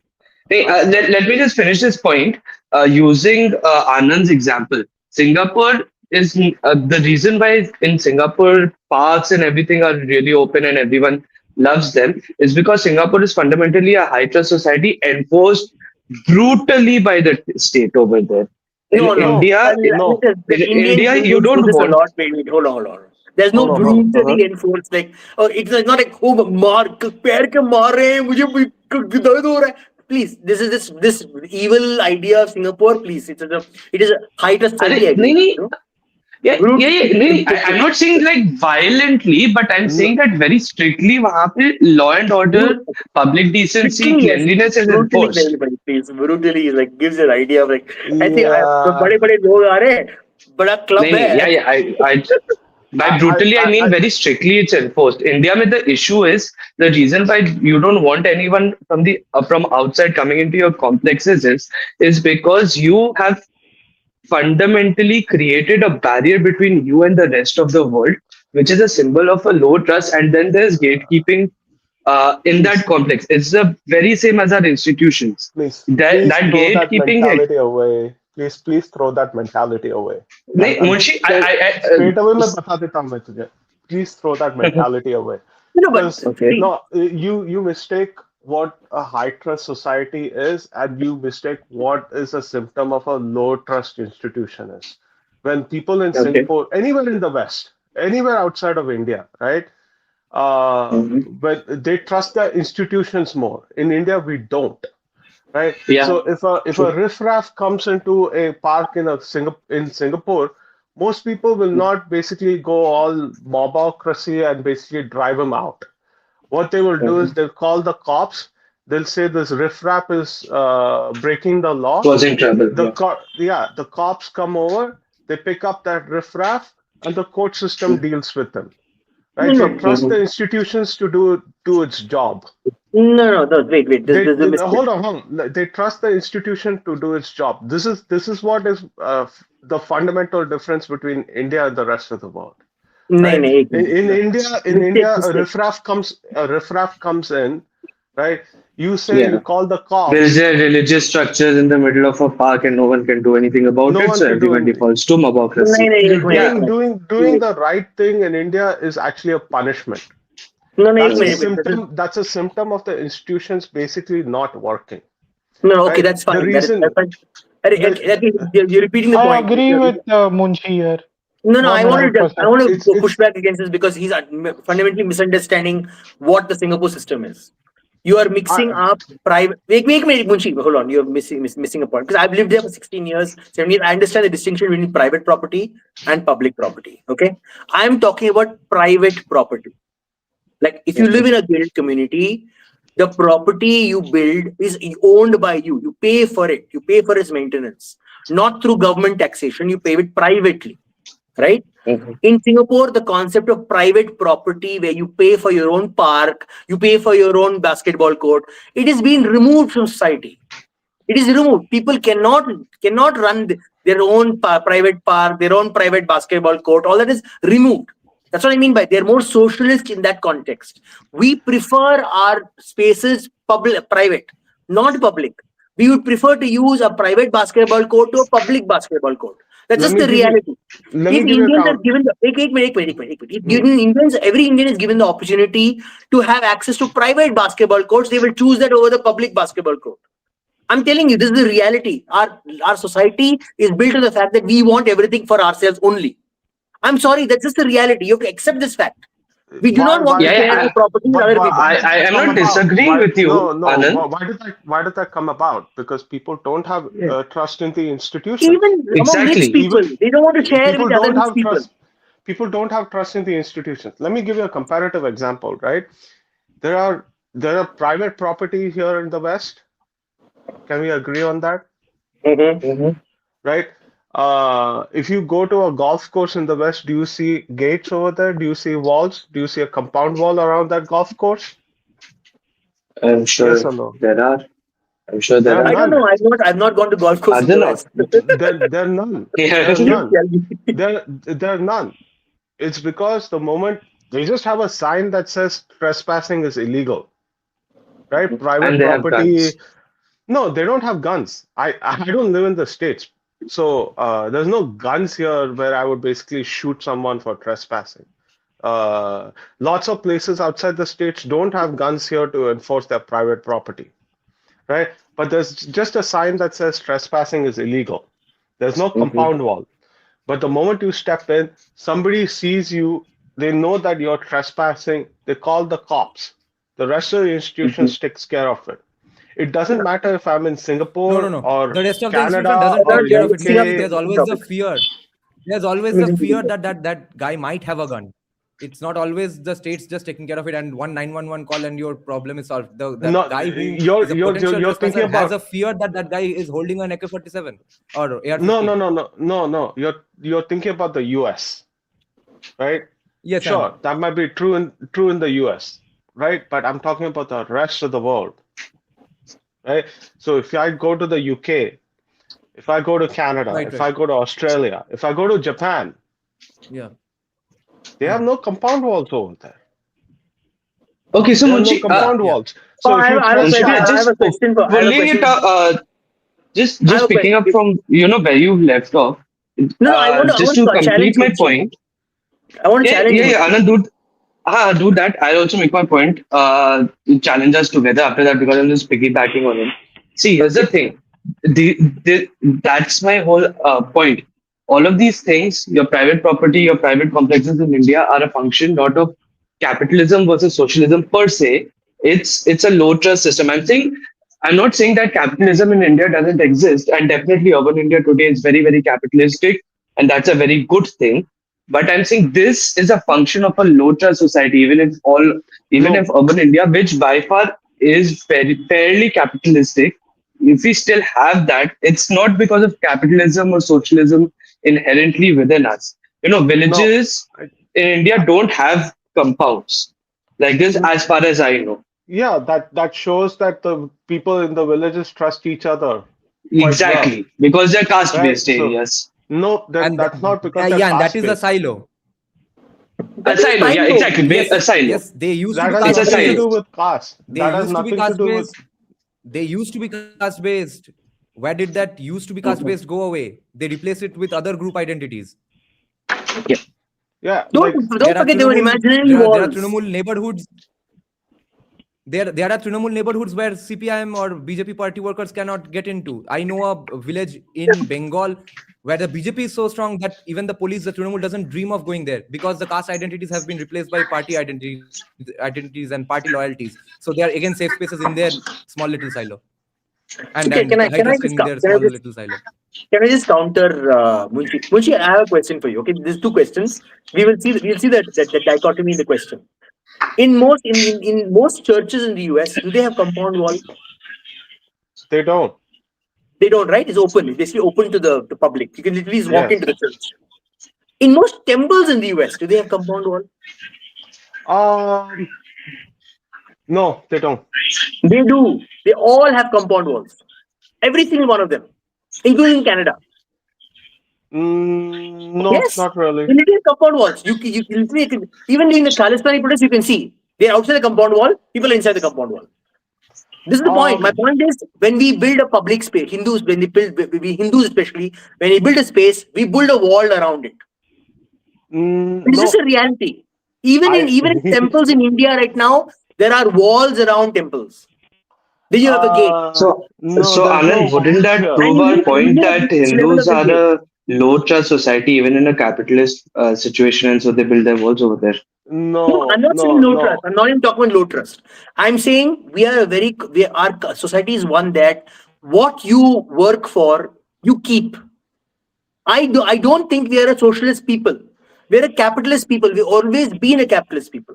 Actually, I push We've been back. hoodwinked into thinking we're socialist. We're No, not.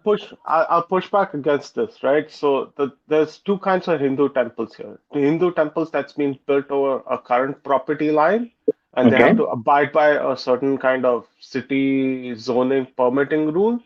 And there's one that's basically built on a freehold property. Freehold property means that it's just you buy the land, right? And there's no restrictions on you. Sometimes the city basically says, okay, you are engaging in certain kinds of activity, or you have fire gear, etc., etc. You need to have certain kinds of compounding rules or something like that. When it's a freehold property, I have not seen any Hindu temple with a compound wall. My point is fundamentally, we have always been And a society where personal responsibility is at a premium. It's a high point. When you own something, you work for something, you take responsibility for it. It is in a social society, you don't take responsibility. Everyone takes responsibility for the items. My point I'm pushing back is the idea that we have been hoodwinked into thinking we See, are not people who take personal responsibility for the stuff we no, own, the stuff we build. no, wait, we Anand, absolutely I do. agree with you Society, on that. society takes responsibility for everything. Like that's ridiculous actually. We absolutely Anand, do. I think Even as see, South we Indians, take so much our personal own responsibility. responsibility. We take so much personal responsibility as a community that Hare Krishna wearing a saffron, just a white Hare Krishna guy wearing a saffron and a kurni and singing songs about Krishna kind of offends our personal responsibility of being secular. I mean, we hold ourselves to quite a high personal Who, responsibility but I standard. don't know who said it. What does that have to do with the big capitalist, right? I'm confused. Right? I didn't catch that It, connection.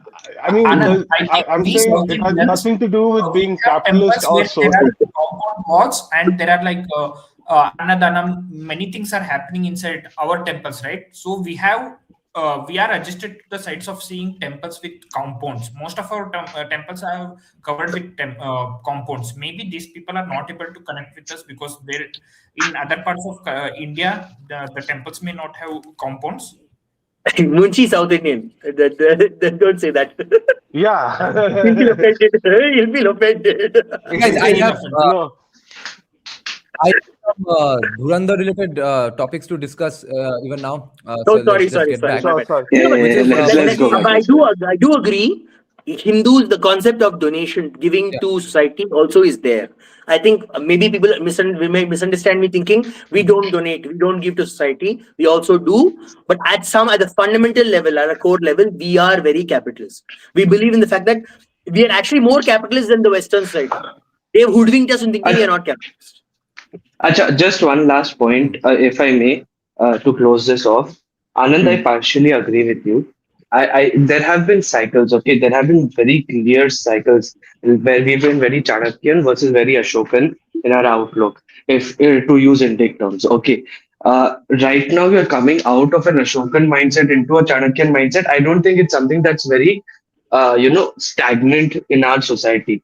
I think we did turn into a socialist society because trust broke down between communities with the rise of caste-based politics in the 70s 80s, and we delegated responsibility of inter-community relations to the state, which then utilized that to enforce its own beliefs into our society. And I think now, as we become more self-confident and self-aware, the 90s onwards, it had a spot in the 90s, but definitely 2014 onwards, that is being built back again. I think Narendra Modi, BJP, all of that is a symptom of a much deeper societal change moving back towards a more largely capitalistic, not exactly that, but directionally that way mindset that our society is going through. In that, I agree with you. I just don't agree with you on the point that we've always been capitalistic. I think the history doesn't support that hypothesis. With that, I'll rest my case, and I'll take your leave. Bye, everyone. Okay, now War 2's Wikipedia is showing that it was made on a budget of 300 to 400 crores and it has made 303 to 351 crores. So Dhurandhar is already a massive, massive hit in comparison to War 2. Now, Just my broken question even. is, since I have not watched any of those reviews, what has Anupama Chopra said about Dhurandhar? What have been her criticisms? It's the most boring I movie. Have you all understand it. seen Let her? me come in here. Okay, her criticism is it's hyper nationalistic, it's extremely masculine, too much testosterone, it's inflammatory anti-Pakistani propaganda. Okay, so this is her main criticism. Just one Too correction. much. The thing which made me laugh the most was too much testosterone. Now, I don't know what a spy is supposed to do in a territory which is so hostile to him. How is he supposed to have less testosterone and deal with that situation? He's supposed to take. Dan, ऐसा लगता I है have, I have the ऐसा answer. लगता है हमको सबको oestrogen के injection लेने चाहिए और छाती बढ़ा लेनी चाहिए और जाकर बोलना चाहिए कि भाई मैं तुझे छोटे बच्चे लल्ला मेरा तुम लोगों को मैं वैसे पाल के बड़ा करूंगी क्या क्या करता है भाई आपको Ranveer Singh, the first scene happens, right? He's supposed to not fight back. He's supposed to lie down and say, "हाँ, गांड में मारो." That's what he's supposed to do. No, but I mean, this is so just a casting couch program, Har Ghar casting couch program for our spies then. She's so stupid. She's Har so Ghar damn casting couch stupid. yojana. I can't believe that woman is basically was running the what do you call it, critics group in India for so long. Like seriously. Yeah. I mean, Critics Guild. they're not stupid, right? If you think you're stupid, then I think we've lost the battle. I mean, they're being very deliberate, right?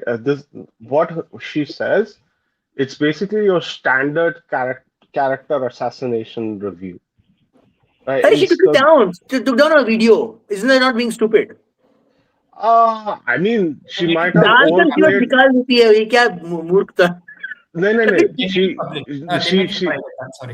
She she overplayed her hand, right? That I'm saying, like, there's a difference between overplaying your hand and being stupid.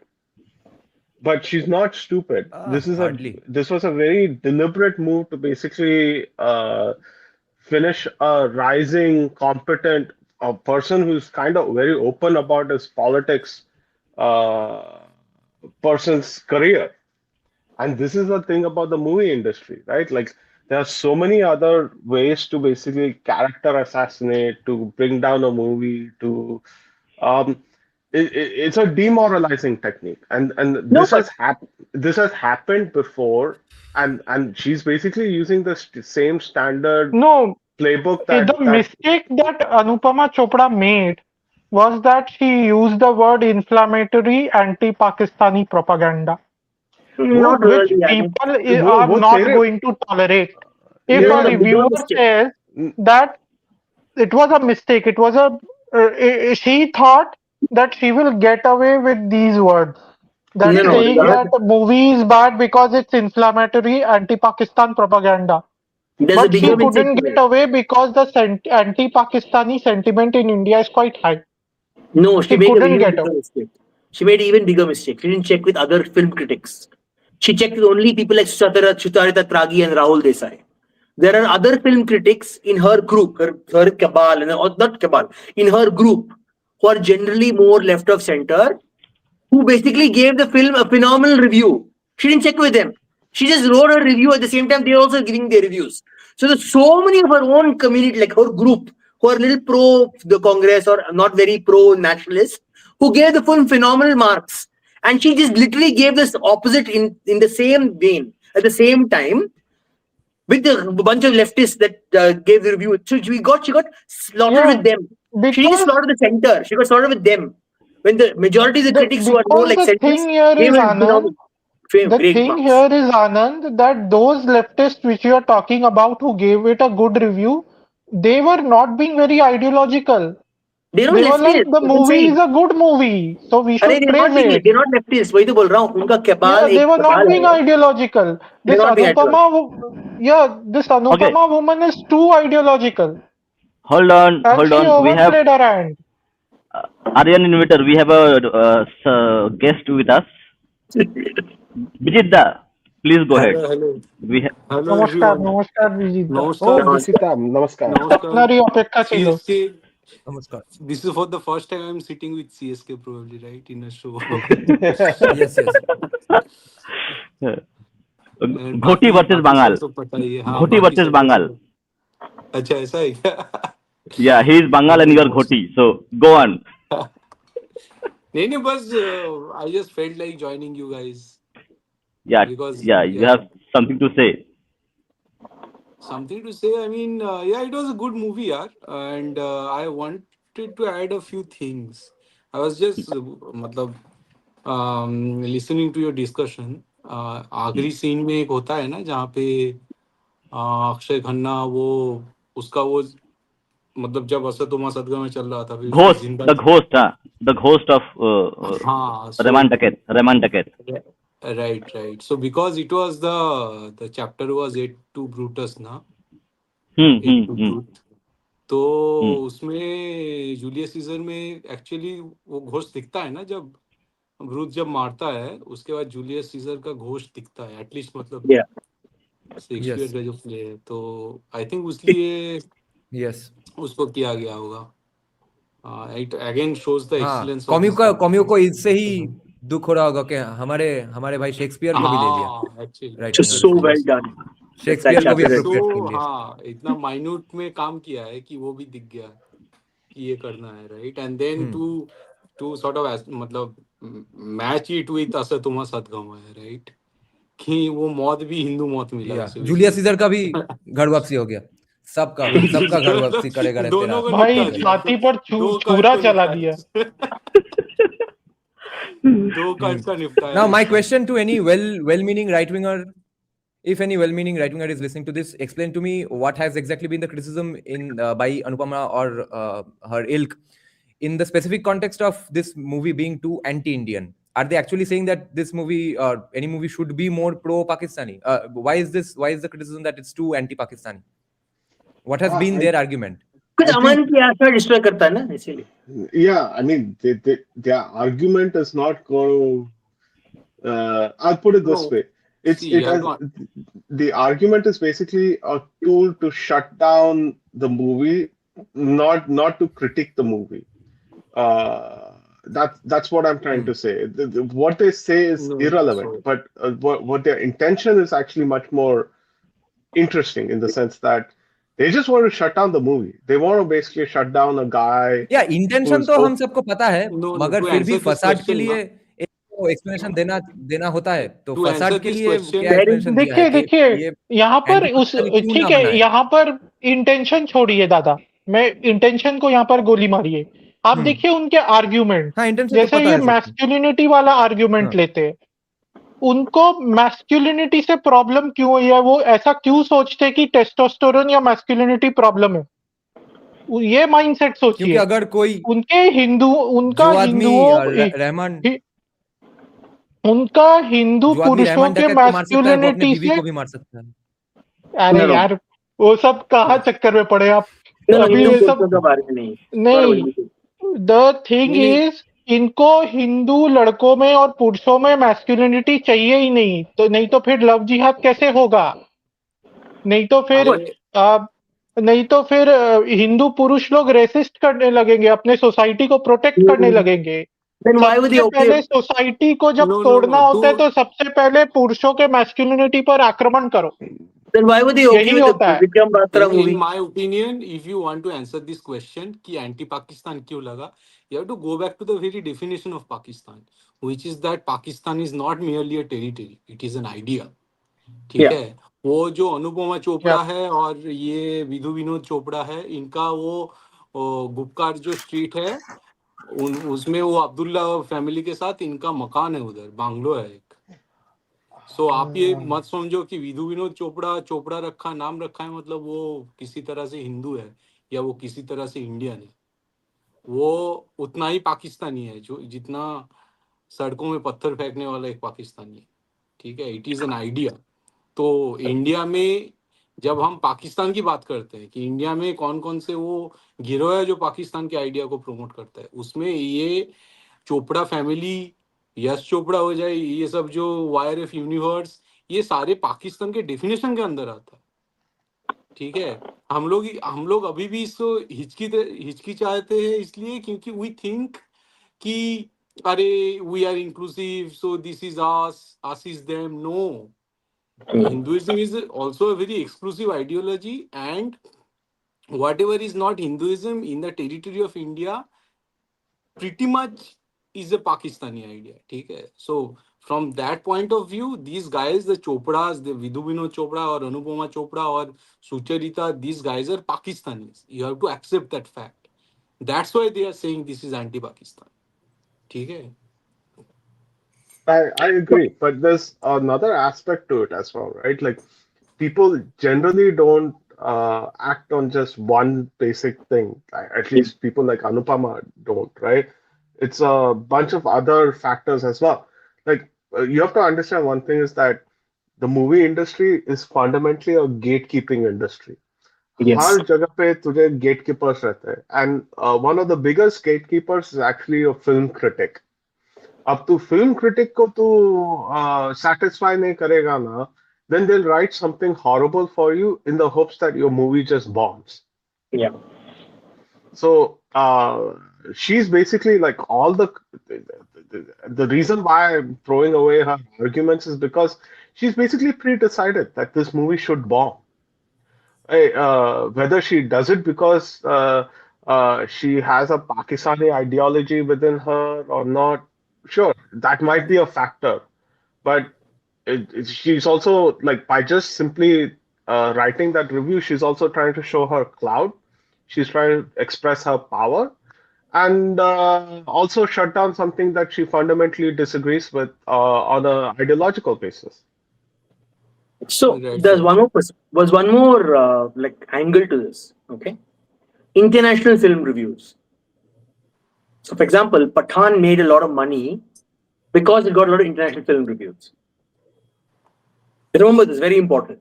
Okay, these days, international film reviews of Indian movies is a very big market. And these people, they went straight, before they even watched the movie, when they started reviewing it, because they didn't want foreign reviewers to review the movie. And they've been doing this to many Indian movies. The minute before the movie even comes out, they've gone around spreading this poison into foreign reviewers. Don't review it. I'm your friend, right? I will tell you which movies you should review, which are good movies to review. They tried doing this with this RRR also. They tried doing this with RRR also. They didn't try doing it. They didn't even. I'm telling you, they didn't even realize RRR was going to be what it was, because even right wing was targeting RRR. If you remember, the first wave of attacks of the right wing on RRR was why is what's this guy's name? Him wearing Muslim skull cap and walking. It was during the teaser or trailer, not when the movie came out. It was 2 years before the movie. But my point is, they forgot about RRR for a bit, because they know right wing. He didn't like Rajamouli. Rajamouli is leftist. Rajamouli has a lot of these Naxalite ideas. The right wing hates Rajamouli. They will not watch his RRR. Bahubali was a once in a lifetime thing, and they also kept. Remember, everyone saying the person who wrote that book, the Bahubali book, was a leftist, and he doesn't like right. Like all that was narrative was going on that time. So they completely ignored RRR. You understand? That's why it got picked up by many leftists in the US, because they saw a different perspective of RRR. Anti-colonial. उनको anti-colonial अच्छा लगता है leftist को US में. You understand? This is the complex integration of the so-called reviewer ecosystem around the world. This is being targeting these movies because they're very clearly giving the Indian nationalist perspective. And this is preemptively to prevent foreign reviewers from reviewing the movie, because there they might see some artistic value in it. See, the one more thing is Latyans has become global. right? They lost the domestic market. Now they're like, oh, we'll infiltrate the global spaces and try to dominate the global view of India. Well, let's see how much that also wins, because I don't think it's winning anybody. My partner, she's not Indian. She doesn't want anything to do with India, and like, she came up to me and she's like, "Hey, I heard about this movie Dhurandhar. Let's go and watch it." वो खुद स्वयं मेरे पास, I have not prompted her. My entire discussion with you guys actually happens in secret. I would like to answer Rishabh's question here. How relevant are film critics in the age of YouTube? Movie criticism is now largely a democratized industry. How relevant industry? Rishabh, I'll just remind you. I think we instinctively know this anyway, which is that in the end, most legitimate, credentialed critics are simply intellectual henchmen of any producer. But people still find value in some reviews. Like today, you and I would honestly check out what Ajit Bharti has to say about this movie, right? So Ajit Bharti in the end is definitely a credentialed and legitimate reviewer for us. So there lies the importance of critics even today. But since most critics are intellectual henchmen, so that does serve a purpose even in terms of narratives and stuff when the time comes for us even, because these intellectual henchmen critics will still be available for hire. So back in that hypothetical future, we will be able to say that, you see, even your critic is saying that Dhurandhar 5 is a great movie. Even your critic. So even your critic बोलने के लिए ये भाड़े के critics तो चाहिए होंगे, but people will always find their personal legit critic as well. And one more thing is that even social media to some extent is a reflection of the society. So even in social media, there will be elites and there will be followers. We can't say it will be completely democratized. There is more mobility, but there will always be these elite section which people will follow and say, okay, their reviews matter, or the connections they have with people in the industry matters. They will get us access. भाई एक Bengali YouTuber उसके channel पर और उसके company में काम क्यों कर रहा था? उसको भी लेजिटिमेसी चाहिए था ना? तो वो सब होता है. ऑर्गेनिकली कैपिटलिज्म इन सब के गाड़ में थोड़ा बहुत देने वाला है, क्योंकि organically Ajit Bharti is going to become a very significant film critic because of how honest he is even with right wing films.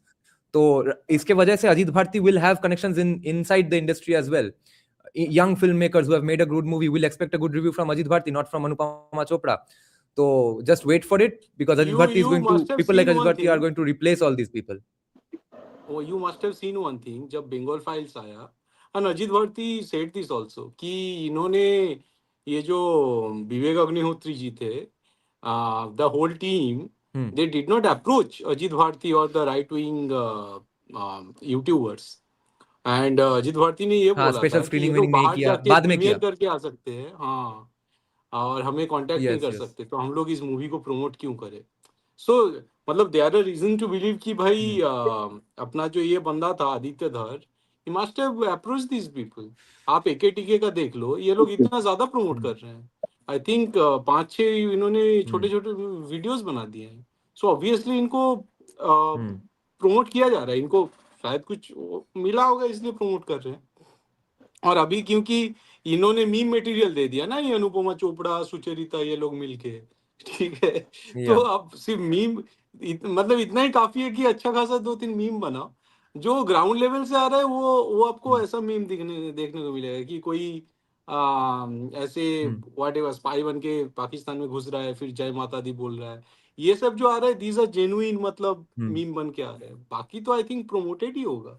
नहीं तो ये I know the Hindu ecosystem, this whatever Hindutva, both are the same, but I know this ecosystem. They don't promote anything until unless you give them money. तो एक one perspective about critics. Critics will always be important because we as human beings crave validation from someone, some appeal, the basic appeal to authority from credentialed people, and especially in India, that feudal idea that someone is a gatekeeper for an idea It gives us permission to enjoy something. Yeah. We are not like Western societies where they like, and I mean, even Western societies to an extent there it's there, but it is broken down to a significant extent, right? So my point is the film critic will move from the so-called established like newspapers to the YouTube film critic. But even then, the film critic has a lot of power because they just need to make, like, especially if a film is not doesn't have great word of mouth. It's a good film, but not enough great word of mouth. What happens? The word of mouth is not strong enough to break to the audience who doesn't watch, who doesn't meet people who watch the movie, right? And they are in the far-flung villages, and they either they watch Dainik Bhaskar, local media, or read local papers, or they watch YouTube, right? Those people have no access to word of mouth.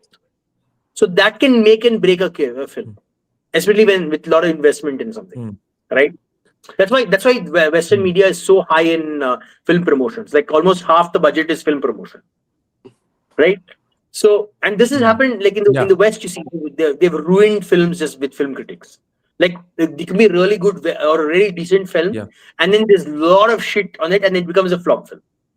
Like there's a movie Alita Battle Angel. I don't know who people have remember this, right? It's a really well made film. Like really well made. One of the really underrated movies. And it was horribly panned by critics, and it literally flopped to the box office. It is so bad. Like literally, film critics can ruin a reasonably well made film. Same thing, I think it was even you see in Blade Runner. Blade Runner flopped horribly. The old Blade Runner. It flopped because film critics just ruined. Like now it's a cult classic.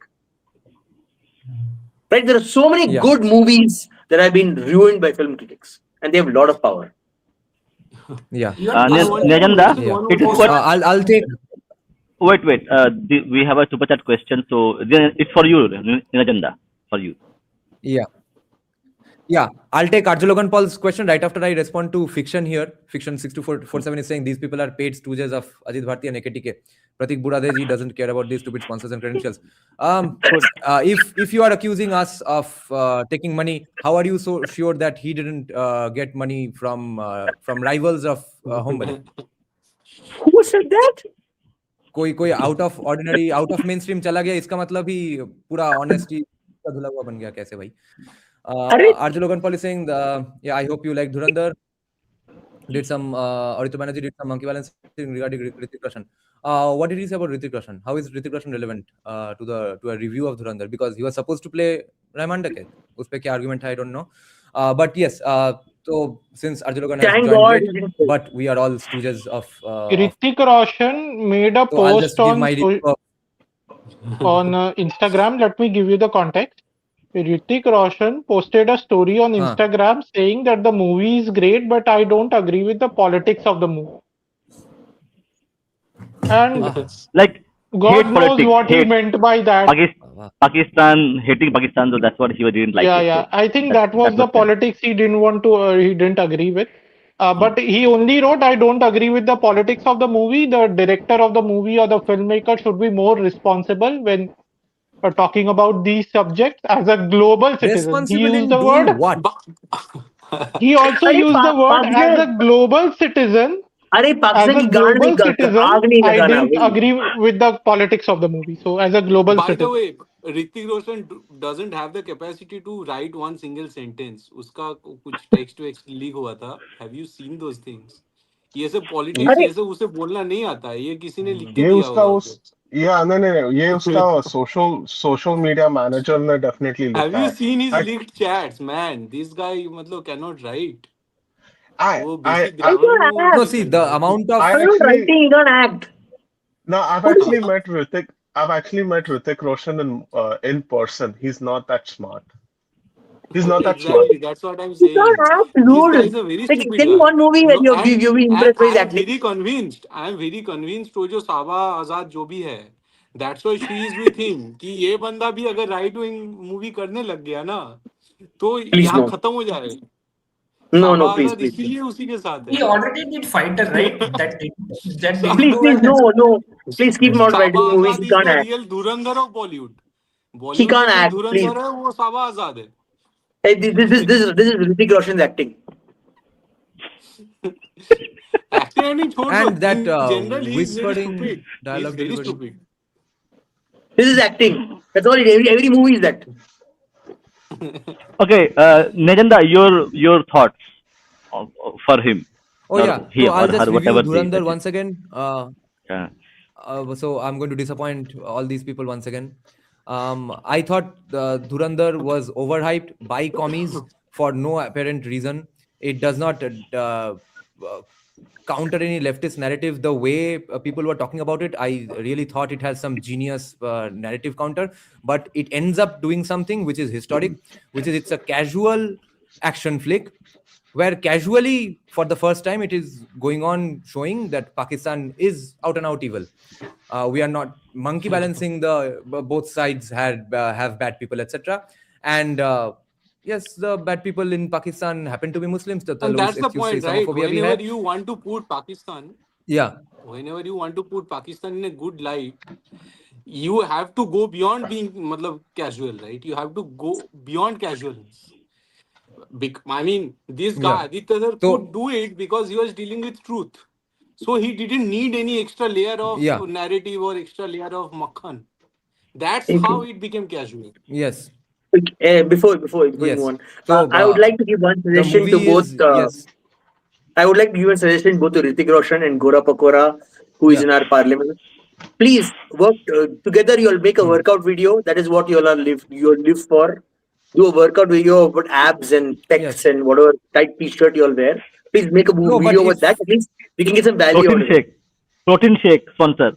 Those two. It would be valuable for Anand at Gora least. Pakora, LOP and Hrithik Roshan together to do workout video. They should make a lot of workout videos. That's what they're skilled in. Please, just do that. It would fulfill the needs of Anand at least.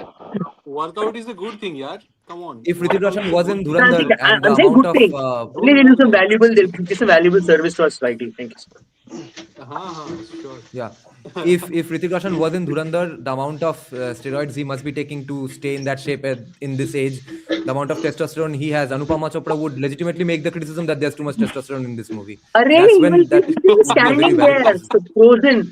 He won't be able to do the dance, Balot dance. He'll be like, let's I want to talk about this testosterone thing. Okay, this is a very targeted attack on Hindu males, which people don't understand. Okay, this is a war. Yes.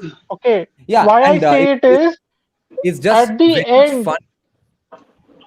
At the sorry, you were commenting on something I else. know Hindu males. It's not about Hindu males. It's about army people. Any military people. They don't want our military to No. be It's all. It's across Hindu males. That's why they keep attacking masculinity, patriarchy, all these things all the time. Because when a society becomes weak, when the males become weak, that's where it starts. Because it's the male mentality and the attitude which protects the society. That survival instinct, that killer instinct, that I have to protect, I have to fight, I have to stand up to the atrocities and the adversaries. That male instinct is very important, and that male instinct of the Hindu men is being destroyed.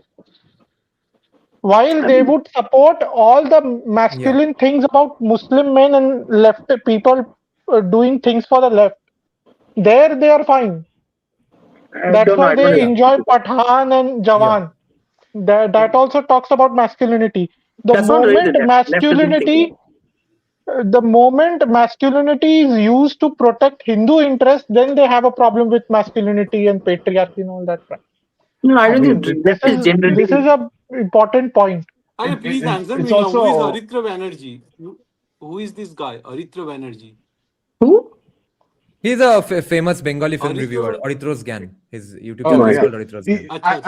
And the entire patriarchy thing is also. Defended Anurag Kashyap when he trash talked Bengali movies 1 or 2 years back. Yeah. No, I mean, one more thing is that Yes. by attacking the quote unquote patriarchy, you're paying homage to global leftist movements, which is basically they characterize everything as a patriarchy, Yeah. right? So it's like it's not just attacking Hindu men, but it's also like a signal to basically say, yo, global left and liberal, look what's happening in India. Look at all this patriarchy being formed by the Yes. current government. That's all it is, Yeah, basically.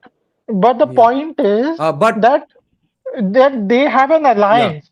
Globally, left has an alliance with the Islamic groups, and they have their leftist groups. So when they attack patriarchy, they generally attack majoritarian patriarchy or Brahmanical patriarchy. Why is it Brahmanical patriarchy? Because they want to attack Hindus. They No, I want to agree. attack they want to attack the masculine instinct of Hindu community No, mainly. it's the see, That is you're the missing the main point. target. No, the way they frame patriarchy is not only about men. It's also about women who are strong. That is the reason why leftists will never talk about strong women in India. They will not talk about them because it is not so it doesn't suit their narrative. Like, have you ever seen any leftist talk about Rani Abbakka and how she destroyed all the Portuguese fleets? They will not talk about that because it shows that even the females of a country can protect that country. They want a certain kind of feminine ideal. This is the mistake we make. We assume leftism is directly about attacking only masculinity. It's about attacking anything that strengthens the state. Anything. Their goal is to destroy the state structure, the cultural structure, and anything that defines that state structure. So, for Yeah, in example, many ways, they last point. attacked. Okay. Last point. Why don't they ever talk about the Hindu Rajya? Remember, my words are very deliberate. The Hindu Rajyas that allowed minorities to have their individual rights, states that they right now completely control, like Kerala. Why don't they talk about that? Why do they want to talk about the Hindu Rajya they're scared of that the RSS will create? There's a reason. Because they don't want to talk about strong Hindu states. I That's have one more thing, one more comment here. It is related to this, but the idea is actually fiction. Nowadays, if you read Hindu fiction, मतलब whatever right-wing fictions ना, मतलब we are trying, but fiction का market क्या बोलूँ मैं, मतलब quality बहुत खराब है.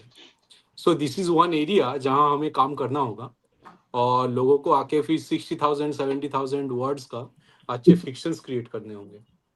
नॉन फिक्शन तो अभी मतलब we know pretty much narrative काफी चीजें निकल रहा है, काफी नया चीजें बना भी रहे हैं, तो नॉन फिक्शन तो चल पड़ा है और कॉमिक्स को तो मतलब अच्छे से कर रहे हैं, but the area of fiction actually we need to work on. I completely agree. Again, that's again an example of recession of you receding from society, from building societal narratives. You're letting other people right. write. And We so this we need to tell good ये stories. जो movie है ना, ये movie actually has inspired me to work on, मतलब I am not a man of fictions, but it has actually inspired me to write fictions, you know. So yeah, I have a fiction I will suggestion work to on make for I agree with Bijit Prasanta that Indian non-left fiction or culturally rooted fiction is pretty bad. There is one guy who's not a declared culturally Hindutvadi or right-wing or anything, because he's Anglo-Indian for God's sake, but he writes the best historical thrillers in India, according to me at least. His full name I keep forgetting. Wait, I just googled it. He has a franchise book series called The Mahabharata Secret. So his name is Arthur, Christopher C. Doyle. That's why I keep forgetting it, because it's so close to Arthur Conan Doyle. His name is Christopher C. Doyle. My first excitement with Arthashastra happened not because I turned a right winger, but by reading this guy, Christopher C. Doyle. So he takes in tidbits from all ancient scriptures and forms a great spy thriller, historical thriller, archaeological thriller kind of stories. So that can be designated as non-left and Indian cultural thrillers, but it's written by an Anglo-Indian guy. He writes the best stuff. You The get funny proper one thrill. is- CSK, I have a question. What about Champaka and those Amar Chitrakatha? Those are good fictions for kids, right? They were. No, but They- those For are kids, yes. already They're old very good. stories, na? Those are No, old no, but stories. they're Matlab, good. But they're extremely good. That's another reason why many Hindus are so dharmic, because a lot of their early experience with society is from these books, who are very well written. We must thank them. We must actually thank the Amar Chitakara people. They Yeah, built but so for many adults, we people. lack that. For adults, maybe we are lacking in that. Yeah, Yeah, that's it. yeah. I Adults, we are mean, we definitely wrote so lacking. much of fiction historically, whether it was Exactly. Abhigyana Shakuntalam or Panchatantra, or all these were fictional accounts which talked about Right. our dharmic values. But again, Okay, Panchatantra so is for kids. Yeah. See, even No, I it's have read. adults yeah, I also, mean, but we have not for adapted different for age adults. groups, of course. No, I'm not saying that it अरे has to be for Abhigyan all. Shakuntalam हो Obviously गया, adapted. फिर अपने मतलब बंगाली में यार, मतलब the kind of Bengali fictions we have created in that era, right? The era that we sort of boast about, right? कि बंकिम से लेके शरद चंद्र, हाँ, फिर पूरा जो था, मतलब तुम ये अपना शरदिंदु, इनके टाइम तक जो फिक्शन चला, मतलब it was such a glorious episode, right, including Tagore. हाँ, तब तो बढ़िया था. लेकिन अब वो बढ़िया नहीं हो रहा है, वो पॉइंट है. And when I am वो talking about fiction, I am not talking कि उसे पूरा धार्मिक रख के. No, the style, the words that you use, the sort of metaphors that you use Yeah, in yeah. order to, let's say, describe a woman, Yes. right? मतलब Yeah. while I describing a mean woman, you that can brings. take the path of a communist, or you can take the path of Tagore or Kalidas. Yeah, That I I mean can that. give you an वहाँ से example एक रस here. create करना. I think this. I can, I just want to I put can, one point real quick is that it's not that we are not writing fiction. There's actually a lot of fiction. The issue is that we're not promoting our fiction, right? So there was one really good fiction that I read recently. It was written by an Indian author, and she takes the tale of the Ramayana, but only writes it from the perspective of Kaikeyi. Right, but you would not know about this piece of fiction because it has not been promoted. Right? Similarly, there's also a sort of like a children's book. It's written by an Indian American, illustrated by his wife, and it just talks about the story of Ekadanta, right? Ganesha losing his tusk. But again, you are Again, going back to those characters, right, in our Puranas. I am saying कि यार smart modern fictions यार, मतलब नहीं अब वही मैं बोल रहा हूँ ना. If we are not able to find fiction that makes references to our own values and culture and past, then I think you're going to have the same problem with modern fiction as well. We need to promote them. And we need to basically go like, okay, maybe it can be in the form of book club. Who knows, right? Like each of us reads a piece of fiction, and then we just come back and say, oh, what's right, what's wrong, and that's how you develop a more coherent ecosystem. like, I can give you one example of fiction, how it's supposed to be written.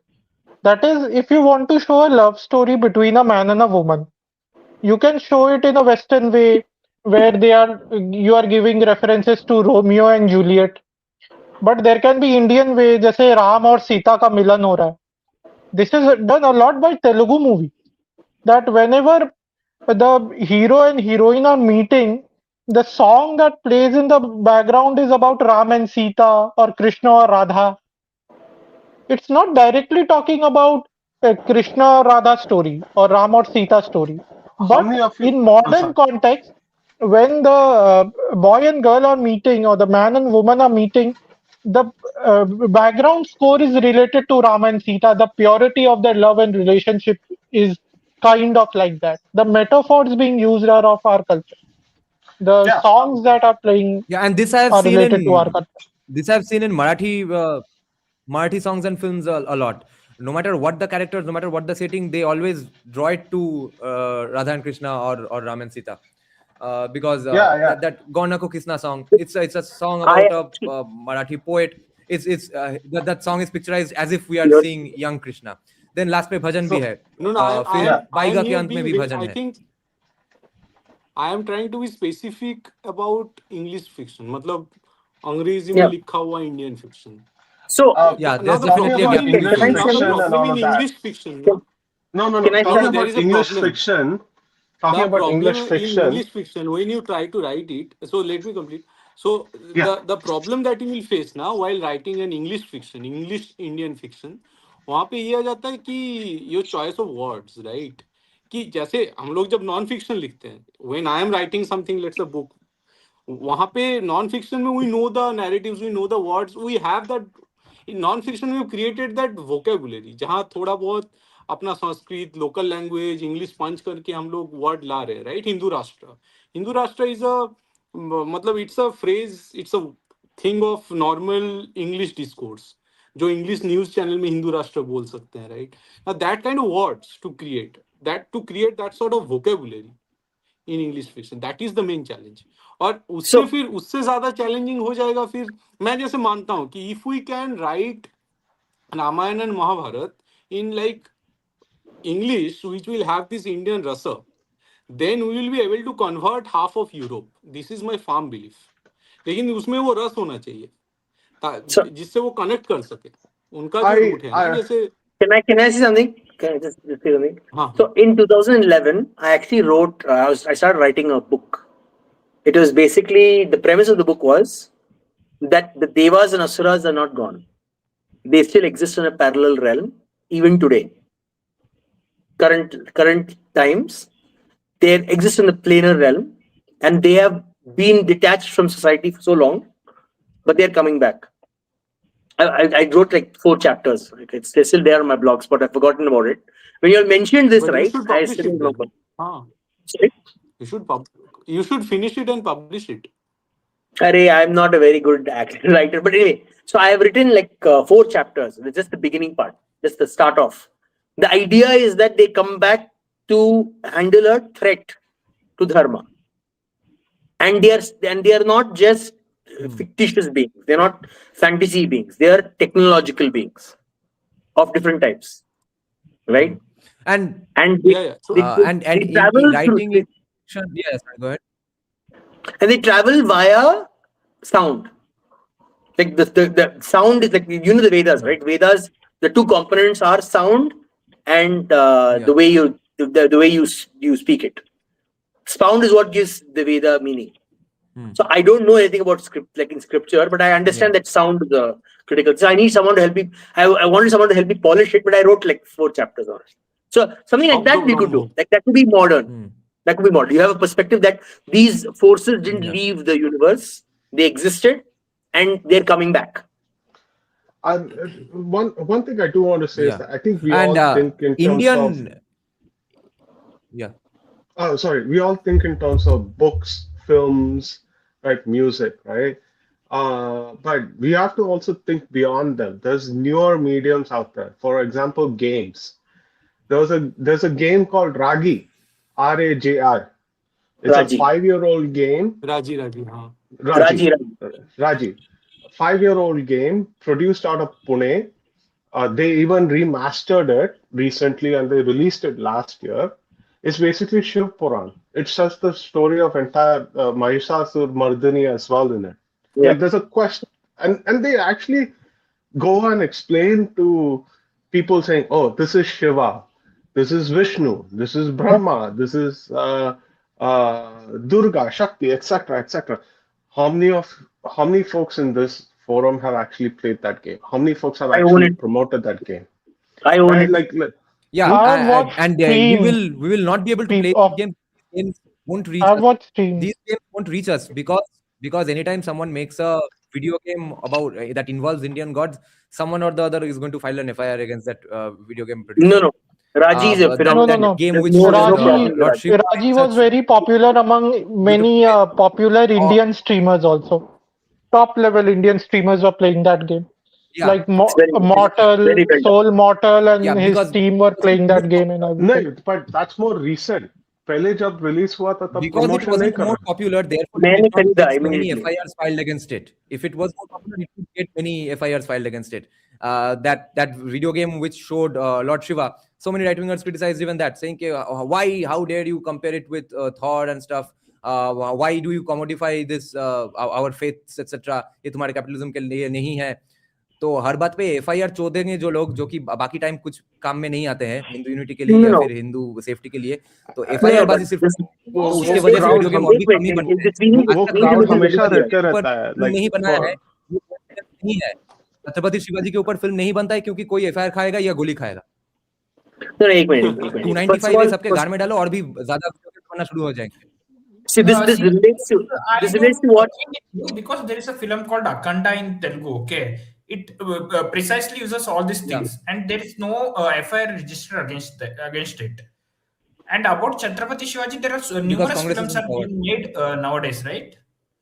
In Marathi film industry, they have many films on Shivaji Maharaj. No. These days, Marathi film industry is just full of Shivaji, Shambhaji. It's a bit too even much. Going down to the Maratha Empire. But I mean, वो एक ज़माना था. Right. It's like, and this will keep on happening. वो एक crowd हमेशा रहता है. So, for example, like Bahubali, Eternal War, people took offense of the fact that Indra was depicted the way. Seriously, you even understand the cosmology of Devas and Asuras? Do you even understand? Tell me you don't understand that the cosmology by making such statements. No, cosmology is all भाड़ में जा, because Indra मेरा इष्ट देवता है. आप लोग ने उसका अपमान किया. अब आपको मैं श्राप देने के लिए तैयार हूँ. ऐसे परोके लोग हैं. But these kinds of idiots will always exist. Right, but the point is that you always have to outnumber them. 295A भी exist करेगा. Idiots का संख्या कम है इसलिए 295A को कुछ कम नहीं लगेगा. The legend of the legend of Rama, the Japanese film was so beautifully respectful of the entire essence of Rama. Like, you know, there's one scene before the Lanka battle when he shows why he is called Maryada Purushottam Ram. Literally, he shows that literally in that scene, and they banned it because, and it was made by a Ram Bhakt. An Indian Ram Bhakt literally worked his ass off to make that movie. But now look at it. The song itself is like privately apologizing for it. But either which way, like things that you have to be the change. You can't be like, 295 लगाए रहे तो लगाने दो, थोड़ा भड़काओ. But get the support system behind you. 295 लगाया, वो जिसने 295 लगाया उसके घर पे जाके उसका मुंह काला कर दो. No, but let me go one point about this. No, I mean, I'm being serious. That's the only way you can battle this. No, but I have one more. There were no FIRs filed. There were no FIRs filed against Maha Avatar Narsimha. No FIRs filed against that movie. Yes, it's a problem with that. It's a coincidence. Yes, because ISKCON was behind it. अरे कितना negative portrayal है शिव भक्तों का. ISKCON disciple. अरे कितना negative. I was watching the video of the movie, like ये क्या है? Like, don't you know Taiwan should take offense to this? कैसे डिपिक्ट कर रहे हैं Taiwan priest को? Like I was like, okay, the थोड़ा chill हो भाई. That's what I. इतना काहे भड़काने वाली बातें करते हो. That's what I liked so much about the. Sorry? Yeah, and that's what I liked so much about the Chinmay Vibhuti Ashram. I thought they'll be prioritizing some god over others, etc. Just like all other such ashrams. You enter, there's a Hanuman Mandir. A few steps ahead, there's a Ganesh Mandir. And all day long, they are chanting names of Krishna and Rama. They are absolutely prioritizing entirety of Hinduism. It is fine to venerate your Ishta Devata or your perspective of Brahman. That's fine. But why put down some other group? And Brahmanical has already been criticism already out there. I was just surprised at how bad it was. That's all. I initially thought like the criticism is so like, why are you being so like picky? Then I watched the movie. I was like, ये क्या है भाई? क्या? Well, can you not be a little more sensitive? थोड़ा sensitive होना चाहिए भाई. इतना भी नहीं. ये थोड़ा ISKCON में tendency तो है. ये है. थोड़ा Abrahamic. I'll tell you that Sri Vaishnavites are extremely Narayan, like Vishnu followers. Okay, but this negativity towards Saivites will never happen. Like you'll never hear any Sri Vaishnava saying, "Oh, Shiva is evil," blah blah blah. All this, like the devotees are bad, and like even portrayal was problematic. It was really problematic. Okay, so can Indian right produce comics? If the Indian right does अरे उनको produce सब comics, it has to fund existing सब comics and not come up with a new name and say Sanatani Comics or Sanatani Yodha Comics, Hindu Warrior अरे Comics. I've seen some of the design of They the have comics, influenced man. from long time, में ही पढ़ा but रहेगा. in other languages, interlanguages other than English or any of the Western languages, there are a lot available in native languages. I don't know about Hindi and Sanskrit, but there are a lot available in native languages. अरे In I'm Sanskrit telling also, you, I've seen the character design. I've seen the character portrait design of some of these comics. अरे they full just copy pasted Western like rogue, like the Western rogue का style copy paste Indian character. like ये थोड़ा तो like creativity डालो भाई. Think outside the box. वो copy paste क्या कर रहे हैं आप? You will literally be Pritam of comics. Like art forms also, there are many nice Indian art forms which we can promote. For example, we have this art form called Kavi Sammelan. Okay, this is our way of humor. It's such a nice art form. At least it's in a rap Hindi battle. we have it. It's a No, stand it's up. not a rap battle. It's not a rap Bengali में battle. था आप भाई. कविता के Bengali में नहीं, rap battle नहीं है. आप कविता के माध्यम से हंसाते हैं लोगों को. कविता के माध्यम से, शायरी भी नहीं, रैप बैटल में कवि वही होता है. सम्मेलन. ठीक नहीं, रैप बैटल में एक दूसरे से लड़ते हैं. वो कविता में वैसे नहीं होता. नहीं हंसाते हैं, हंसाने के लिए हास्य लड़ते हैं. कवि जिसको बोलते हैं, हास्य काव्य. हाँ. Then I've seen. तो वो that is very Indian, that is very unique. It's a good idea. It's a good idea. It could be replacement. Yeah, it could be more Bengal dharmic had or this Indian as well. version of stand-up comedy. You know, it's like a. It could be Indian version of stand-up comedy. You know, sit down comedy. Yeah. So हमारे यहाँ हास्य काव्य था, बहुत कुछ था. ये सब आर्ट फॉर्म्स को हम लोग रिवाइव कर सकते हैं. स्कूल्स में मैं बोलता हूँ कि अवधारण का कंपटीशन रखना चाहिए. हाँ, अब तुमको थोड़ा इनसाइड स्कूप देता हूँ. रुको, एक पॉइंट और बोल लेने दो. हाँ, तो बंगाल में अब है, you'd be happy to know कि there wasn't just rap battles like Kavi Sammelans. There used to be something called Kobi Gan, where they would battle it out, improv right then and there, write lyrics and blurt it out. And there would be specifically such battles for galis. उसको खेउर ही बोलते हैं. सिर्फ गाली गलौज ही होता है उसमें. That's really fun stuff.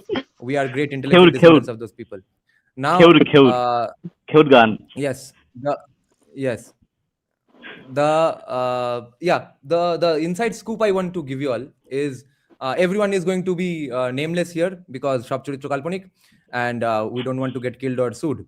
So there's a certain right-leaning nationalist organization who is absolutely not directly associated with BJP or RSS. They maintain a very, very healthy distance with all of them. So they occasionally host events and stuff. They do things that are definitely, let's say, overtly political. Not in the political sense of supporting BJP or hating BJP, but it's definitely, there's a political Hindu tinge to their actions. Now, they also do absolutely non-political things. Okay, they sign up MOUs with different colleges and schools, both in BJP run states and non-BJP run states, and they have a fun time collaborating with those colleges. And what they do when they go there is the collaborations entail Hindu culture related festivals. I mean, let's say music festivals, bhajan festivals, quiz competitions, those kinds of stuff. Everything that you would do in a college setting anyway, just do that with Hindu stuff. And they provide resources, knowledge, money, etc. And then the entire logistics of it. Now, when that organization came to Bengal, a certain minister relevant to schools and colleges was approached for this. They got the right people to sit down with him, and they pitched him this idea as well, with the proper garb of not being associated with BJP at all, which they are not. So they would not really need to portray it with too much hard work. They simply met this minister and said that, see, we want to do these sorts of quizzes and stuff in colleges and schools, like when was Swami Vivekananda born, what were his ideas, what did Bonkim say on this, those kinds of things. The minister's first reply was, "What's in it for us?" That's the level of corruption in Bengal. What's in it for us? When it's not even a political thing, when it's not even a political event. Or uske baad I heard that one significant person in the government who everyone wants to see go to jail but is not going to go to jail, is not going even right now. A lot of people have the excuse that if he is arrested in Bengal, entire Bengal will burn, etc. That guy is now protected with complete conversion money. He is absolutely making way for large-scale Christian conversions in Bengal. So that guy is unarrested, and his minister is saying, "What's in it for us?" to Hindu culture-related quizzes. So that's where we are. Seriously. Hopefully, BJP makes a dent. On that happy note. Dent. On that sad note, and feeling that lack of dent, I'll be taking your leave now, guys. Yeah. We are also finishing our stream. No, we are ending as well. We are ending as well. Oh, okay. Yeah. We are ending it. So, thank you, everybody. The cases against me. Yeah, I'll just give this tidbit. The cases against me, the quashing appeal in Calcutta High Court is going to probably get picked up tomorrow finally, after so many visits to the High Court. Good luck. So if you all can, keep donating to my legal battles. And mera quashing ka to paisa abhi tak nahi utha hai. I'm already 1.5 lakhs in debt. But the real fun is going to begin when I pursue the cases against them. So if you want me to get them directly, help me out with the legal troubles as well. And one more thing is, this is another fun life achievement. I donated blood today for the first time in my life. I donated 2 units of blood after consuming about 11 to 12 units of blood when my accident happened. Yes, I'm not a vampire. I used that blood. I did not consume it with my mouth. But I'm giving back to society finally. And I have given 2 units of blood today. Oscar will be given to you soon, Dada. Not Oscar, sorry, Nobel. Yeah. What did you add to the blood? That's the question in your body. Did you add good stuff into your body when you consume the blood that gave out the blood? That's the question. Yeah, that whichever person receives that blood, they are definitely going to turn Savarkarite the next day. The saffron blood. It's not red, it's saffron. We need a new gene technology so that we all of can take that gene and give it to the lefties. Then, if that is true, then my blood is very thick and dark red. Does it make me a communist? Like, I don't agree with that statement. Yes, that makes sense. हर घर Savarkar blood में बस beef नहीं होना चाहिए, तब तक सब कुछ ठीक. Okay, thank you everybody. Thank you, Ranjanda, and best of luck. We will connect again. Okay. Yeah. Bye bye. Thanks a lot. Bye. Bye. Bye. Bye. Bye.